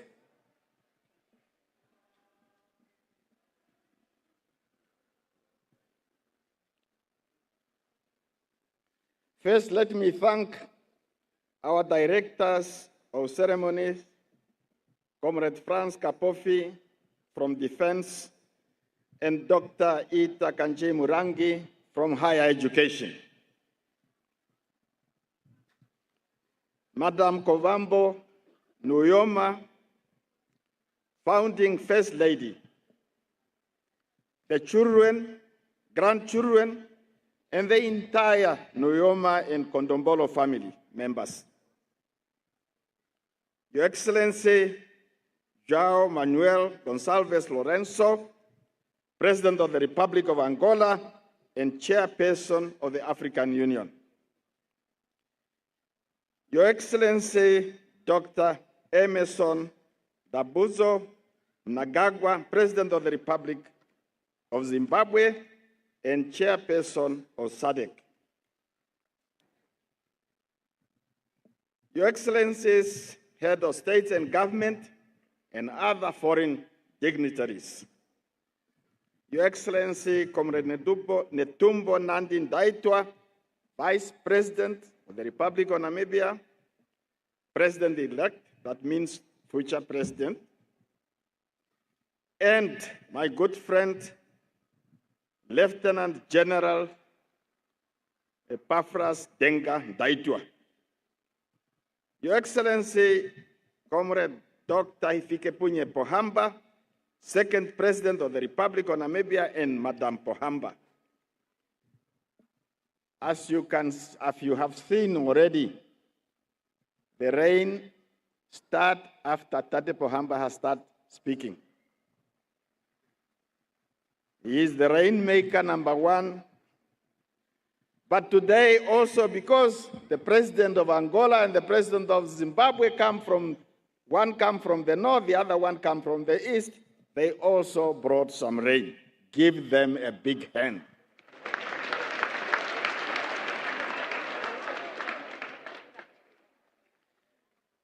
The hierarchy in terms of government structure is known.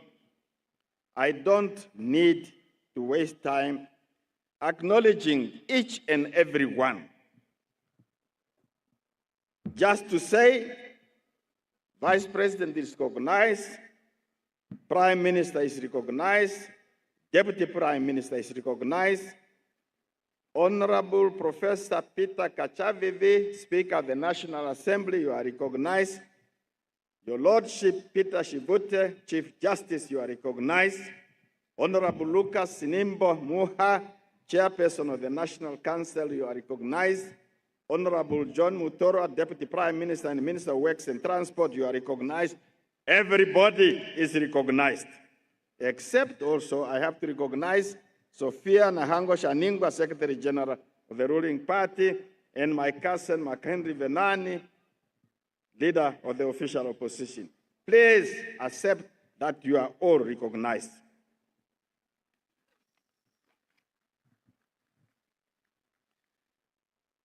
Dear mourners, on the 8th of February this year, 2025, the foundation of the Republic of Namibia was shaken by the distressing news that His Excellency, Dr. Sam Shafishuna Nujoma, our founding president, founding father of the Namibian nation, and leader of the Namibian Revolution, had passed on. The month of February is universally associated with love, purity, and health. But for the second consecutive year, for us Namibians, this month has come to represent grief and mourning. As our hearts were just beginning to heal from the loss in the same month last year of our beloved third president, His Excellency Dr. Hage Gottfried Geingob, this year we lost our founding president, His Excellency Dr. Sam Shafishuna Nujoma. 3 weeks later, since that fateful day, our hearts are still wrestling with accepting the fact that our founding father is no more. So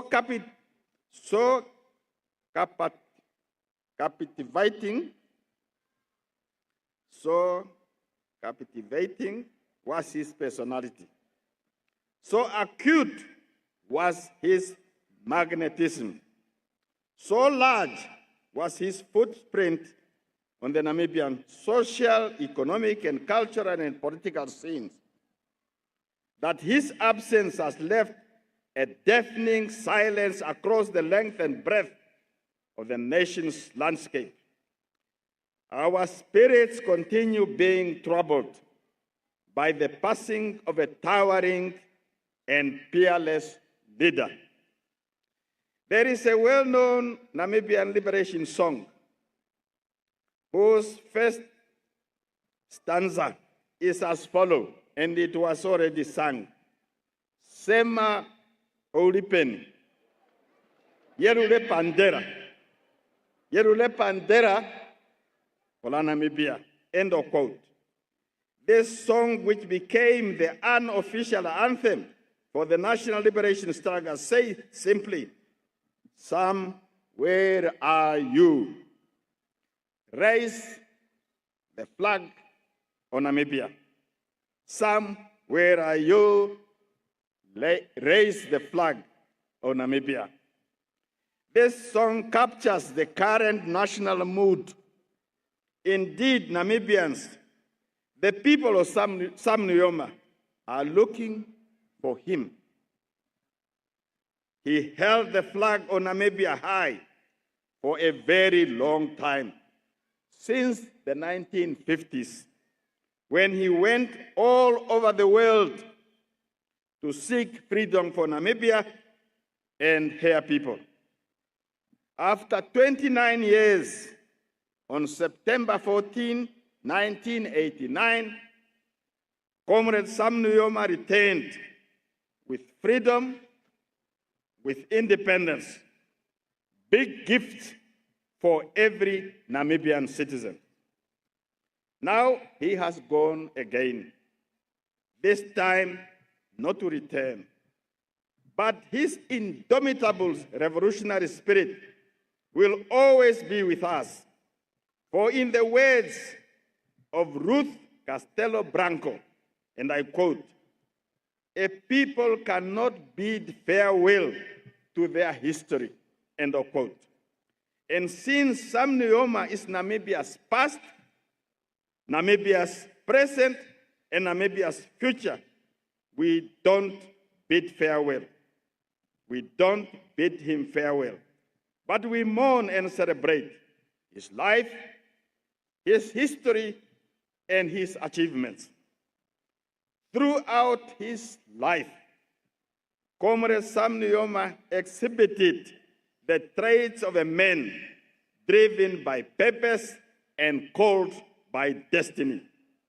Without doubt, he was an extraordinary personality.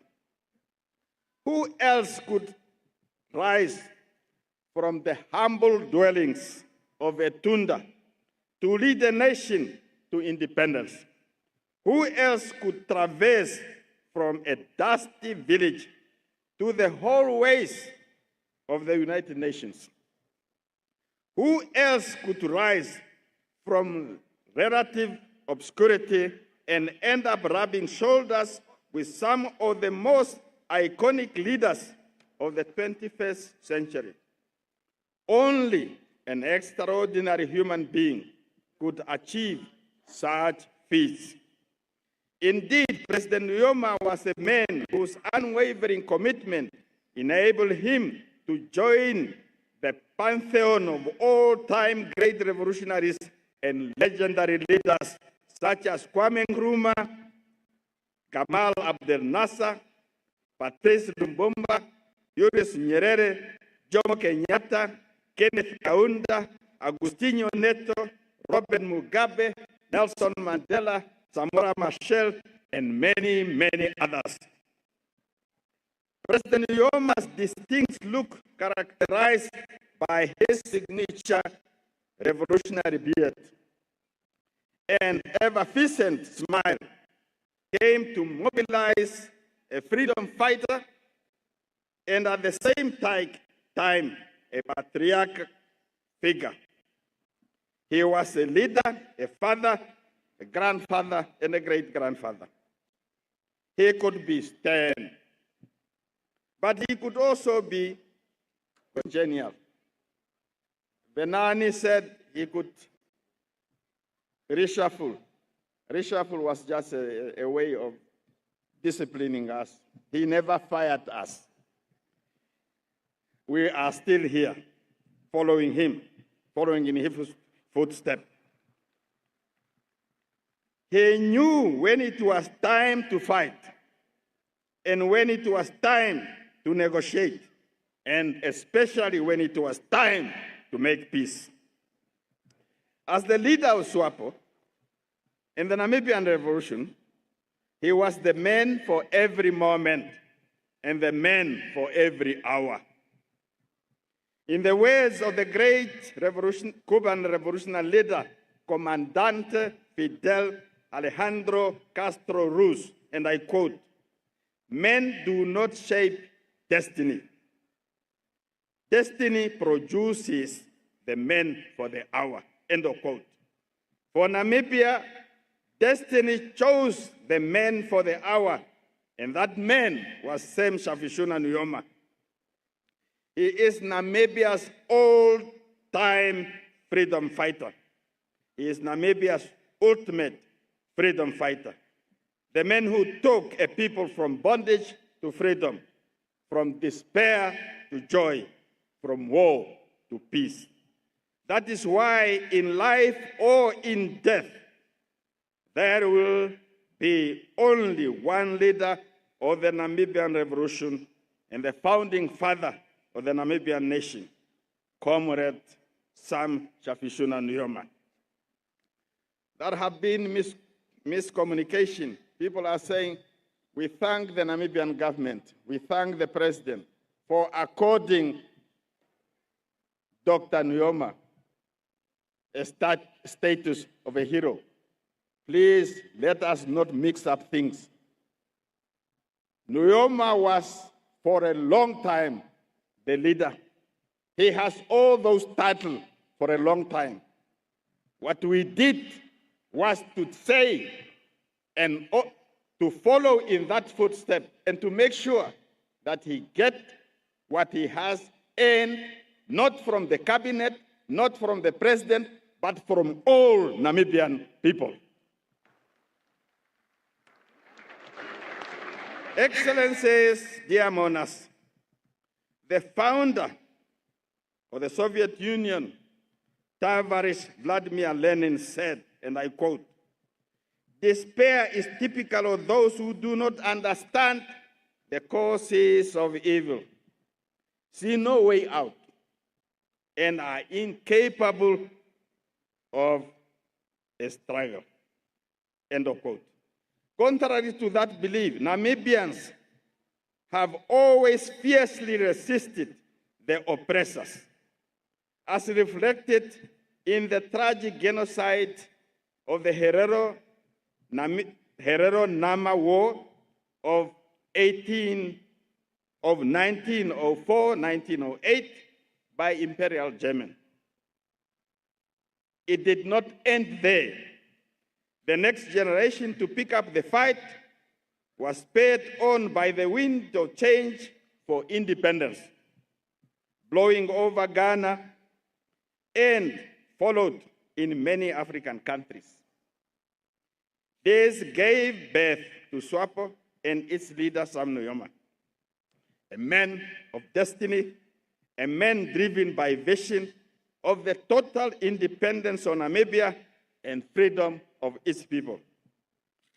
The late President Sam Nujoma is the primary exemplar of the ideals of struggle and sacrifice.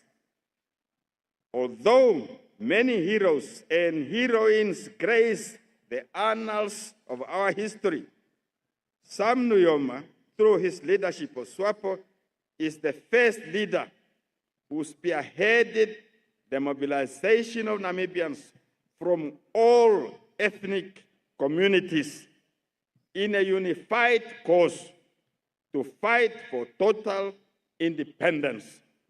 And he made the Namibian people to win. Under the courageous leadership of Comrade Sam Nujoma, SWAPO waged the struggle for independence at political, diplomatic, and military fronts. Ultimately, SWAPO was able to prevail against great odds because President Nujoma was able to galvanize the liberation movement, deploy cadres as per their unique qualities and talents. Some were sent for military training and deployed to the eastern, northern, western battlefronts and other fronts. They then reinforced the leadership and made it stronger, efficient, and effective. Others were sent to further their education all over the world. And because Comrade Nujoma instilled in them the values and importance of the liberation struggle, they always returned to join the fight for independence and freedom after completing those studies. Excellencies, dear mourners, when we all recall President Sam Nujoma, we all marvel at his abilities and his innate talent. How did this man, born in a small Namibian village, end up becoming one of the greatest revolutionary leaders of his time? From Windhoek to Francistown, from Francistown to Harare, from Harare to Mbeya, from Mbeya to Njombe, from Njombe to Dar es Salaam, from Dar es Salaam to Accra, from Accra to Monrovia, and then from Monrovia to New York. How did this man do these things? Sam Nujoma has left his revolutionary footprints across the continent and the world at large. He was able to converse even with those who speak or who spoke Swahili, Arabic, French, Russian, and many other languages, all in the interest of articulating Namibia's fight for her independence. Due to these courageous efforts, President Nujoma, assisted by many comrades such as President Hifikepunye Pohamba, National Chairman David Meroro, Andimba Toivo ya Toivo, Peter Nanyemba, Hage Gottfried Geingob, Moses Garweb, Idipo Hamtenya, Hendrik Vetboy, Peter Mwishihange, Moses Jitendero, Nikki Iambo, Peter Kachavivi, Theo Ben Gurirab, Naha Sangula, Putuse Apollos, Libertina Madila, Netumbo Nandin Daitwa, Pendukeni Ivula Itana, and many, many others, was able to convince the world that SWAPO was fighting a just cause with the sole aim to rid the Namibian people of the yoke of apartheid colonialism. Like the founder of the People's Republic of China, Chairman Mao Zedong, President Nujoma understood that sometimes in life, and I quote, war can only be abolished through war. And in order to get rid of the gun, it is necessary to take up the gun, end of quote. His leadership came to the fore during the most difficult years of the struggle, and even after Namibia's independence. He has always faced problems and difficulties. When all seemed lost, he showed us the way. When things seemed dark, he illuminated a path to victory. He was the immovable rock, the cornerstone of Namibia's revolution and pursuit for development for each one of us. A man who stood tall in the eye of the storm, a man of principle who never compromised to the very end. Excellencies, dear mourners, President Nujoma was a product of his time, born in an era when apartheid scourge in the then Southwest Africa began to spread.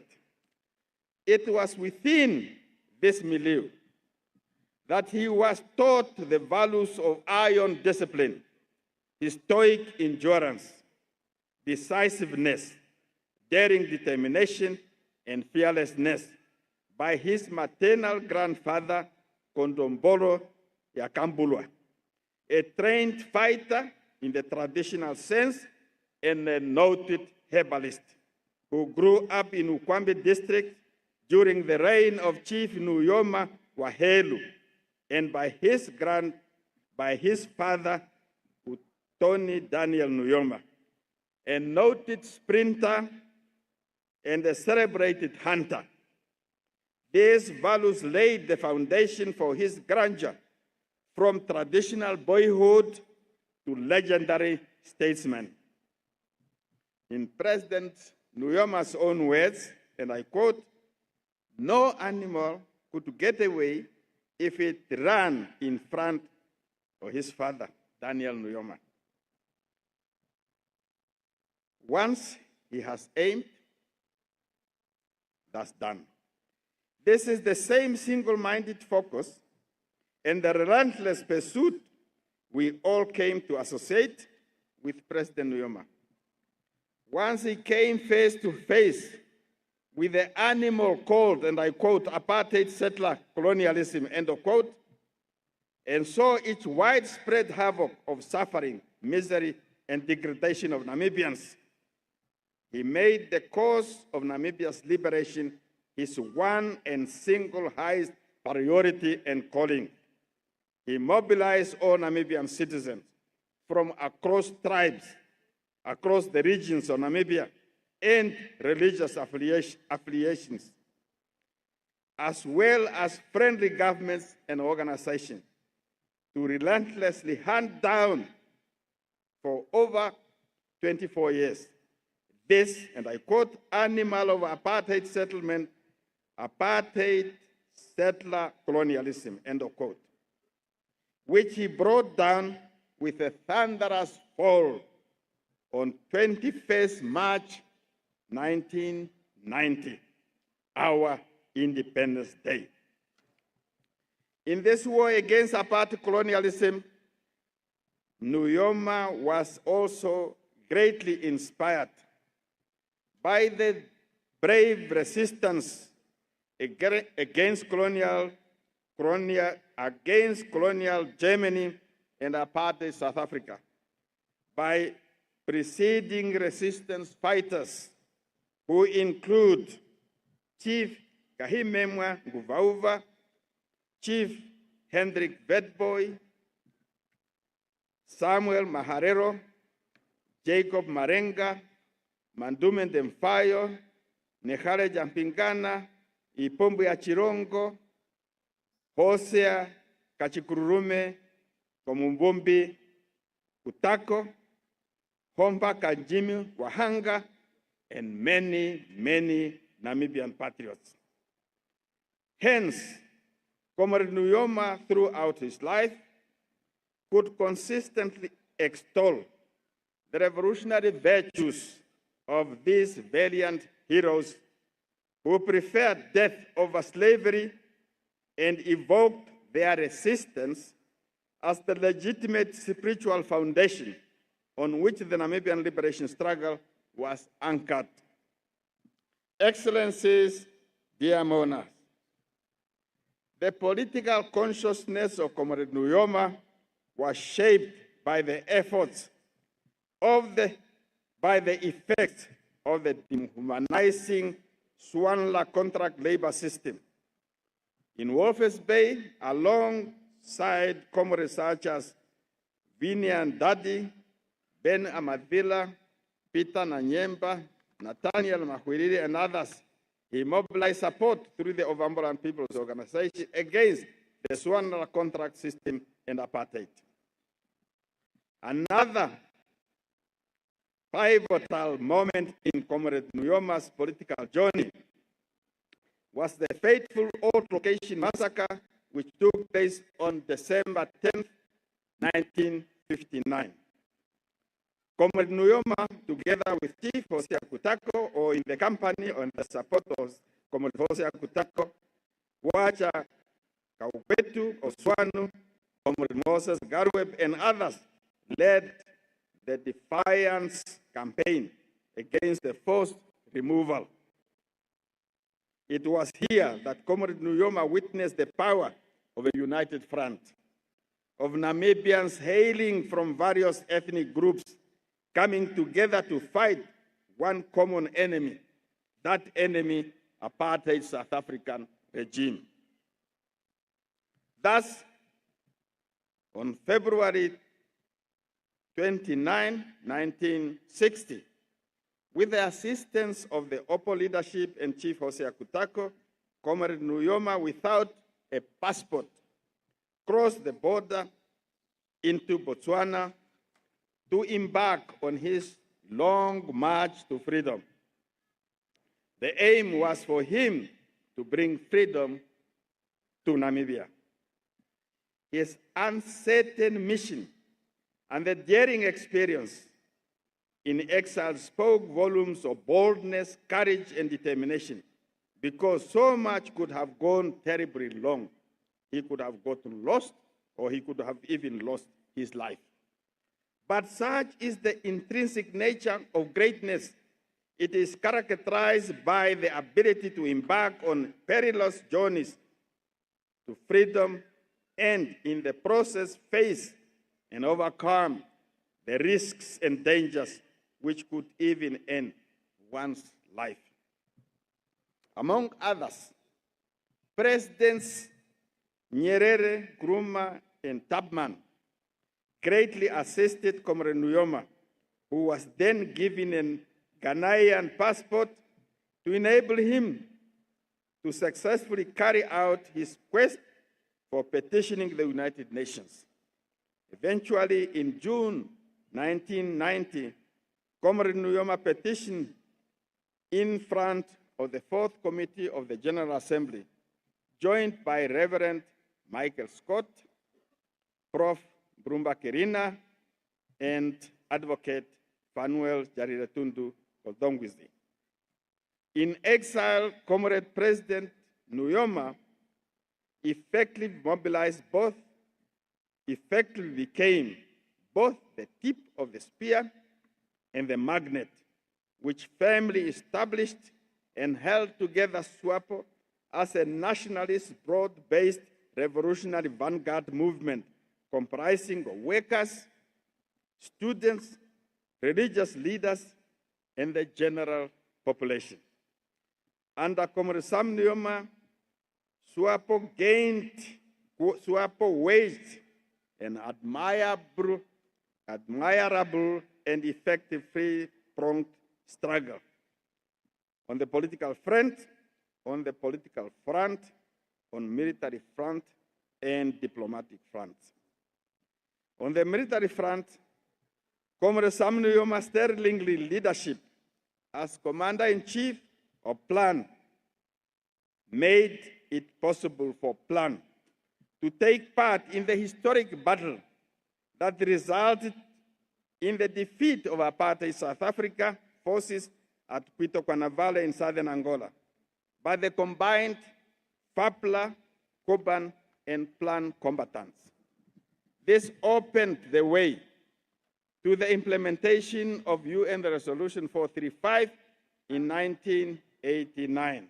Excellencies, dear mourners, following the historic 1989 democratic elections for the Constituent Assembly, Comrade Nujoma was unanimously elected as President of Namibia and sworn in on March 21, 1990, by the United Nations Secretary General Xavier Perez de Cuellar. In his acceptance statement, President Nujoma declared, and I quote, "As from today, we are masters of this vast land of our ancestors. The destiny of this country is now fully in our own hands. Thank God it is still in our own hands." With these words, Comrade Nujoma set the Namibian nation on the path of peace, stability, unity, and development. After independence, nation building became President Nujoma's primary objective. Therefore, at independence, Comrade Nujoma, as he formed the first cabinet, made the deliberate effort to ensure that it was widely representative of all Namibian people. Maybe that is also one of the reasons why reshufflement was necessary. Subsequent administrations came to build upon this foundation. Moreover, the founding president announced the policy of national reconciliation, laying the foundation for peace and unity and harmony. Personal and national accomplishments were of utmost importance to President Nujoma. Thus, with the same sense of agency and vigor as he used to exercise during the liberation struggle, President Nujoma set out to galvanize all citizens to empower themselves and to build Namibia. President Nujoma has always led from the front and by example, inspiring the successful national mobilization for the construction of the over 146 kilometers of railway line from Tsumeb to Oshikango via Ondangwa and spreading to Oshakati. It was during President Nujoma's tenure of office that national development plans and Vision 2030 were formulated, prioritizing sectors such as education, health, agriculture, tourism, and mining. The relentless pursuit of second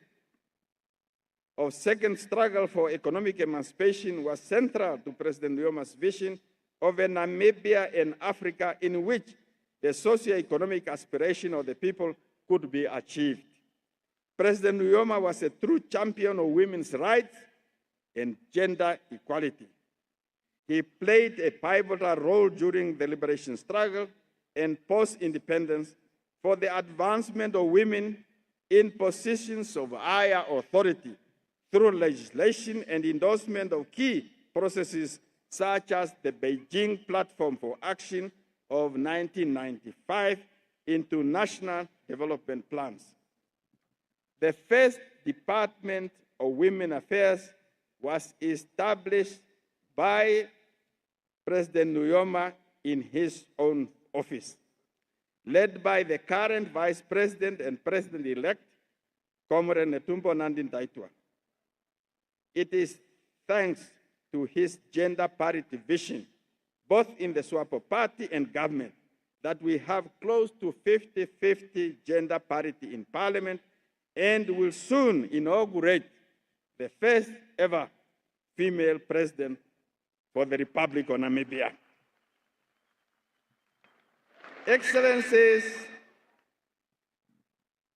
dear mourners, President Nujoma believed that, and I quote, the best way in which we can address social and economic inequality in our country is by ensuring that all our people, especially the youth, are provided with quality education, end of quote.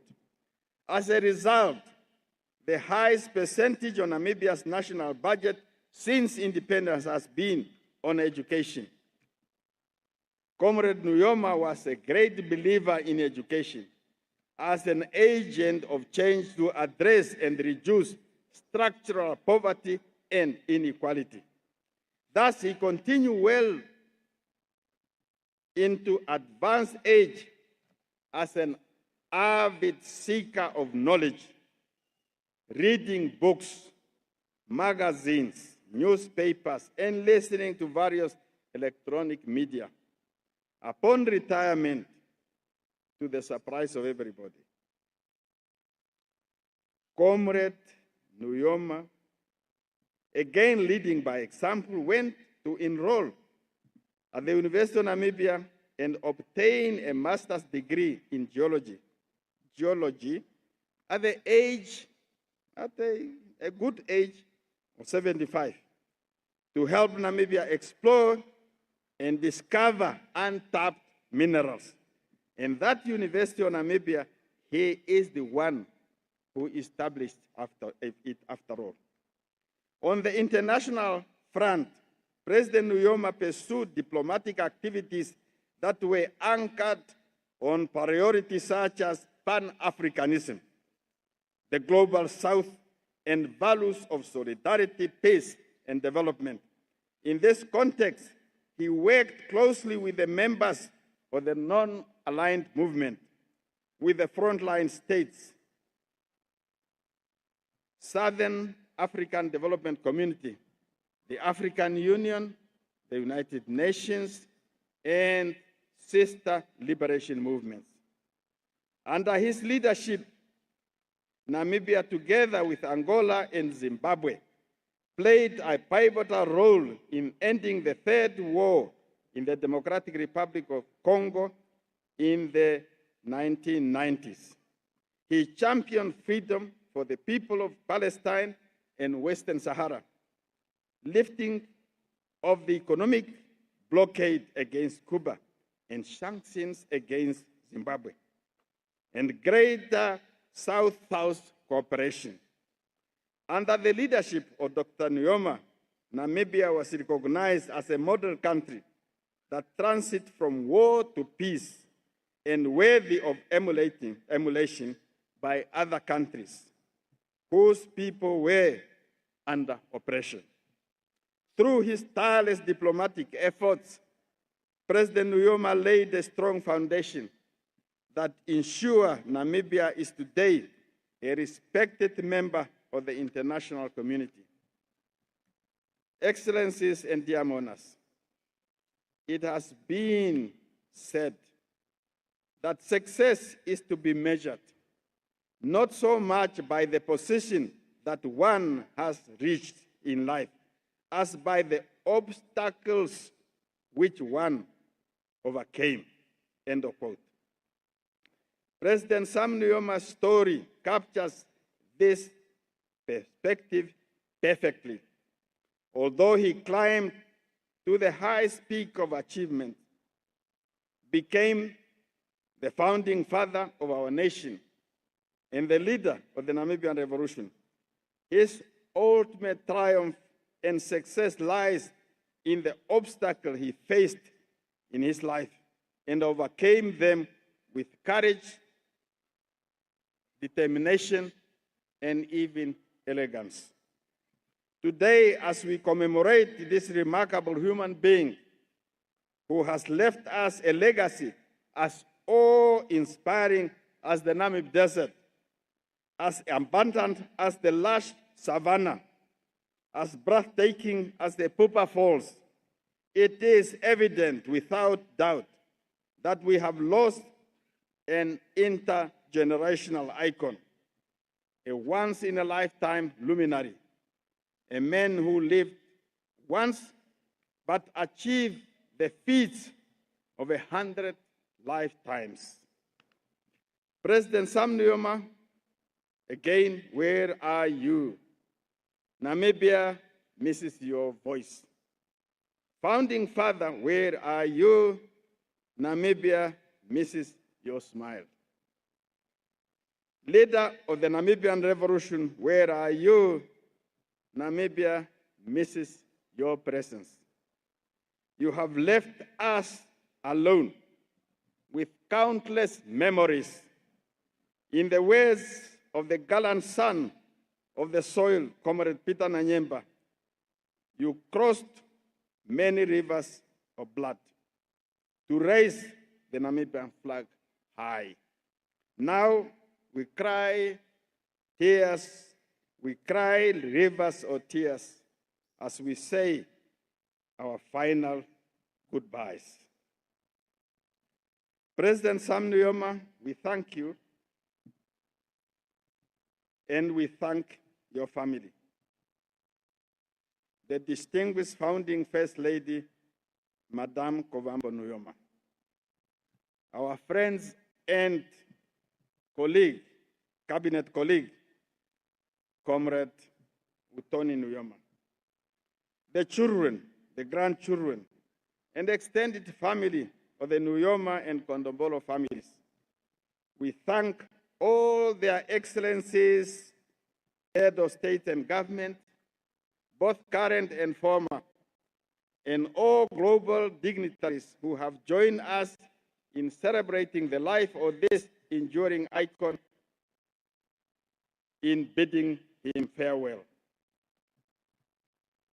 Most importantly, we salute you,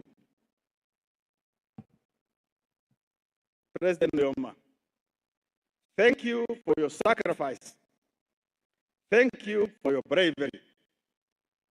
Thank you for leading a successful struggle. Thank you for the gift of freedom. Thank you for the gift of reconciliation. Thank you for showing us how to sacrifice, how to fight, how never to give up, how to forgive, how to love, and how to unite. Thank you for showing us the way towards national development and economic emancipation. Although you are no longer with us physically, your legacy will remain eternally like the soil and the rain that give birth to the grass, to the flowers and trees in the Namib and Kalahari deserts. You exemplify greatness, you made history, and you shape our destiny. You are the father of our Namibian nation on the basis of one Namibia, one nation. The father of past generation, the father of present generation, and the father of all generations of Namibians to come. Having all said all that, long live the legacy of the leader of the Namibian Revolution.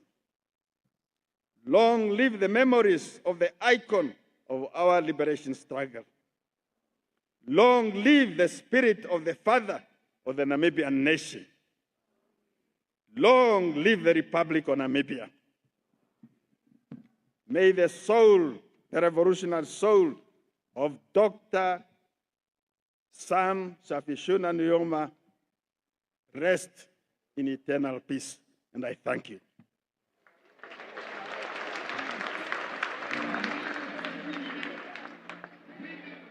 The head of state, Dr. Nangolo Mbumba, giving his tribute to the late founding president and father of the nation, President Sam Nujoma. Kadambira, could you take us through the rest of the program? I think that speech marked effectively the end of the official program, the proceedings and the speeches. What comes next? It does. We will be hearing or singing the national anthems and the AU anthem, something that was championed by the founding father of the Namibian nation. And thereafter, we'll have an opportunity to come and view the body of our founding president. Wherever you find yourself, please make your way to the stadium. We saw long lines yesterday, Namibians really doing it in a very respectful manner. And making their way to the parliamentary gardens. And today, we have another opportunity once again to bid farewell to our founding father. The president, man of the hour at this point in time, really with a heartfelt message to Namibians, thanking the founding father for the gift of reconciliation, the gift of forgiveness, something 35 years ago we couldn't imagine. We were divided, and seemingly nobody gave us a chance. But we took on this responsibility to unite ourselves, and we have done a stellar job. In fact, I think that will be one of his greatest, the founding father's greatest legacies, was able to bring together a totally divided nation that was divided, firstly, along tribal lines, secondly, along political and ideological lines, and thirdly, along racial lines. And he was able to navigate this minefield. And actually, with the introduction of the policy of national reconciliation, he was able to bring all these opposing forces together under the Namibian flag and under one nation. That was a great achievement. Some people were saying, look, that policy needs to be written. And it was an unwritten policy, but we found it in our constitution. But it found its way through the Namibia Defense Force that we are seeing right there, where these fighters that were on opposing sides, the liberation struggle, fighters of Plan and the SWAT-TF, found themselves in one army under one flag, fighting for the same country under one commander-in-chief. And that remains a practical demonstration of that policy of national reconciliation. Absolutely. In fact, talking about being the first commander of the commander-in-chief of an independent Namibia, on his casket there is a military hat and some medals on his casket, which I don't know if we can pan to the casket, which actually are a symbol of him being the commander-in-chief and, of course, all the medals that you received. But what do you think his lasting legacy will be? I think first and foremost is national reconciliation. But state formation in itself, it's a very complex undertaking. And he had the ability to really, identify talented and gifted sons and daughters of Namibia to rally behind him and with him, work alongside him to form many institutions of our country that still to this day continue to survive, they continue to sustain themselves, and then that is really testament to his leadership. I mean, the people that he was surrounded with, he was, as you pointed out, he didn't have university education, except, we heard when he was 75, he went to the University of Namibia and got the master's in geology. But at that point in time in 1990, he had to put together a cabinet that was responsible for state formation. And that was, I think, a demonstration of his ability to see talent. Absolutely. There's another thing that he will be remembered for, and that is, and he was always very proud of saying this, and that this is something that we should guard very jealously, that Namibians should guard very jealously, and that was the peace and stability that that reigned in Namibia. I mean, after decades of conflict, whoever thought that this country would one day be a peaceful and a stable country? And he was very proud of that. And since independence, this country has indeed experienced peace and stability, which is something that he was very passionate about, and he guarded jealously. And it's something that our generation, obviously, and subsequent generations after mine, we will continue to be bored because some of us don't appreciate that conflict because we didn't live through it. But for that generation, for the Sam Nujoma generation, for the Hifikepunye Pohamba generation, for the Bena Madila generation, they lived through that conflict, and it's something that you don't want to see your country go through. And other parts of the continent where we see conflict, we see how it taunts societies. We see how it regresses societies and their development. And it's something that this particular generation said, look, we want to bequeath freedom. We want to bequeath peace. Absolutely. And also, he also liked to emphasize unity, and that at all costs, we must be united. And he was very adamant about that, because he used to say that a country, a nation that was united could never ever be torn apart, could never be infiltrated, could never, nothing could come to that nation as long as unity was our byword. You have the quote there. Can you read it to us? A people united, striving to achieve a common good for all members of society, who always emerge victorious. Let's receive the benediction, shall we? Yes. Proceedings. Chikuru wetu kuku Kovambo Nujoma and your family. Tate kuru mamsimane kwa Comrade President Mbumba, Your Excellencies, I have been sitting the whole day in this tent listening very careful to all the people who gave you homage to Mkokori. And I have heard about Pan-Africanism, but I have not heard strong words from Pan-Africanism as they have been inspired by our ancestors. Therefore, by binding a farewell to our first president, Mkokori, I would quickly go around our neighbors and request them to give us some ancestral words from our ancestors in the African cultures. I would like to start with our neighbors.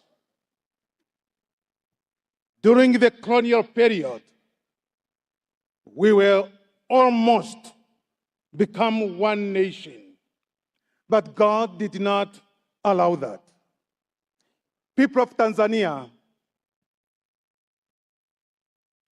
give us one word in Kiswahili which will console us, and that word is pole. I would like to ask our friends from South Africa to tell us that our first president, Nkokori, is gone. Is gone. And I would like you to tell us, Mtuzi wethu susi fiyile. I would like to come to you, people of Zimbabwe. Tell us, in the words of our ancestors, that our first president is gone. Mukuru wedu watisire. Yes, I would like to come to you, people of the Republic of Angola, somewhere in the province of Bié,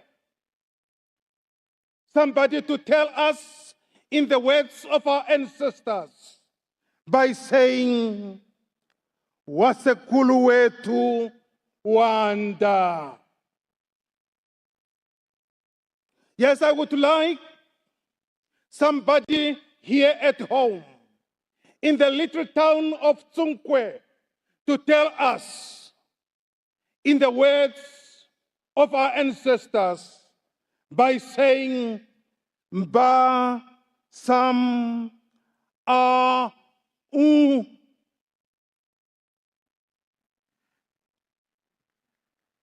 And I would like to go in the north and ask the people in the north to tell us in the words of our ancestors that the Kurugwetu Ajiririla Aja.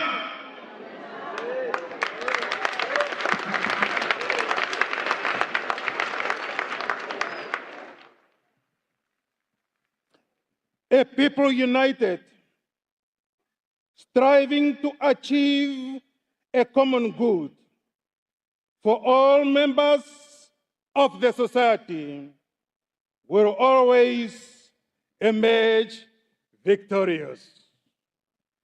Now receive the benediction.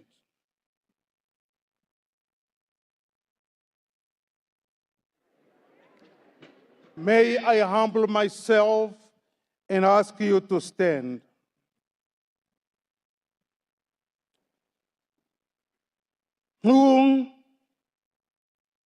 Hompa Gwetu, bless us and keep us. Mukuru Njambi, make his face shine on us and be gracious to us. Kalunga Ketu, look upon us with favor and give us peace. Omwa, Almighty, bless us and direct our days and our deeds in his peace. Amen. And I thank you.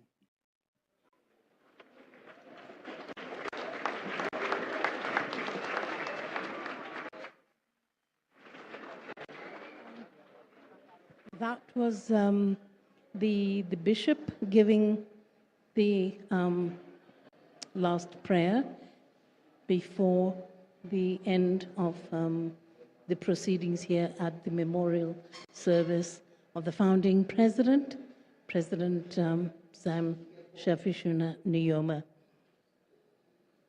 Benediction by Reverend Dr. Kapolo there. The crowd quite impressed with these linguistic abilities, saying a few words.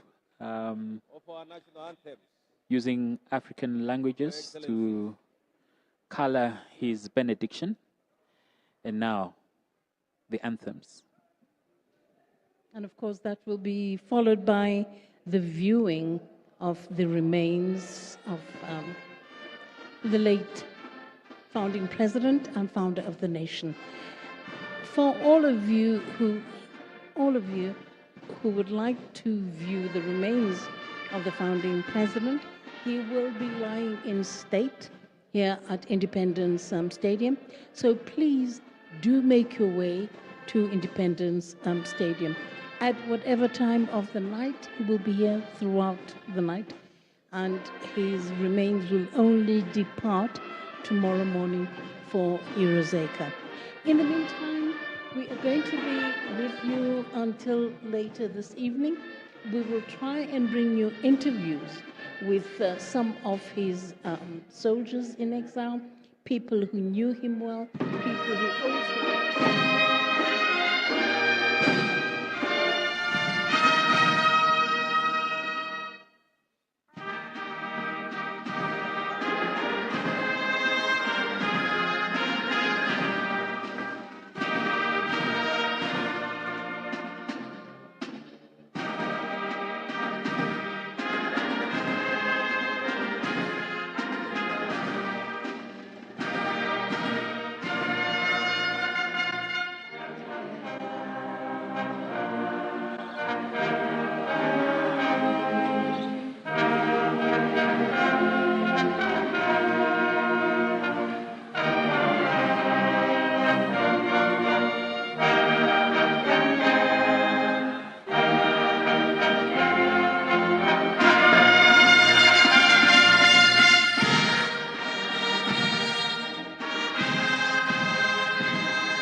There are days in a nation's life where all should come together.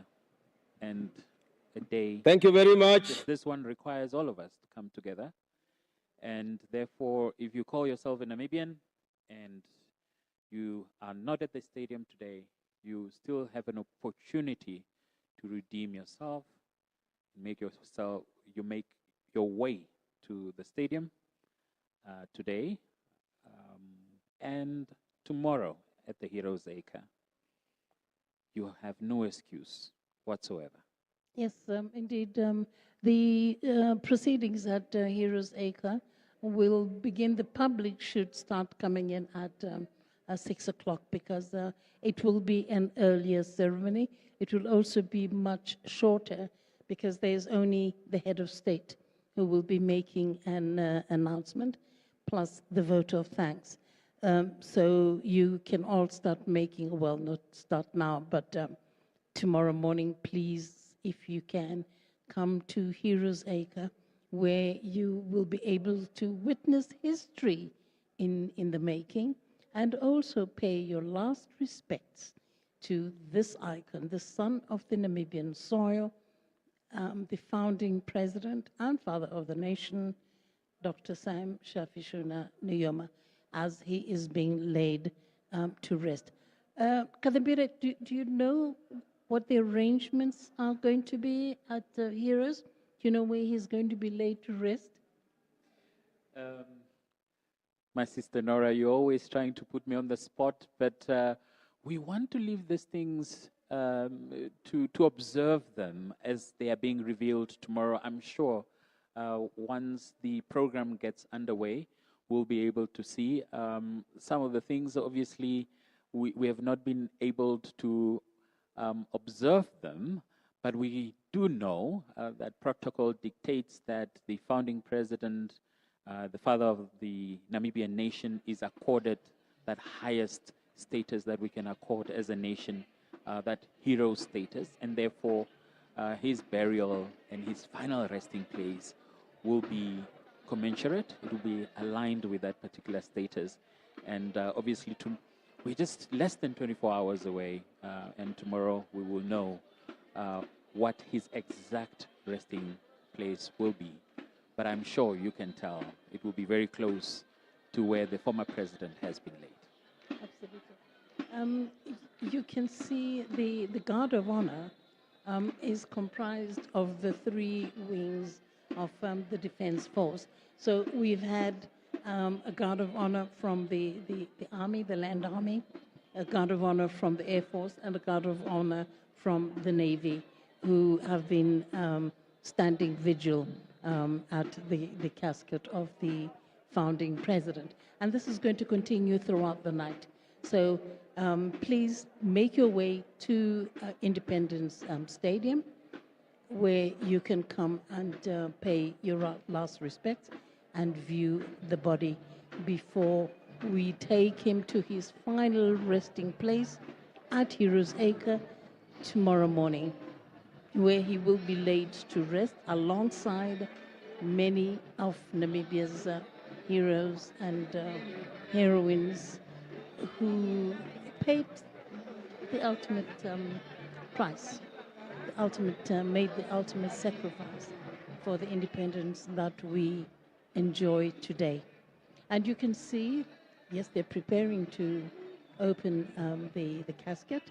There will be a viewing of the body, and that will, of course, signify the end of the official program, because the body will now lie in state and people will be making their way out of the stadium.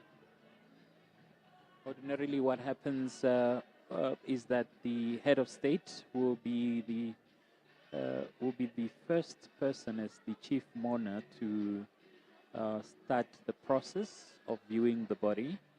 I'm sure because Madame Kovambo Nujoma is in advanced age. I'm not so sure whether she will also be making her way, but it will be something to behold for her to say goodbye to her partner of more than 60 years. Talking about the founding First Lady, Madame Kovambo Nujoma.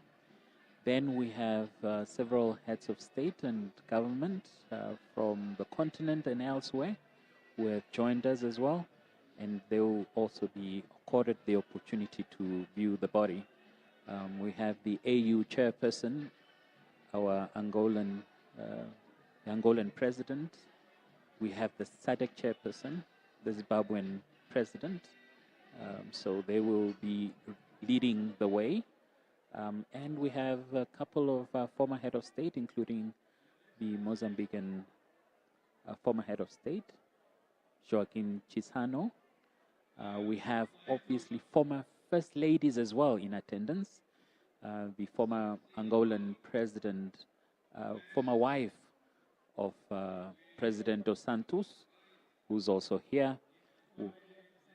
Yes, we also have the former first lady of Zimbabwe as well. President Mugabe and President dos Santos obviously very close to President Nujoma. Yes, indeed. And of course, that is shown by the presence, as Kadambire said, of Grace Mugabe, the former First Lady of Zimbabwe, and of course by Ana Maria dos Santos, whose husband, the late President of Angola, was very close to President Nujoma. Of course, this closeness goes back to the days of the liberation struggle, when SWAPO's provisional headquarters was based in Angola. And of course, SWAPO plant fighters fought alongside the fighters of the Angolan army and the MPLA. So they're very close, extremely close. One of the generous, because the late President Nujoma was also very generous. He had a a generosity of spirit that many actually don't know. He said, he facilitated the treatment of people in particularly southern Angola, but he said Angola. So people from Angola, people from Zimbabwe, and people from Zambia could receive free medical treatment at our state hospitals in Namibia. And this was just one of the thank you gestures that the president extended to these sister countries that played such an important role in Namibia's independence struggle. They also allowed children to go to school, Angolan children, to come to school in Namibia. Yes, and this was a measure of the president's generosity. Minister Utoni Nujoma, the firstborn son of the founding father, first to view the body. I think he's accompanied by his brothers in the background there. As well as his mother.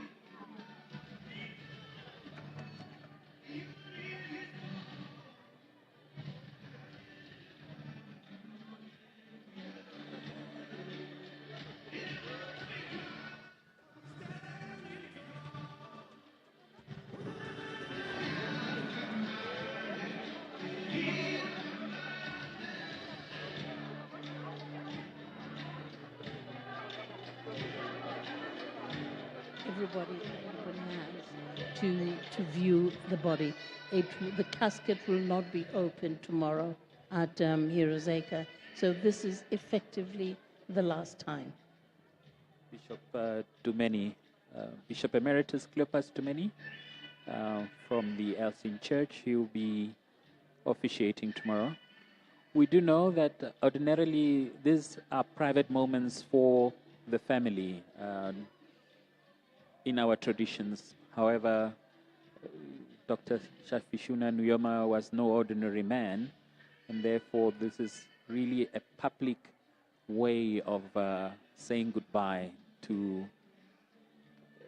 He was indeed larger than life, charismatic, a very forceful speaker, forceful orator, riveting orator.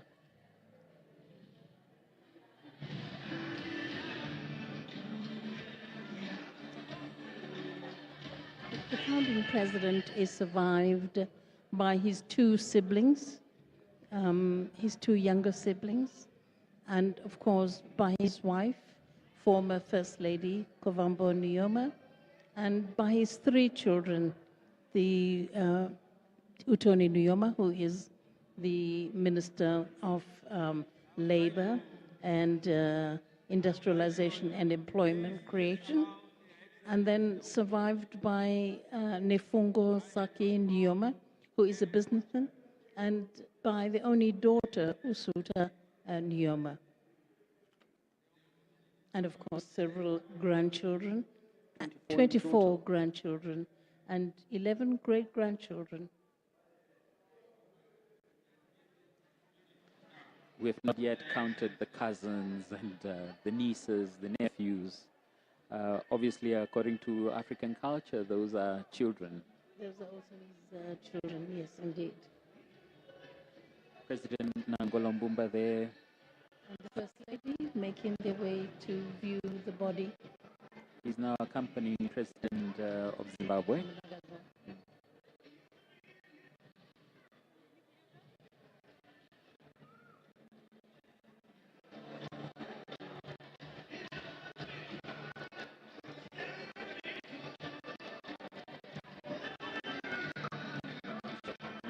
Foreground there of the Elsing Church, the Elsing Church, Anglican Church, the Catholic Church, the Lutheran Church, very formidable during the colonial era, mobilizing their church members against the regime at the time.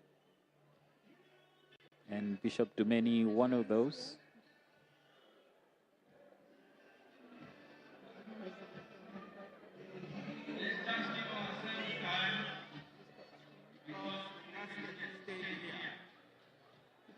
There is no need to rush. Let's just give that respect.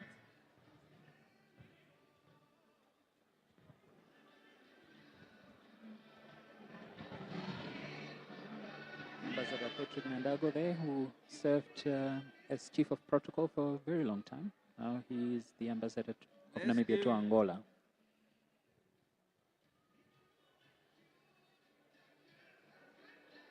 Former Minister Philemon Malima, former Defense Minister, Environment Minister.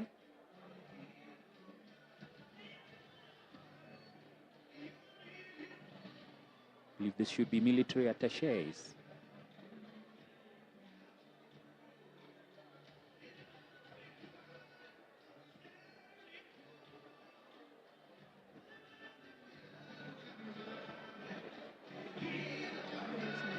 Of the Diplomatic Corps, Dr. Kaire Mbwende.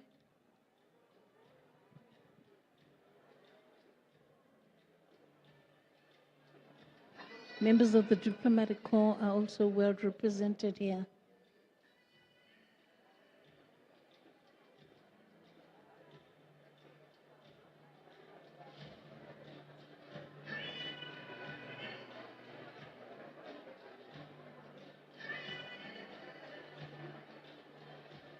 Former President Pohamba.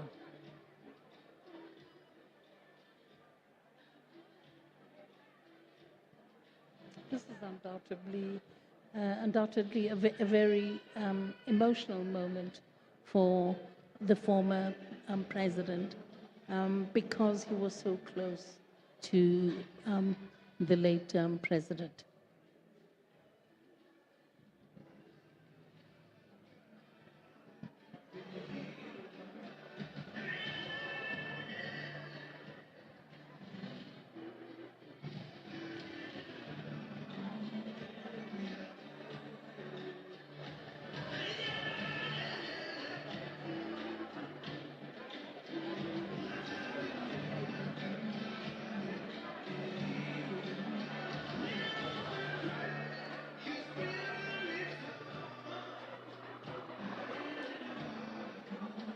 Nujoma, CEO of Capricorn Group.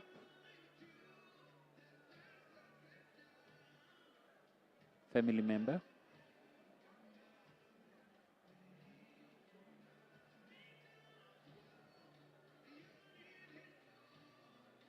Now the Vice President and President-elect of the Republic, and Lieutenant General Daitwa.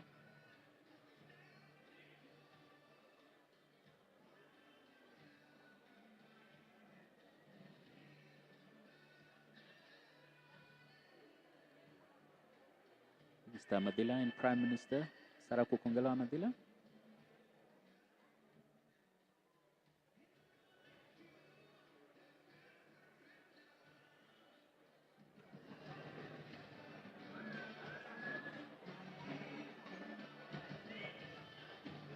The service chiefs.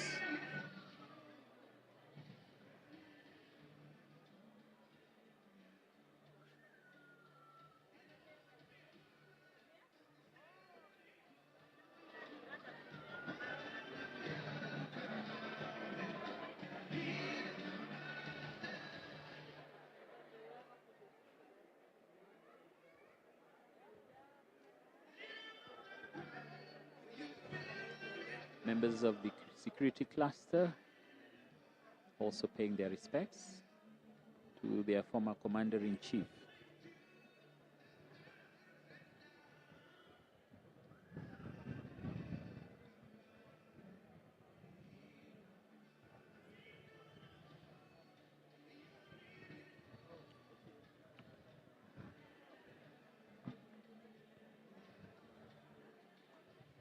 Former Prime Minister Nangolo,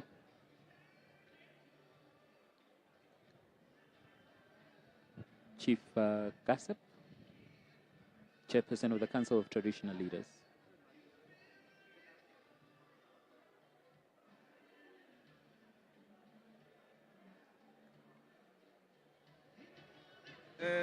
Please, let's give our dignitaries the opportunity. Our dignitaries opportunity, please. I have directed who So they what have we are to seeing come. there is that the dignitaries are also waiting for their vehicles to then whisk them out of the stadium.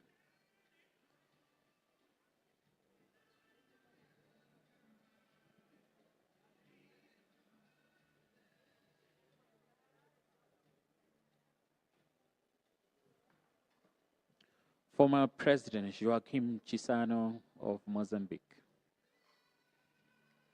He's the second president of Mozambique. As we all know, first president was Samora Machel. Let's give our visitors the opportunity. Those of us from home, we have time until tomorrow. Our time is unlimited. Please.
The body of the founding president. We are now welcoming Madam Cecilia Musile. She's a Kasinga survivor, and she is the Secretary General of the Namibia-Cuba Friendship Association. Madam Musile, thank you so much for joining us on this sad occasion as you are bidding farewell to the founding father and instrumental figure in the liberation of our country. But you were in exile, you are a Kasinga survivor. How do you remember him? Thank you very much, and good afternoon to you. Thank you for having me. I vividly remember our founding president, as young as we were, when we were in Kasinga. Immediately after the attack, he came to see us as survivors. By that time, we were very much traumatized, but seeing our president, he is a person who have, I don't know how to call it, the moment you see him, the mood change. The mood change, he instilled a morale in all of us. I remember he came to see us in a camp called Ongurubase. So he spoke to us, he gave us morale, and I remember, I don't know where the news came, when we were told that he recalled all the soldiers from the front so that he can go there himself, so that he can face this South African who murdered and maimed young people and the children. We ran, me and my friend and a group of my friends, we ran to go to the way where his car was going to pass, apparently so that we can stop him not to go to the front. From there, he also came to see us when the agreement was put that all the survivors should now go to Cuba because the president of Cuba, then His Excellency Fidel Castro, agreed with our president that all the survivors, we should now go to Cuba so that we cannot experience what we have experienced in Kasinga. That's how that first cohort of Namibians, young Namibians, ended up in Cuba, and that's where the bond between Cuba and Namibians was further cemented. Tell us about your arrival in Cuba, the studies, and then fast forward to this relationship between Namibia and Cuba that is still alive to this day. First, let me emphasize on our historical bond between Namibia and Cuba. This bond is cemented by blood. Remember, on the Kasinga Day, about 16 Cubans, they lost their lives while they were on their way to come to Kasinga so that they can rescue us. Because the South African, they planted bomb in the way from Jamtete to Kasinga. But the Cubans, they did not stop there. They managed until they come to the camp, and it's how many of us we survived thanks to the Cuban soldiers who were next to our camp. Now, us going to Cuba at the island of youth, we were received. The love that we were given. The love that we were given by the Cuban. They really received us, and they took us as one of their own. Yes, please continue. Yes, they took us as their own children. I remember we had even a teacher who was allocated to us, teacher Miriam Rodriguez, and this teacher has been like a mother to all of us. She really stayed with us in our school, and the Cuban, they taught us to love each other, to love our country, and to study hard. So let's fast forward. Independence is attained, but you have come together. There is solidarity between the Namibian and Cuban people till this day. How instrumental is the Namibia-Cuba Friendship Association, and why is it important to keep this fire going? Yes. When we attained our independence, I remember it was our founding president who called us as a group and requested us to form up a solidarity group. Because this is not only a group which is in Namibia, all the countries that appreciate what Cuba has done for them, they have a solidarity association. Hence, the president, then the SWAPO president, Dr. Utoni Nujoma, informed us to form up a group which will fostering the friendship and the solidarity with the Cuban. Because he used to say we shouldn't forget those people who stood by us during our darkest time. So we should give appreciation for Cuba. If you remember that it was the Cuban soldier together with FAPLA and PLAN at Quito Carnival that brought about the negotiation to Namibia.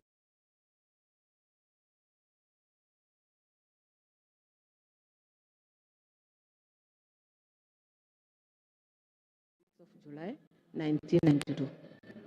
This group is alive till this day, very active. Yes, it is alive, up to date. It's not only for people, the members are not only people who were in Cuba. It comprises of all the Namibians who appreciate what Cuba has done for Namibia. Let's fast forward to this day where you are honoring your hero. How is the association coming together? How are you paying respect to your former commander-in-chief? How are you paying respect to your founding father? As a group, we know this is the group which was close to our founding father's heart. So we come together to remember him of all what we have done together. For example, as an association, whenever we have an activity, we invite our father to our events.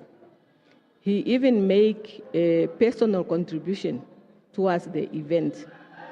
And also, other associations, for example, the Solidarity Association from South Africa, from Angola, from Ghana, from Mozambique, from Guinea-Bissau, Nigeria, they are sending us messages of condolence because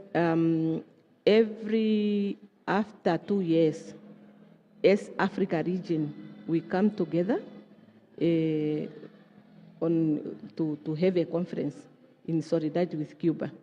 And at every conference, our founding used to be invited. And if he cannot participate, he always sent a message to that conference. And they feel our conferences will no longer the same without the intervention of our founding father. Madam Cecilia, thank you so much for coming through to reflect on your hero, on our founding father, who, as you rightly pointed out, played such a huge monumental role in your own personal life. After 1978, he intervened personally to make sure that the survivors of Kasinga go to this nation called Cuba so that they can recover from that traumatic experience and come back to their home country and ensure that they contribute to nationhood, to the development of their country post-independence. Thank you so much. Thank you, Kazembile. As you can see there, crowds have gathered at the Independence Stadium. The viewing of the body of our founding father continues. It's past 6 o'clock. It's going into the early hours of the evening. However, as you can see in the background there, pictures of Namibians that have lined up from all walks of life, really, to pay their respects as well.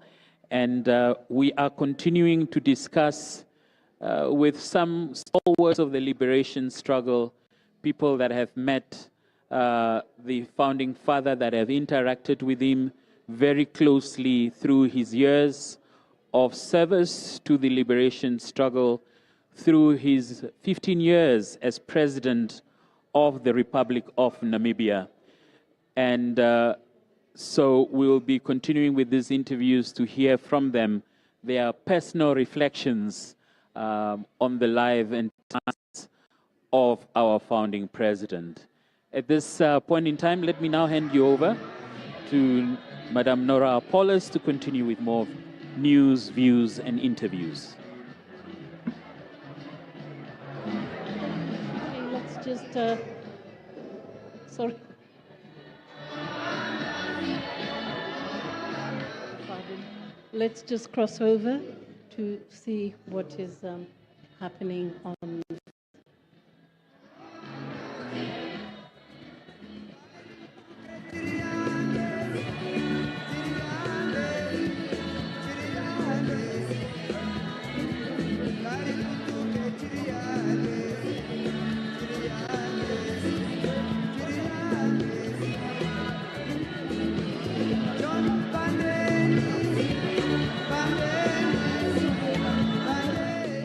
have just joined us, we are here coming to you live from the Independence Stadium, where we've just had the memorial service of the founding president and father of the Namibian nation.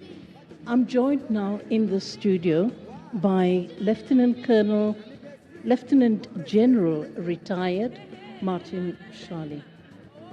General, you are one of the pallbearers. It must be an incredible honor having been chosen amongst so many people who wanted that honor. Thank you, Nora, for inviting me to share some of my feelings. It's indeed a honor and a privilege for me personally. I've been selected before to be. I've been selected to be a pallbearer at the funeral and burial of our late President Comrade Kane Kop, and now again for the founding president, Comrade Sam Shafishuna. It's indeed a honor and a privilege, and something that I will not forget for the rest of my life. You have known him for a number of years, in particular when you were one of the commanders of Plan. Tell us your experience with him in exile. To be honest, Nora, there's nothing that we have not said that was supposed to be said. I met him when I was a very young man, together with others, when he came to address us, 1974, when he left Namibia. We have said that, we have told that part, and then thereafter, I was one of those first cadres to have been selected to undergo military training and return to Namibia to fight for the independence and freedom that we have achieved under the leadership of President Sam Nujoma as both President of SWAPO and Commander-in-Chief of the People's Liberation Army of Namibia, and myself also serving in different capacities until my last job was Chief of Operations of Plan, which is quite a tough job. I've done that for 9 years. I was also a member of the Military Council, which was chaired by the President of SWAPO. I wish I could bring you our plan manual here for yourself to read what are the responsibilities according of the Chief of Operations, Chief of Staff, Army Commander, President, Secretary for Defense, and also for all officers of Plan. Yeah, those are guidelines, but in practical terms, nothing prepares you for the real world. So yes, he's been our president, he's been our commander-in-chief, and we've worked with him for a very, very long time. So he doesn't need to be in the field himself. So he would work out things, come to us, explain, I'm trying to do this, how do we do it? We plan for him, we present a plan, if he approves, and we go ahead. For you, what will his legacy be for you on a personal level? I think it's for, not only for me, it's for many, many people. That one, the aim was independence for all of us. The difference between ourselves are responsibilities that were allocated to us, depending on which front you were, at what place you were, what your assignment, what your mission was. All of us were working in the interest of achieving that common goal, that's freedom and independence of our country. So, that is legacy. That is legacy. It's been a long... For you, on a personal level? Personal level? Yes, also. It's been a long, protracted struggle, and I'm talking about the war. From my side, I've been at the military front. Now I'm talking about the war, actual fighting. I don't know whether you've seen that book, Their Blood Waters of Freedom. If you look at that list of people in there and the number, people were sacrificed since the war waged by SWAPO started 23 years before independence in 1966. Well, even before that. So you see that many young men and women have given up their precious lives for the freedom and independence that we're talking about. So in that case, I think there's something special to me, to many others, And also, that's the legacy of I attribute all the successes at the end of the day to our Commander-in-Chief and President. That's basically what I think is very important. It cannot be personal. It cannot be like personal. But lastly, General, what inspired you most about the founding president? There must be many things, but what stands out for you? Up for me? Yes. In particular? Yes, you in particular. Oh, there's so many things. So many. Yes, the one that stands out the most. So many of them. So many of them. So many of them. Give us a few. So many of them. Well, first of all, is to see him for the first time. To me, that stands out very clearly. And then I think also the day when he returned from exile, on that day, 14th of September, 1989, and the day he stood at this very place where he declared our independence, to me, those are remarkable. I will not talk about how much his passing away, his death, affects all of us, because this is different. I would pick those four main events. First, the day I saw him first, the day I saw him before independence, coming back home, leading us into the election which he won, declaring independence and our republic that is free forever, and of course, the news of his death. Those are the four ones I'll pick. Thank you very much. Lieutenant General Martin Shali, thank you very much. And there you have it, viewers. That was Lieutenant General retired Martin Shali giving us some of his views on what inspired him about the founding president, the late founding president, what his legacy will be, and how he lived through the journey of President Nujoma's leadership. We'll just cross over to the field and see what's happening. People are still filing past the body, and they will be able to do so until tomorrow. So all of you, any of you who haven't made your way to the stadium, please do come to Independence Stadium, where you can pay your last respects to the founding father.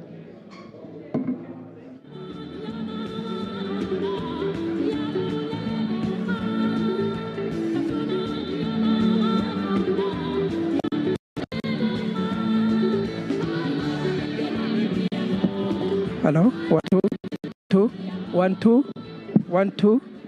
Yahorige, dear colleagues, we need some orders here, please. We are having enough time, and I would love to assure you that we are all going to get chances. So when we are moving, let us try to avoid pushing each other. Are we together on that one? Please.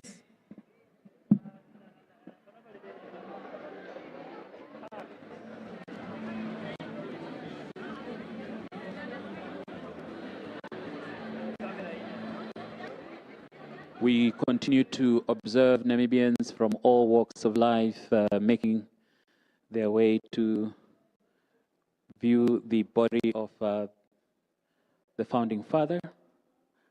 And right now, we are delighted to be joined by Bishop Lucas Katenda from the Reformed Evangelical Anglican Church of Namibia. Bishop, thank you so much for joining us. I know that during times such as this, we call on you and your fellow clergymen to lead us, to be at the forefront of healing, of making sure that those that are in sorrow, they are able to go through sad moments such as this. What is your word at this point in time? Well, thank you very much. My word is contextualized in the life of a man who I would say was able to read the signs of times, the man who was a good political saver,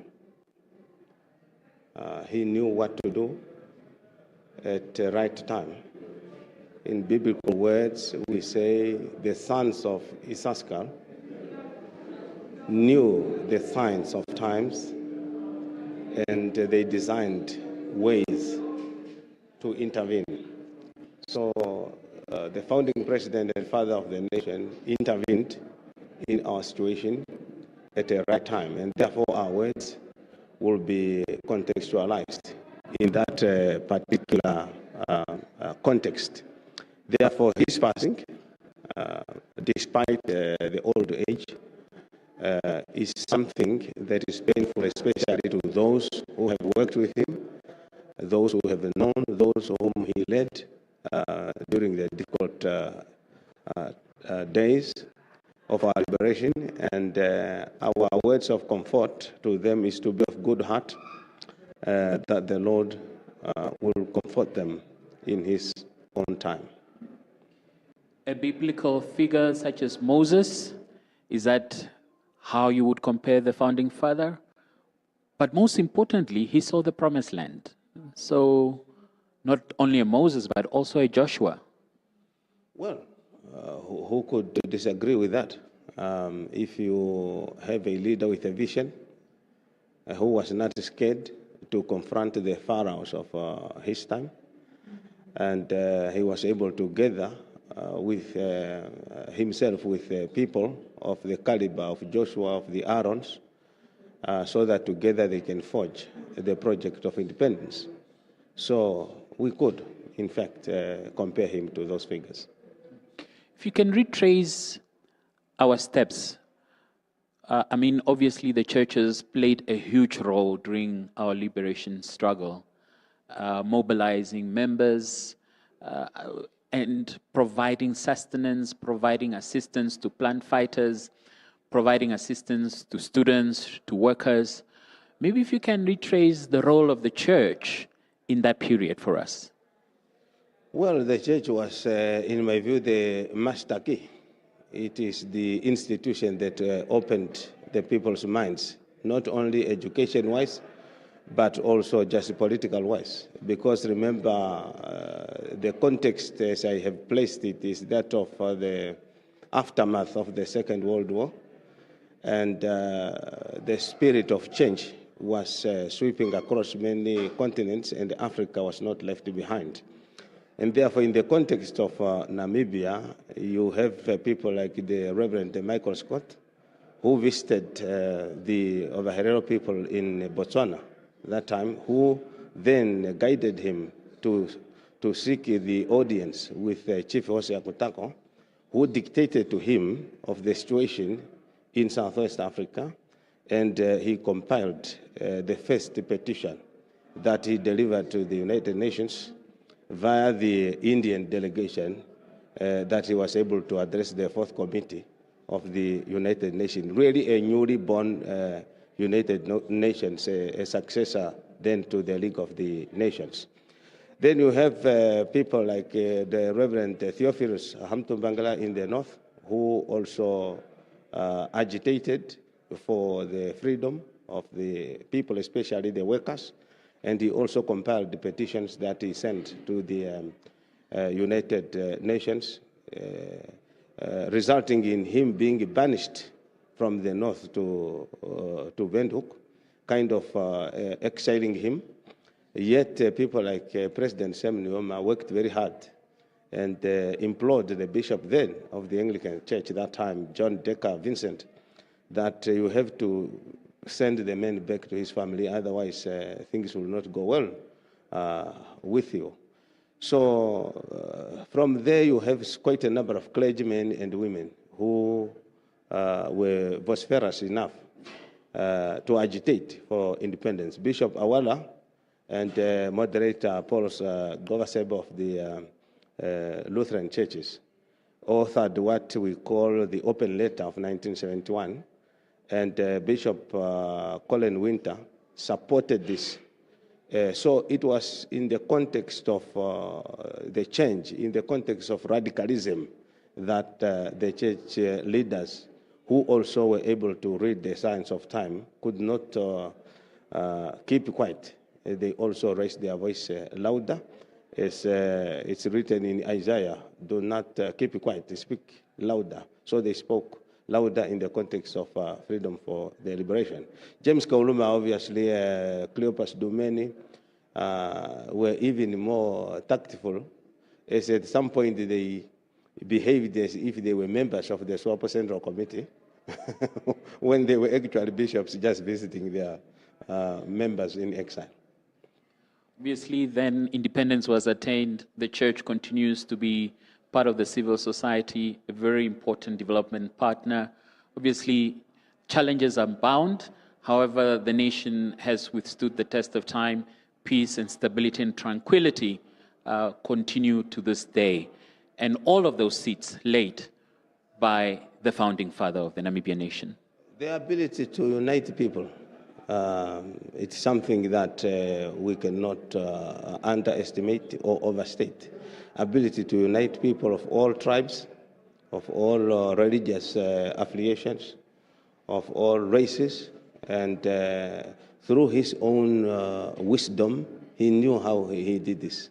It is not an easy task, even after we attained our independence, that he was able to navigate through a highly polarized society, but he was able to hold us together. And the culture of peace and tranquility and political tolerance was also just cultivated. Bishop Katenda, what is that lasting legacy? You have talked about unity, you have talked about freedom. What is it that you think we should forever cherish? My friends, we must do what we can, not just for our own benefit, but for the benefit of others.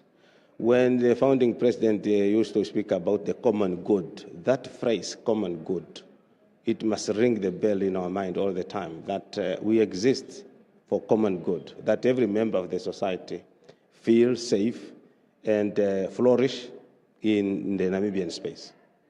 Bishop Katenda, as usual, your words on occasions of this nature always lift us up as Namibians. Thank you so much. We continue with our broadcast live from Independence Stadium here. In the background behind me, Namibians continue to view the body of the founding president.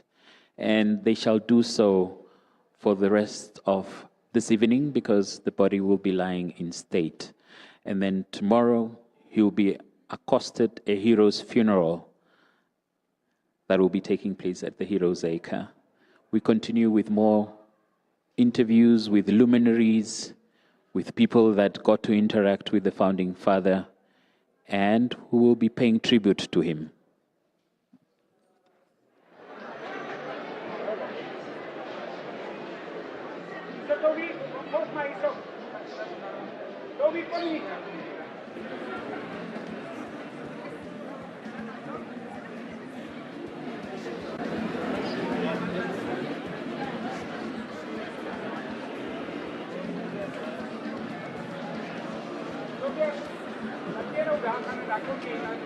Live from Independence Stadium, where we have just concluded the memorial service for the founding president and father of the nation, President Sam Nujoma.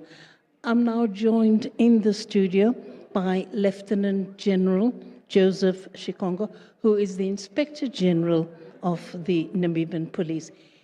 If I remember correctly, he went into exile at the age of 14. Is that correct, Inspector General? What was your first impression the first time you met the founding father? Yes, thank you, Nora. Nora, thank you, our viewers. Obviously, as you lightly put it, that I went at the tender age of 14. And I think the first time I met with the founding president was 1979. So, and indeed, as a young, 1979. That was in Kwanza Sul, in Angola. And as a younger person at a time, like many other people of my age, obviously we were encouraged to focus on education. Although my ambition when I left the country was actually to immediately become a soldier. But then I was told, no, you are too young, you can't become a soldier now. You have to study. And obviously, I had to stay probably about 2 to 3 years. In fact, 2 years before I went for my military training. And obviously, when I became a soldier at the age of 17, 18, so I continued actually meeting the commander-in-chief of plan. So he has been a great man from day number one, so until the very last time. Then after independence, obviously, I continued working, more particularly in the early 2000s. I worked under VIP. At some point, I was even appointed as the deputy commanding officer of VIP. I was indeed directly working with the founding president, whether it's at Tunda, whether it's in Windhoek and elsewhere. So my impression to him has been a great leader of our republic. What was it like to work with him or under him? What was it like? To work under Comrade Nujoma, obviously you learn how to work very hard, because that is one of the things. First of all, whether we are at Tunda, whether we are at the Ludrets, I recall one time we were in Ludrets at the Nest Hotel. And I think, I don't know what happened, we just heard movement, it was around 4 o'clock. He was already up to go and walk. So sometimes you don't even really need to come and communicate to you. You know early in the morning, you have to wake up, you have to look out on his program, and that's it. At Tunda, we could gain around 5 there. We go and walk around the village and you come back. So was that his form of exercise? That is actually fitness to him. And hard work is something that you learn from him. If you worked with him, then you come out without really learning some aspect of hard working, then I don't know, you will not learn anything from anybody, because he was so inspiring. He was a great leader of our nation. And how did he inspire particularly you young people to focus on the liberation struggle, and in particular, in your case, on the armed struggle? How did he inspire you to do that? Yes, he inspired us, because when he, just like many speakers were speaking today, or maybe through the period, they were actually articulating how they set up, that we had the political front, the diplomatic front, and then the military front. Obviously, as younger people, the need of soldiers or plan members was always an issue, and we were always motivated to go and liberate the country. Everybody wanted to have a military training. I recall when I got my first training, I was issued with an AK-47, brand new, and I could not even put it anywhere. Even when I go to my tent or my stretch where I sleep with it. So that was one of the inspiring from Nujoma, because he always wanted our nation to be free. Mm-hmm. So I think that is the most thing that we got from him. We were all inspired to that effect. And tell me, for you, Lieutenant General, what will his legacy be for you on a personal level? So at the personal level, to be honest, what made us what we are today, I think is we learned from the great leader. We learned from Dr. Nujoma, and what the patience we are having, the tolerance that we are having to certain issues, I think is from him. The decision that we are making is actually we are always reflecting, doing the introspection and doing the reflection of what type of a leader we worked under, how did he prepare us, and I think today we are able to make a firm decision to certain things, and we also learned how to compromise to certain issues. Because at the independence, you remember, immediately he introduced the policy of national reconciliation. And after independence, having been a member of the Namibian Defense Force, a member of 3rd Battalion, so that was a fresh time of us coming together. I recall there was a group called the BMAT, that's the British Military Adversarial Team in Namibia, where the government of Namibia signed an agreement with the British government. We had this team for 5 years, from 1990 to 1995. And the task of that BMAT was actually to reintegrate the former fighters from Plan and from Kufut and Swatiev. And just imagine you are put in one tent, And it was difficult. When you wake up somewhere in the middle of the night, you hear somebody's next to you, you wake up, you sit down. Actually, those were the issues. But then as the process goes on, we were really told, you are now forming up a national army. And that's Namibian Defense Force. Forget about what happened during the course of the war. You have these people, you are brothers and sisters. You must form a united national army. And I think if you go to the Namibian Defense Force today, or you go to the Namibian Police today, you can't really point out that this is a former SWATF, this is a former plan member. We are all members of the force. And successful of this nature is we are succeeding in providing security and the safety of our people because of that spirit that we got from a great leader. And you can say with pride that this is actually largely due to the founding president's policy of national reconciliation. Indeed, affirmative. Because if you look at it, when we came from the war, I think the wounds were so fresh. But I think for today, in Inspector General being a former guerrilla, I'm interacting with everybody today. I'm interacting with what communities. You have seen my community engagements. I organize farmers' meeting. And when we meet with them there, we start telling stories how we were fighting. Because the majority of them, you will find them women today, the farmers and business people around here, they are either former SWATF or former Kufut or former SADF. They will tell you, and they will start even telling ourselves stories how they were chasing us with spells, how we are attacking their bases. And today, it does not have hard feelings anymore when you are telling the story, because we know that's over, it's history. We will always tell about it, but we are very proud to be united as people of this, as people of great nation. So I think it's what we are doing today. It's because of Nuyoma's reconciliation. And tell me lastly, how do you think Namibians should celebrate the legacy of the founding president? How should they remember that legacy? And what should they do to ensure that that legacy continues? Yes, the 34 years or 35 years of independence, Dr. Nujoma did his 15 years. And he handed over to leaders, and the leaders handed over to leaders. And it is continuing. And I think I recall His Excellency Pohamba when we were talking how he was like advising Namibians that Dr. Nujoma has a set of tasks that before us, and it's for us now to implement them. And therefore, as we are celebrating the life of this legend, what we need to do is to implement those programs.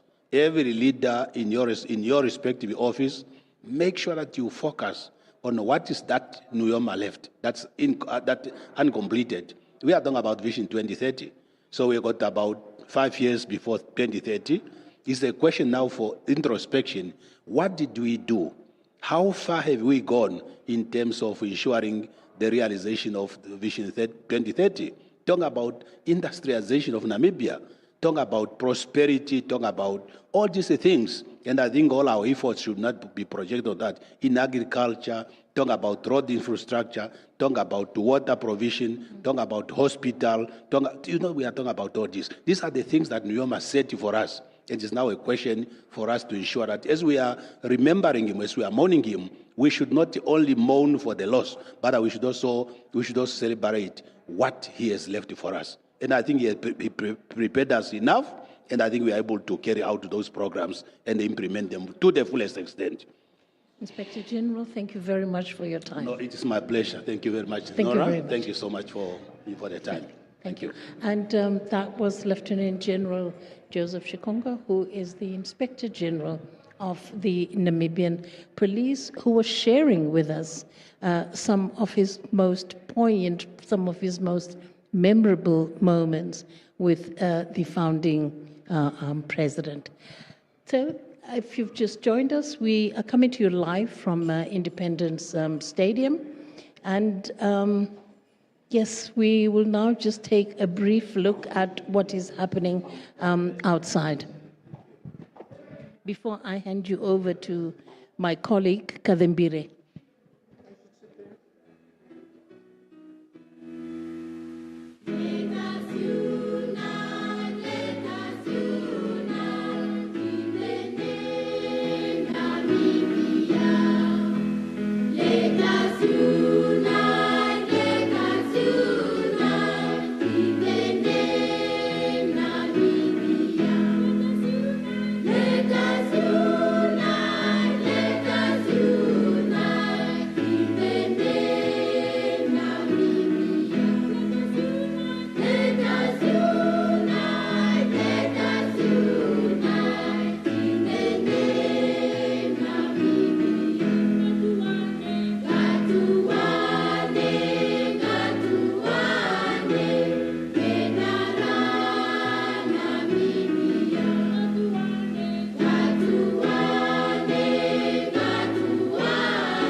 more views from illustrious Namibians who interacted with the founding president at many points in time during his illustrious career.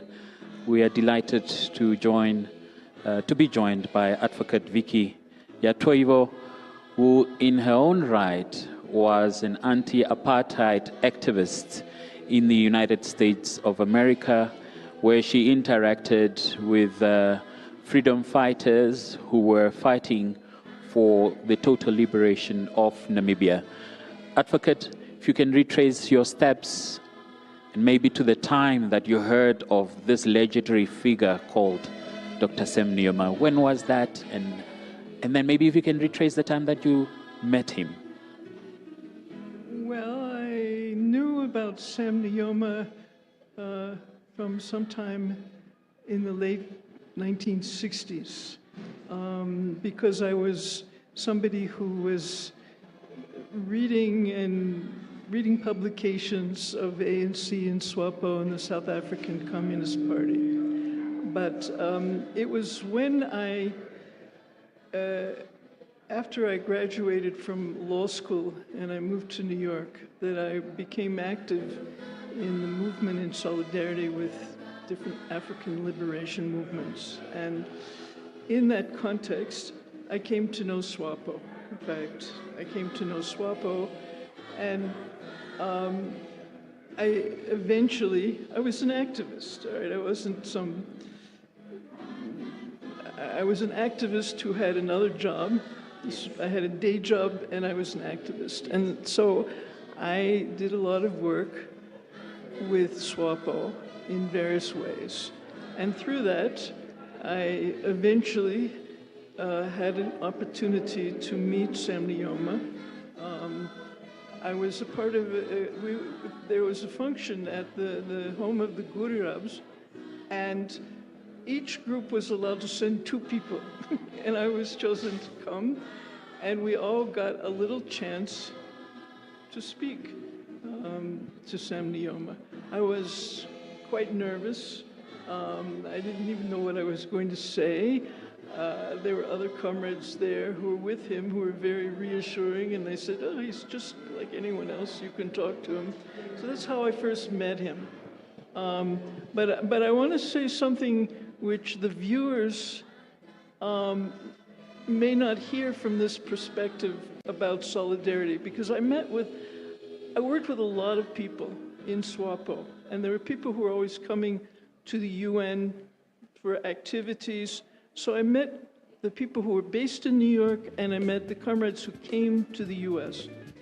And these were people who were molded by Sam Nujoma. They reflected his determination. They reflected his clarity of thought. They reflected what are the aspirations of the Namibian people.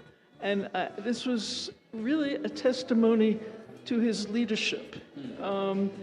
Of course, they were very committed to him, but I'm saying he did a wonderful job of organizing SWAPO. He wasn't alone, but he was an inspiration to so many people, and they learned from his tenacity, from his vision.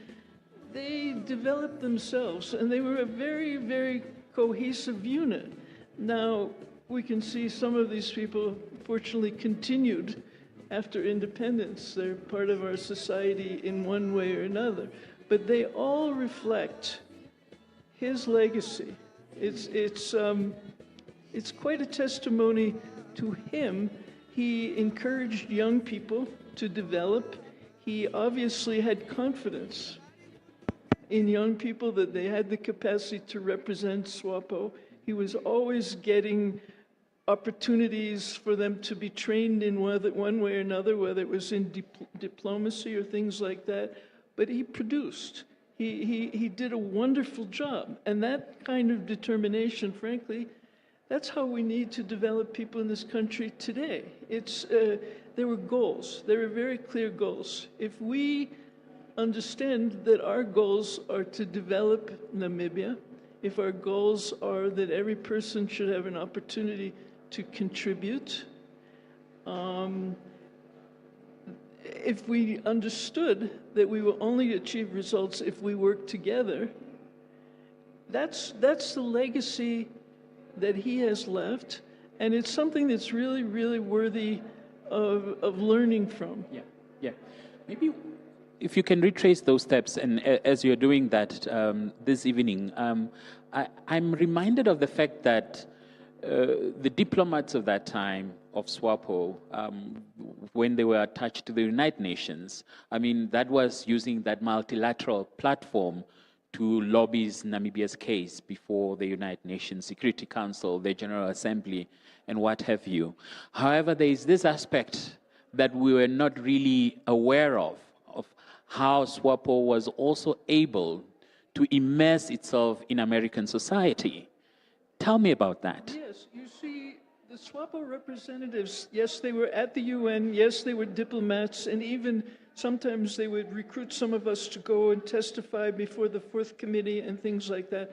But they, I won't even say they interact, they became a part of the movements that were in the US that were supporting SWAPO, supporting liberation. So they spoke on many platforms, they traveled around the US.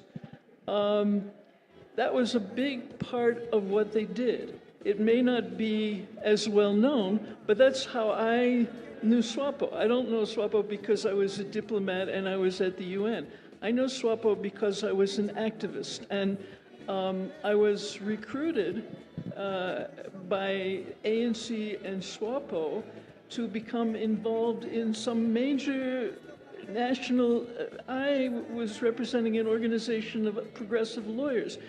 For us to become involved in hosting, for example, I'm just giving you, this took a long time for it to take off, but we organized a conference in New York at the Riverside Church, which was the National Conference in Solidarity with ANC and SWAPO. It's the first one that ever took place in the US. Now, they organized us. They reached out, they made contacts, got us to organize our contacts.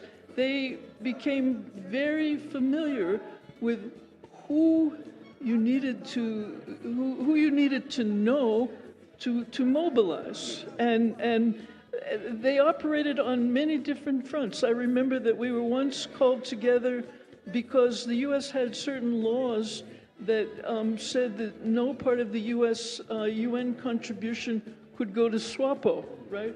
They called in lawyers from the U.S. to say, is there anything we can do? Can you help us with this? But I'm saying they reached out to all of the different kinds of organizations, trade unions, religious groups. They were very, very active throughout the country in the church.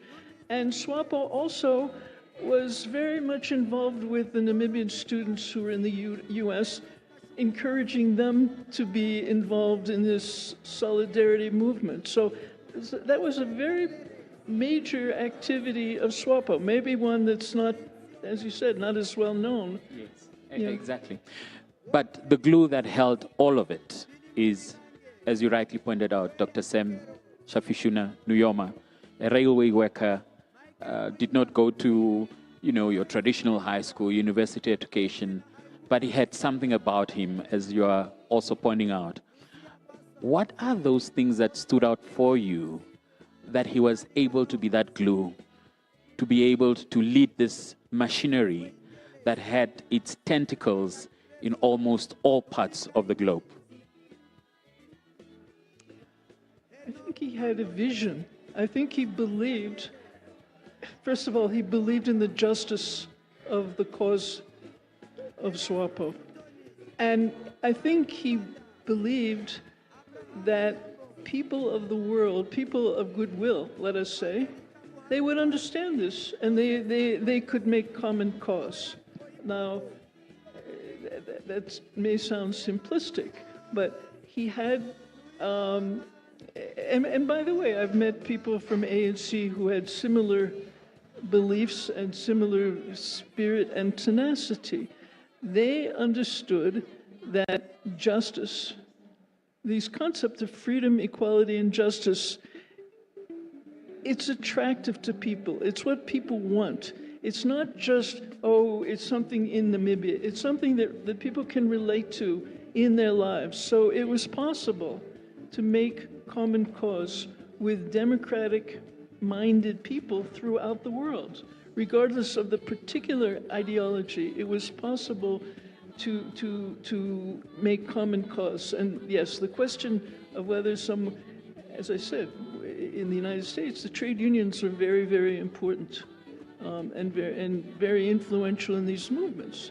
These were mainly workers who hadn't been to university. Those were not issues. The issues were the principles, the ideals that he represented, I think are universal.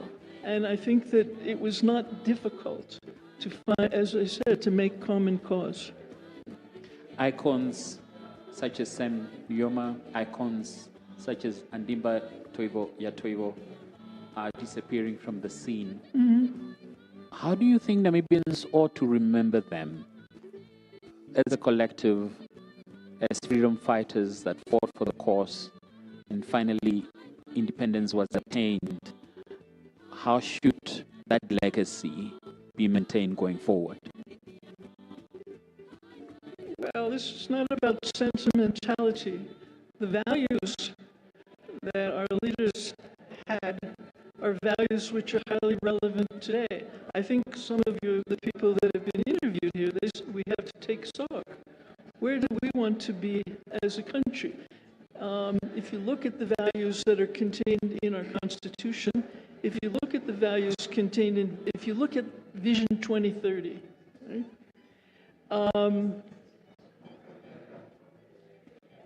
I think it's important, especially to teach each generation not only how they got to where they are today, but the importance of how you can achieve goals through unity, through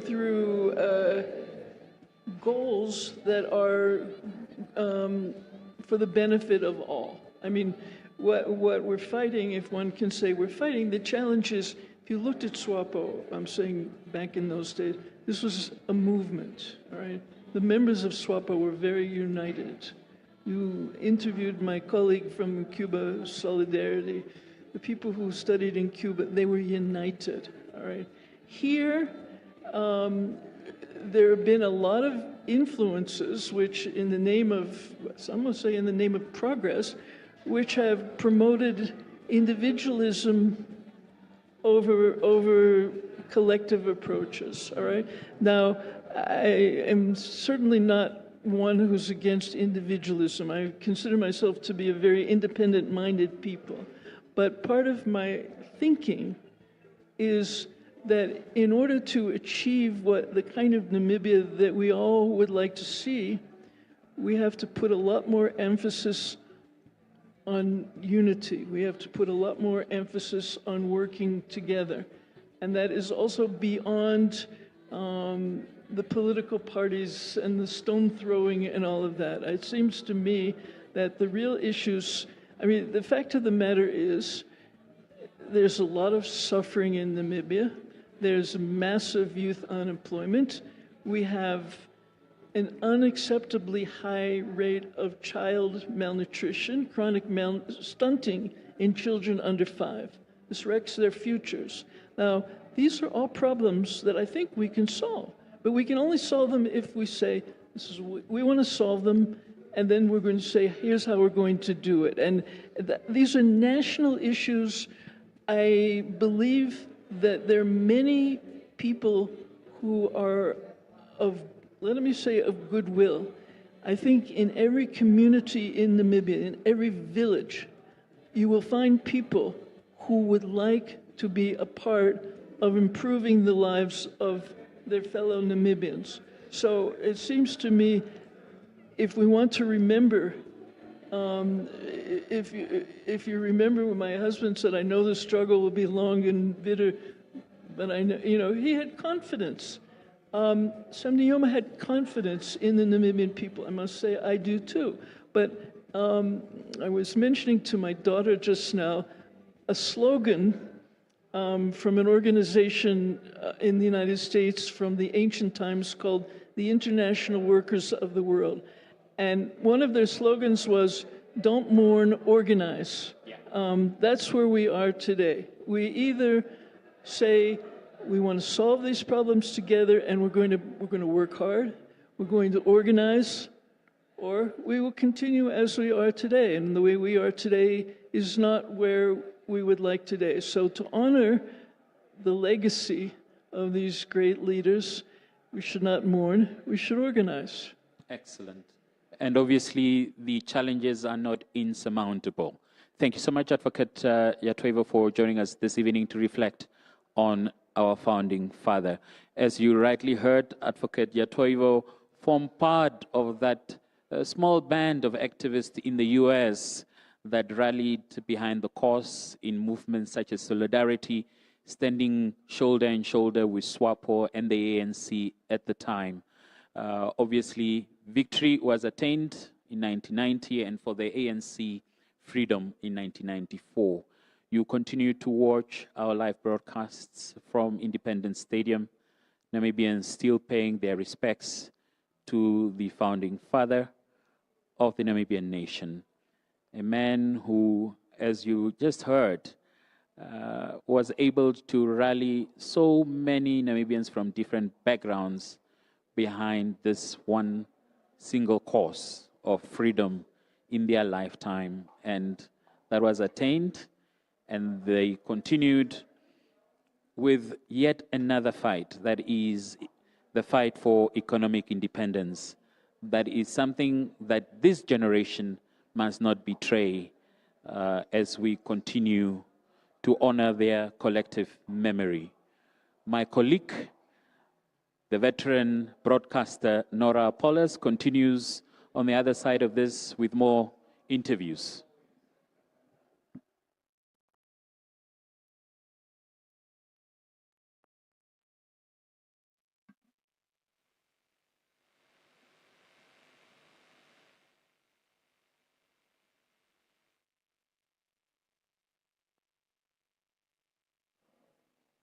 As we continue this evening's broadcasts, we are receiving solidarity messages from across the region. Earlier on, we saw the President of Zimbabwe address this gathering this afternoon. Right now, we are delighted to be joined by the chairperson of the ZANU-PF Namibia district, that is Comrade Kangauzaru. A very good evening to you. Thank you so much for joining us. Good evening. Thank you very much for inviting me here. Namibia, Zimbabwe share a common history of fighting against colonialism, fighting for the independence of both their countries. Zimbabwe formed part of the frontline states that was a formidable ally to SWAPO and the liberation movement then, for the total emancipation of the Namibian people. That relationship continues to this day. What is your message on this occasion to the Namibian people? Yeah, on this occasion, it reminds us a lot about what our leaders went through. The passing one of our dear leader, Comrade Nujoma, signifies the end of our icons who decided to go out and liberate Africa. It's true that Africa wouldn't have been free if any country remained a colony. So it was crucial that our leaders, they continued to fight until every country, especially in SADC, was liberated. We are free now. And looking at things again now is that it not end with gaining political power. What followed is economic emancipation. If you go back and check, you realize that our leaders, they still work together. I've seen several times where Namibia has been involved in retooling one of the power units in Hwange Power Station, and when Zimbabwe was facing some challenges. And to recover, Namibia was also getting power from Zimbabwe as well. So there's been this continuous fight to say that it didn't end when war ended. We had to pursue also economic improvement. We have to improve our people. I've seen similar so that Namibia gave Zimbabwe land to put up a dry port. This is what we are talking about. That's how far our leaders have come and things have continued up to now. There is a tendency for the younger generation to try and forget this liberation history. There is some amnesia in certain quarters of our society, whether it's in Zimbabwe, whether it's in South Africa, whether it's in Namibia. Why is it important to always continually remind ourselves of this liberation past? Yeah, it's important. It's common that young people, they tend to focus more on what's there at that time. It's even easy for them to say that if they want, they can give back the country to the colonizers who go and recover it ourselves. I think also what's crucial is there has to be education to help them to integrate the past with the current, so they can understand the importance of that without that history, what we have today, we won't have it. Probably what has been lacking has been education. It's crucial that we continuously teach them, give them history, how we got where we are. That has been missing, that literature has been missing. But occasions like this day today, where we celebrate the life of an icon, it gives us a chance to remember again the sacrifice they made and the importance of what they've done for us. Yeah, so basically that. As you rightly pointed out, Namibia and Zimbabwe continue to be all-weather friends. That continues on the development front. Yeah. However, the fight for economic independence is going to be one in this day and age with a skilled population, technically, skilled in various domains, economies that can sustain themselves. Food security would be very key. How do you see all of those development challenges facing Zimbabwe and Namibia, and how can the two countries come together? I just take you back a bit. Soon after independence, we saw a lot of, Zimbabwe got independence earlier than Namibia. So it was to be that Zimbabwe had to assist Namibia in terms of skills transfer, and also to integrate the comrades who are coming from war, and also just to improve things. But I've seen things have improved a lot in terms of education in Namibia. And Namibia, if you look today, even now, they have different schools now. Engineering school is now there, medical school is now there. There is great improvement in that area, but we are still a long way to go. We still have to skill more people. It's exciting also to note, especially in Namibia, that more women are graduating in this country than men. So it goes a long way in terms of fixing the challenges we had in Africa. I think it also goes back to the kind of leader we had. Comrade Nujoma was pushing for women empowerment. That's a great improvement. I've also been seeing several technical colleges coming up. Yeah, but it's true. For true economic emancipation, we have to improve education, we have to improve skills. We are still lacking a bit in terms of sciences. We have more graduates who are coming in other areas, but in technical areas like STEM, we are still struggling a bit. That's an area that we should focus on now, and the vocational training, so that we can produce skilled Africans, or rather skilled mobile Namibians, who can actually be make it easy for whoever want to invest in our region or in these two countries not to struggle with skills when they come here. So basically, this is an area that we should focus on now going forward. Excellent. Thank you so much, Mr. Mawani Kangauzaru, Chairperson of the ZANU-PF Namibia District. Delighted to be talking to you this evening. As we wrap up this interview, in the background you can still see Namibians that have made their way here with other foreign dignitaries that have also come to pay their last respects to the founding president. They continue to fly past the The tent, just in my background here, if we can go to that particular shot. But as you can see, Namibians still paying their last respects this evening to the founding president. And they've come from all corners of the Republic to come and do so.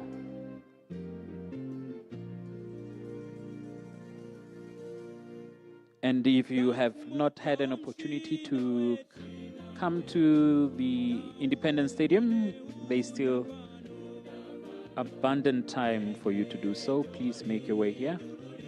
Come and honor our founding president.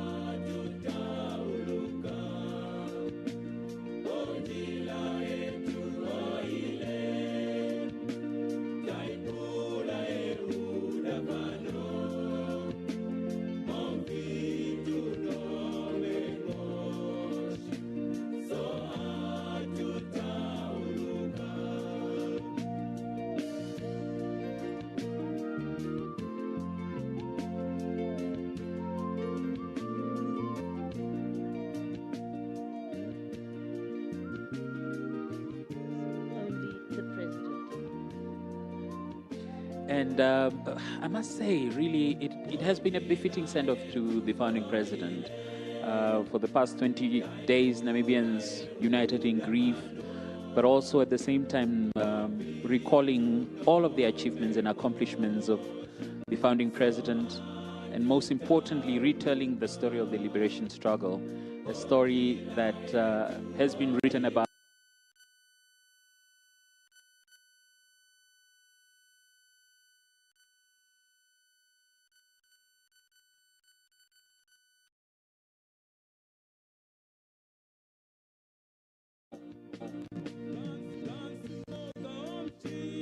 Talked about the students, we talked about the military. However, the media also played a huge role. Particularly during the liberation struggle. Of course, it was called propaganda, and it was absolutely necessary. But the media was also very necessary in mobilizing the masses. And I know that SWAPO had the radio. It also had its magazine, but more importantly, it used to broadcast in shortwave to Namibia. And I don't think the South Africans were able to jam it, so a lot of the masses would be able to listen to SWAPO radio via stations like Angola radio. They also had a radio in Zambia at the Zambian Broadcasting Station. They were allowed to use that. In Ethiopia as well, the Ethiopian Broadcasting Corporation gave them a band where they were able to broadcast. In Congo as well. So radio played a very important, the media played a very important role, particularly in mobilizing and sensitizing the masses, the people at home. So it played a very important role, definitely. And of course, the media inside the country, absolutely, the media inside the country. I know for a fact that the Namibian under Gwen Lister actually did play a role in sensitizing and giving out the correct information, because there was a lot of disinformation as well on the part of the South African apartheid regime. So I know that the Namibian under Gwen played a major role in correcting some of these disinformation. So yes, the media did play a critical role. The Windhoek Observer before that as well, in the late 70s and early 80s, under Hannes Smith as well, played a pivotal role. One of the things that somebody shared with me is that Inge Dhamwani Kamwi was sharing with me that apparently she was hosted on the SWAPO radio, and somebody picked it up back home, and they actually went to terrorize her family because they saw that she had left for exile at that point in time. And so many Namibians obviously went through a horrific period because their sons and daughters went into exile. Their sons and daughters were supporting SWAPO, or they were part of the NANSO student movement, or they were part of one or the other bodies that was agitating for Namibia's freedom. So really, in totality, we can say that the fight for liberation was not just fought in exile, but it was also fought here at home. Oh, definitely. There was mass mobilization of Namibian society. Yes, absolutely. And in fact, we cannot neglect or discount that aspect of the liberation struggle or the struggle for independence of this country. The people inside the country played a major role, a pivotal role, in fact. And without the mass mobilization inside the country, I don't think those in exile would have achieved what they did. So the two actually went hand in hand in glove, and they worked very closely together, because without each other, they would never have been able to achieve the independence of this country. So obviously, we have to acknowledge that the people inside the country, yes, played a very important role. The name Sam Nujoma will forever be written in our history books. The name Sam Nujoma will never be forgotten. The name Sam Nujoma cannot be erased from our history, from our past, from our present, from our future. As we wrap up this broadcast, I think it's opportune for you to reflect on your fond memories of him, because you had the fortune of knowing him close up and personal. What are those memories that you can share with Namibians as we wrap up this evening? I don't know whether it is actually, but however, yes, I think actually there are too many moments to recount, but I do know that he never ate meat. He only ate fish and chicken. Never touched meat. He loved to exercise, always exercising, up in the morning and exercising. And he was very health conscious. But I also remember that he was actually very, very kind. I know when my mother used to send him, when she was called to my school, she would send him to go and represent her. And he would come back and totally dismiss my headmistress to my mother, and of course I loved him forever for that. He would just say, no, Sissy, it's nothing. Because obviously I would have been in trouble, if he had recounted what the headmistress told him. So he always shielded us in that respect. I also remember one day I came to him.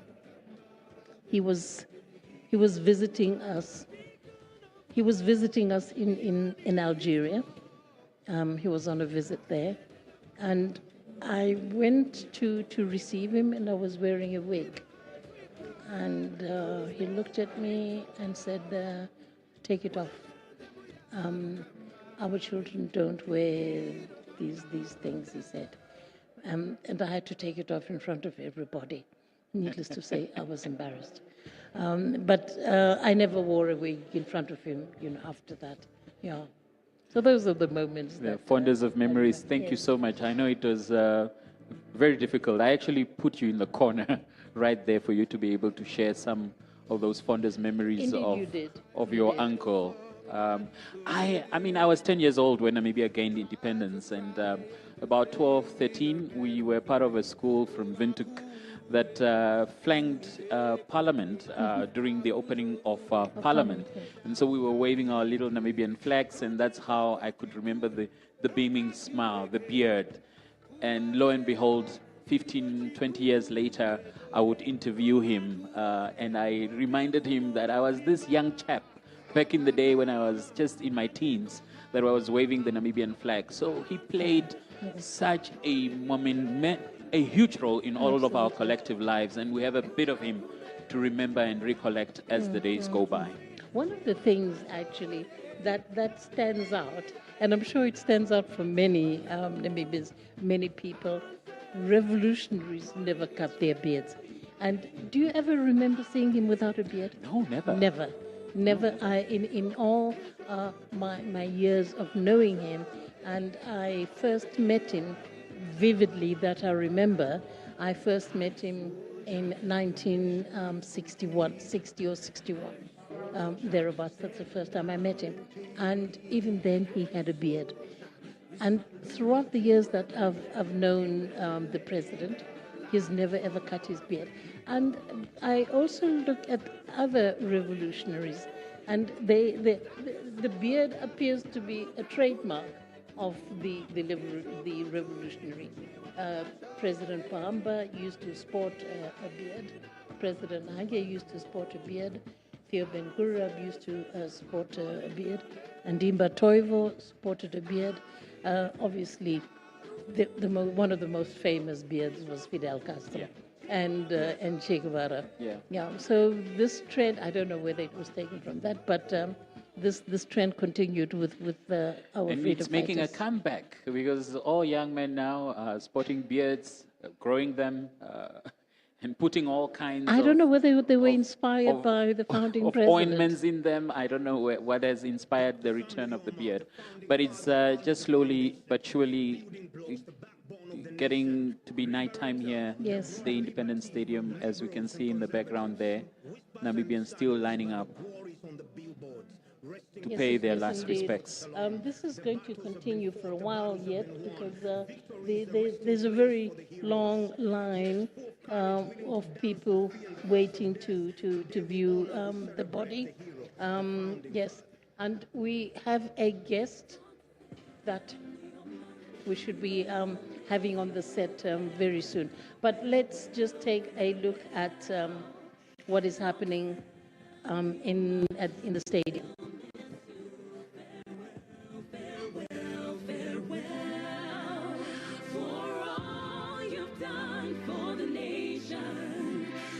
Carry the baton with dedication. Your name will stand the test of time. Farewell, farewell, farewell.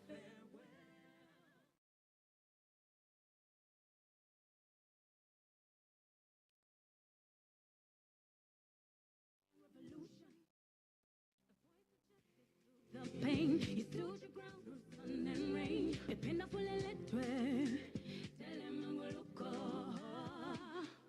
Haluta continua, tatesha bishuna tukusaluta. You set us free through the tubula, and the grace of God tate kalunga. You're a king, hope peace you bring, we sing, we dream. A vision 2030, so close it seems.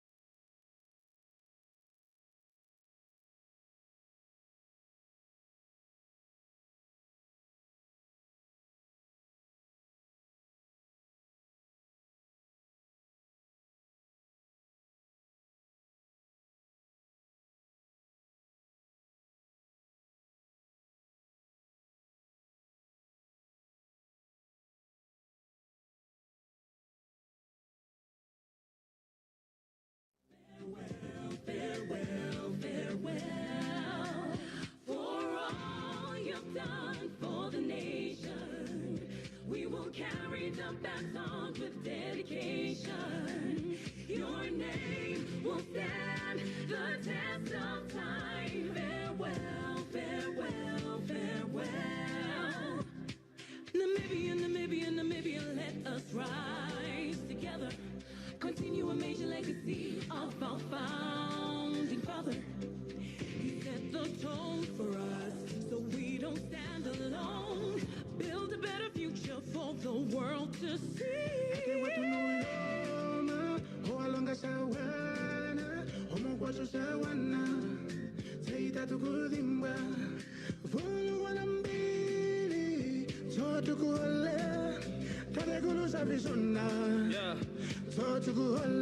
Yeah, because of you I was born free. No chains on my wrist that could hold me down. Even though you faced opposition, you made the decision to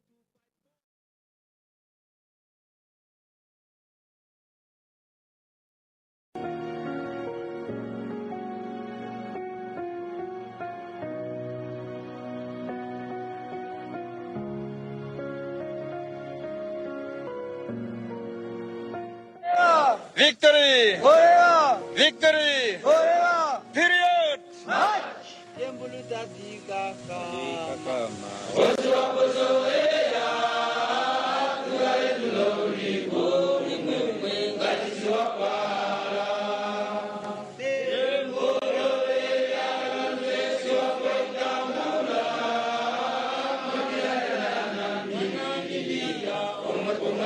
And that I will endeavor to the best of my ability to ensure justice for all the inhabitants of the Republic of Namibia, to ensure justice for all the inhabitants of the Republic of Namibia. So help me God. So help me God.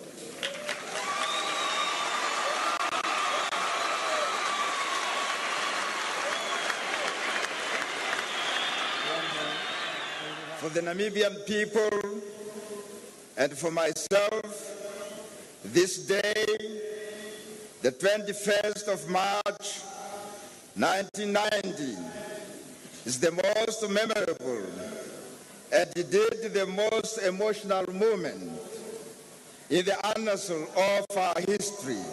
We are now embarking upon the second phase of our struggle against the present enemies which are surrounding us from all directions. These are poverty, disease, hunger, ignorance, unemployment, and crime. I call upon all the Namibian people to jealously protect our hard-won independence and to defend the territorial integrity of the Republic. Let us celebrate with the honor, dignity, and confidence. The Honorable Tony Blair is here. And they created the situation in Zimbabwe. And he went and campaigned successfully to European Union to impose sanctions against Zimbabwe, as well as North America. The British colonial settlers in Zimbabwe today, they own 70–80% of the land in Zimbabwe. And Zimbabwe is a tiny country. And it has 14 million indigenous who have no land. And the whole land is occupied by more than 100,000 British settler colonialists. This situation must be, this summit must make money available, especially the European Union. We have imposed sanctions against Zimbabwe must be lifted immediately. Otherwise, it's useless to come here and tell us all things that are not right.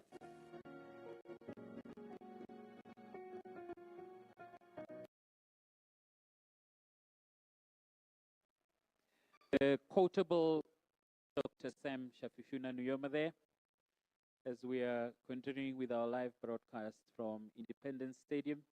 We're now delighted to be joined by a key figure within our justice system. He's the chairperson of the Law Reform and Development Commission, Mr. Utoni Nujoma. And the Law Reform and Development Commission, as we know, has enjoyed a long and illustrious history of appointments of very young, dynamic people to have led it, including Utoni Nujoma at the time, who is now our Minister of Labor, who's also the son of our founding president. Law Reform and Development Commission, good evening and thank you so much for joining us. Thank you for having me. So as we are reflecting on our founding father, what are your fondest memories of him? I think, first of all, I must start by paying a special tribute to our founding president for having stood gallantly and led the movement SWAPO that fought against apartheid colonialism until eventually succeeding to free Namibia and win Namibia's independence, which led to the elections for the Constituent Assembly back in 1989, which then led to the writing and passing of one of the most progressive constitutions in Africa, if not in the world. So I pay a special tribute to our founding president. That constitution ushering in a environment of freedoms that we never enjoyed before, ushering in Bill of Rights, ushering in a constitutionalism order. How do you think this legacy of constitutionalism needs to be remembered? First of all, the Constitution lays a very strong foundation for the rule of law. Of course, not only by defining the institutions of the state, for example, the Parliament, the National Assembly, National Council, the Presidency, and so on, but also by providing for Chapter 3, which contains a Bill of Rights, which protects the rights that we enjoy today. You know, we have freedom of speech, freedom of movement, and we live in a free and a just society where individuals have access to justice without discrimination, which was not the case when the country was under apartheid colonialism. And also not to forget the principles of state policy, very important, some of which include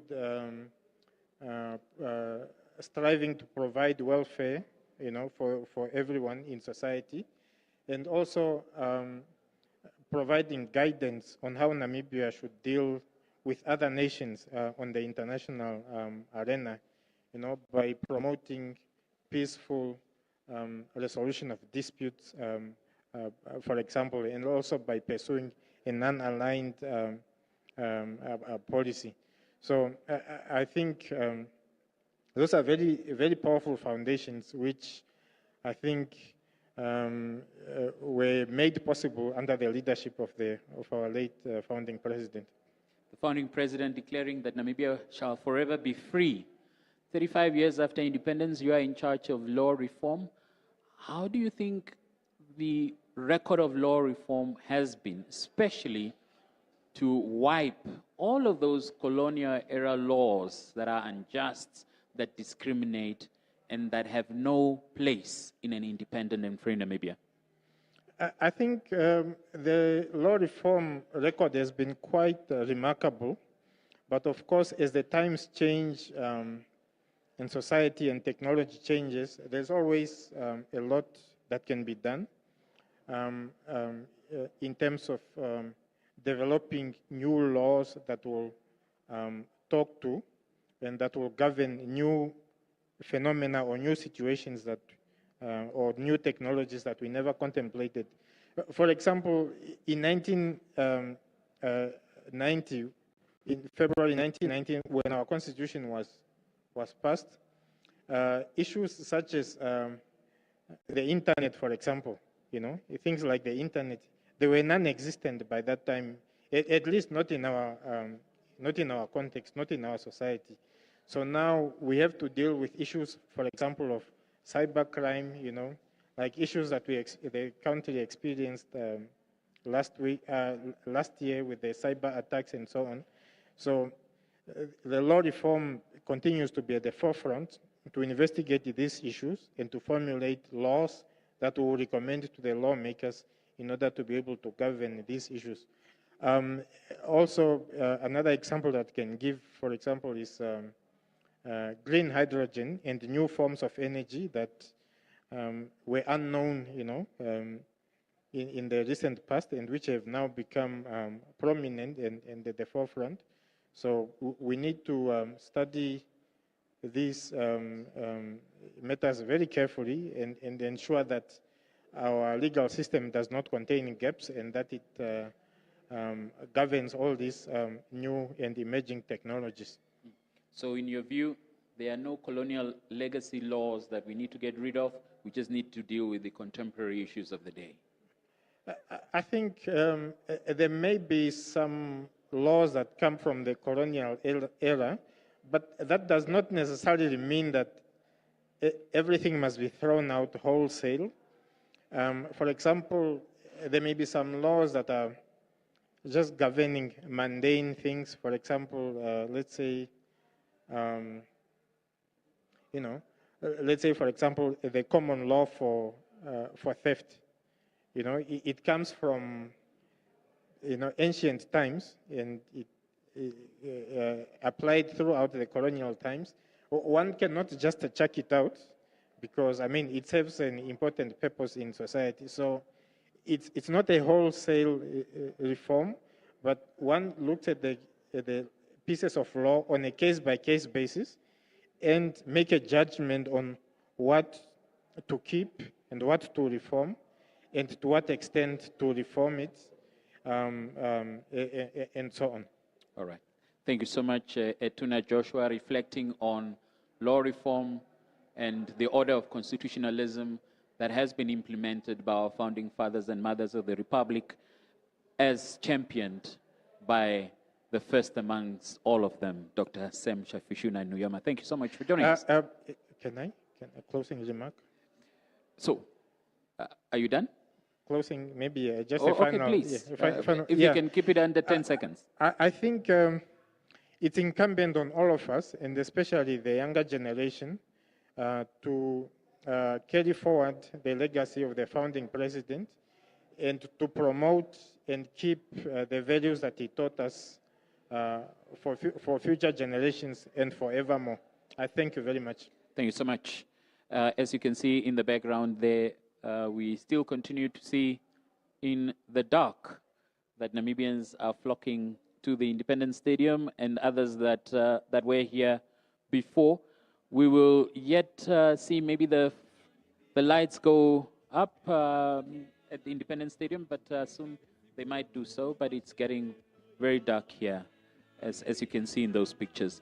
But let's take some sights and sounds as we continue reflecting on this memorial service that just concluded less than 2 hours ago.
mutare mwafurike milongo ya manguruka.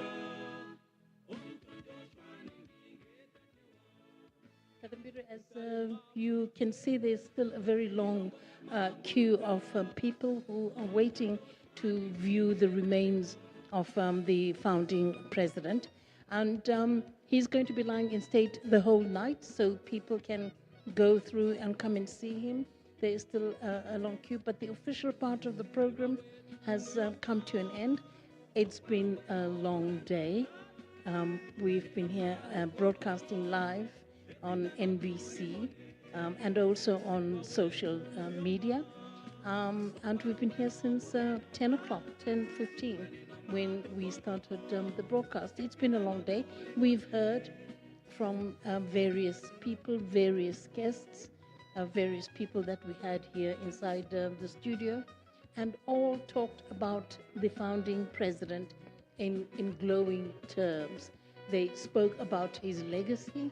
They spoke about what inspired them in this man, how he inspired them, how he imbued them with the fervor of liberation for those who were with him outside of the country, but also those inside the country.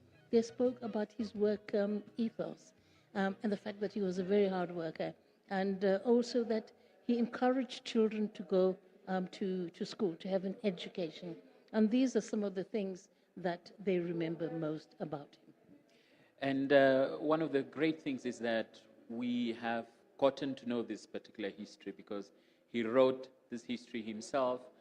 He has a book where others wavered that he penned. There has been many documentaries that have been done about the founding president that have been playing on our airwaves.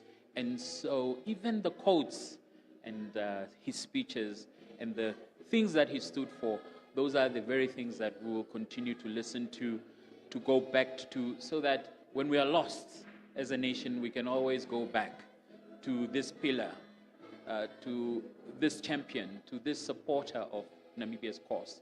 And we can continue to re-energize ourselves, revitalize ourselves, rededicate ourselves to the ideals that he stood for. And that's where we leave matters for tonight.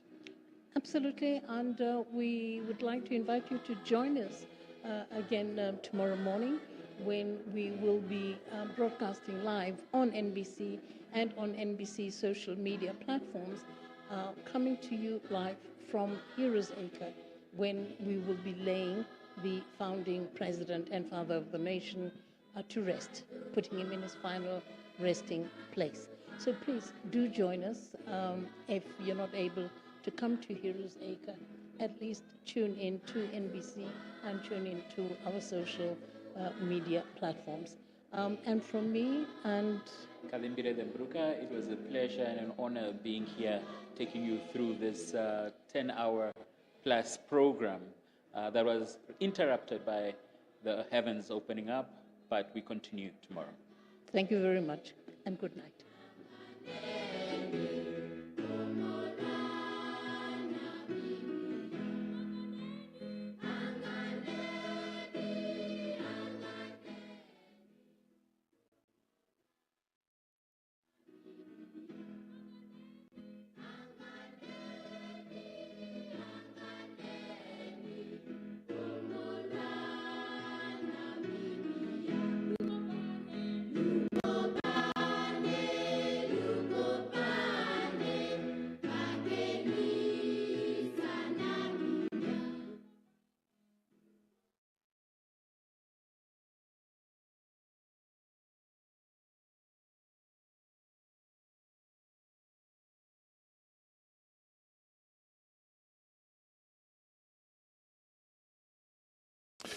Well, of course, thank you very much to Kalambira Demburuka and Nora Polis, kept us company throughout the day, of course, bringing us the broadcast to Namibians and the rest of the world, laying to rest of a revolutionary and icon of democracy, the founding president and the father of the Namibian nation, Dr. Sam Nujoma. And now, of course, as we know, the body will be laying in state for the rest of the evening. And you can head over to the Independence Stadium and go and view the body. There are requirements in terms of the decorum that must be shown once you show up there. The very, very important one, of course, is not to take any pictures of the casket once you get there. But it will be laying in state overnight until early tomorrow morning.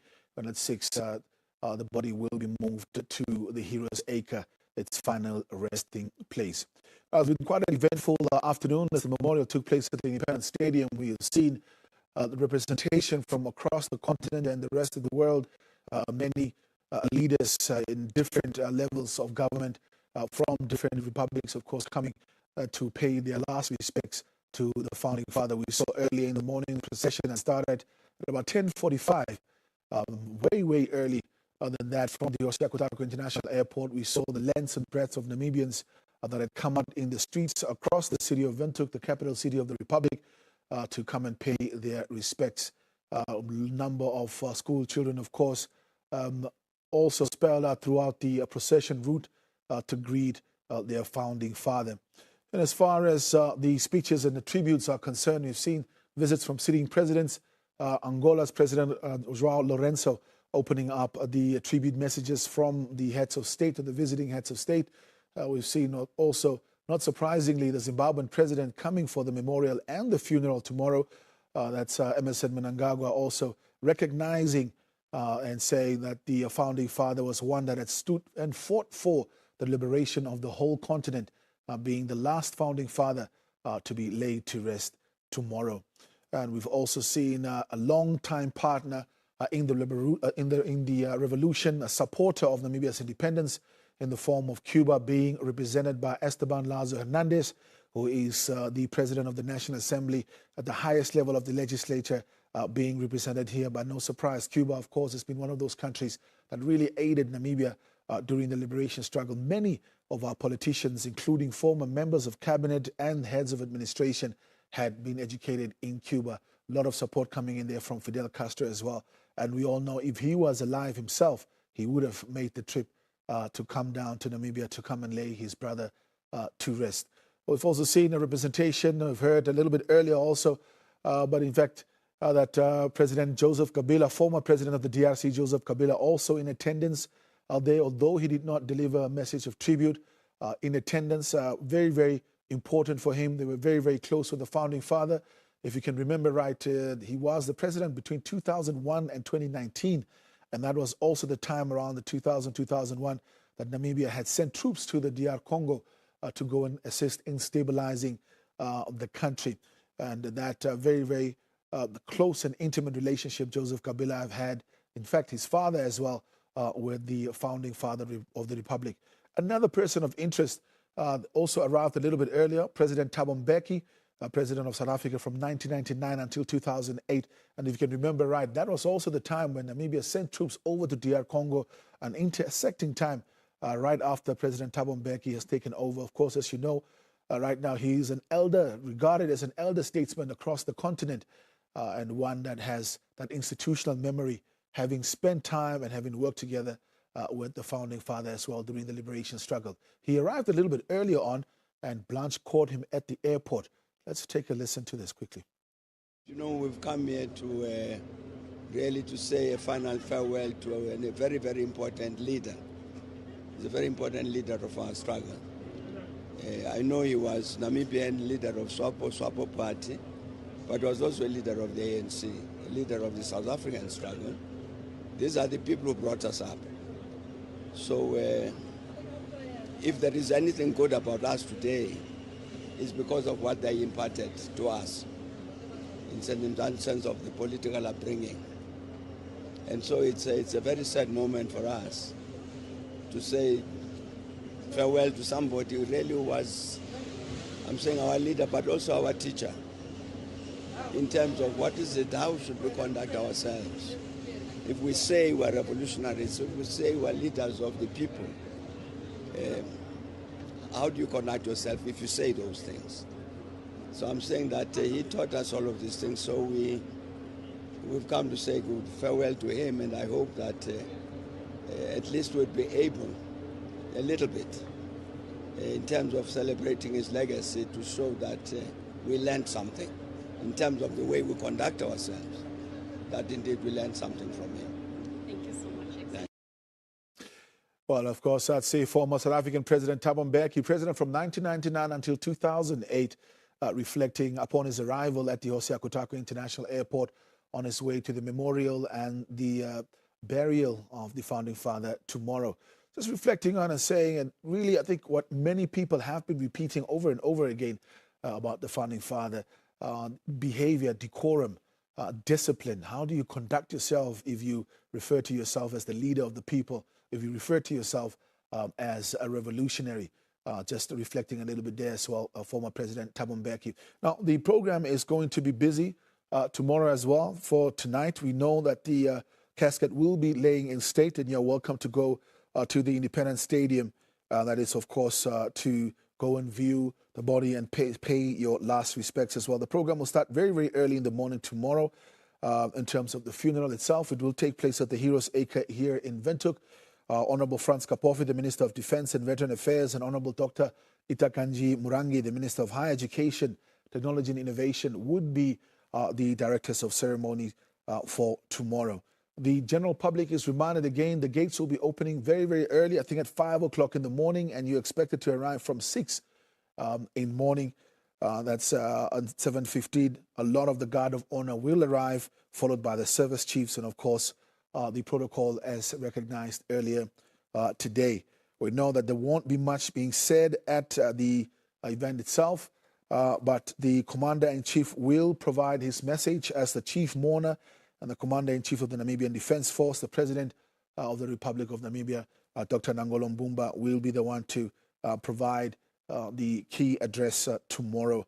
And the laying of wreaths, of course, by the widow, as well as the chief mourner, former president, the presidential-elect, the Speaker of the National Assembly. So the heads of the three branches of government, alongside the chief mourner and the widow, will be laying their wreaths tomorrow at the Heroes Acre as we say goodbye to the founding father of the Republic of Namibia. Once again, of course, just a reminder for many of the motorists on the road as well, since we have quite a lot of foreign dignitaries, to be quite patient on the road. There might be some delays and some traffic stoppages, of course, alongside some of the busy intersections, particularly those leading to the airport as well, particularly tomorrow afternoon. So please do make sure to be patient when you're dealing on the roads over tonight as well as tomorrow throughout the rest of the day. For now, stay with us. We continue with our broadcast. We'll be back after this visit to the marketplace.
Construction, we are really here to help to meet the government halfway so that we can build a longer road, because we are already from the area. That's why we are building this road for cheaper, and then we are finishing it a 22-kilometer roads from Sandy and Kumbashe. You can feel it, you can touch it. Yes.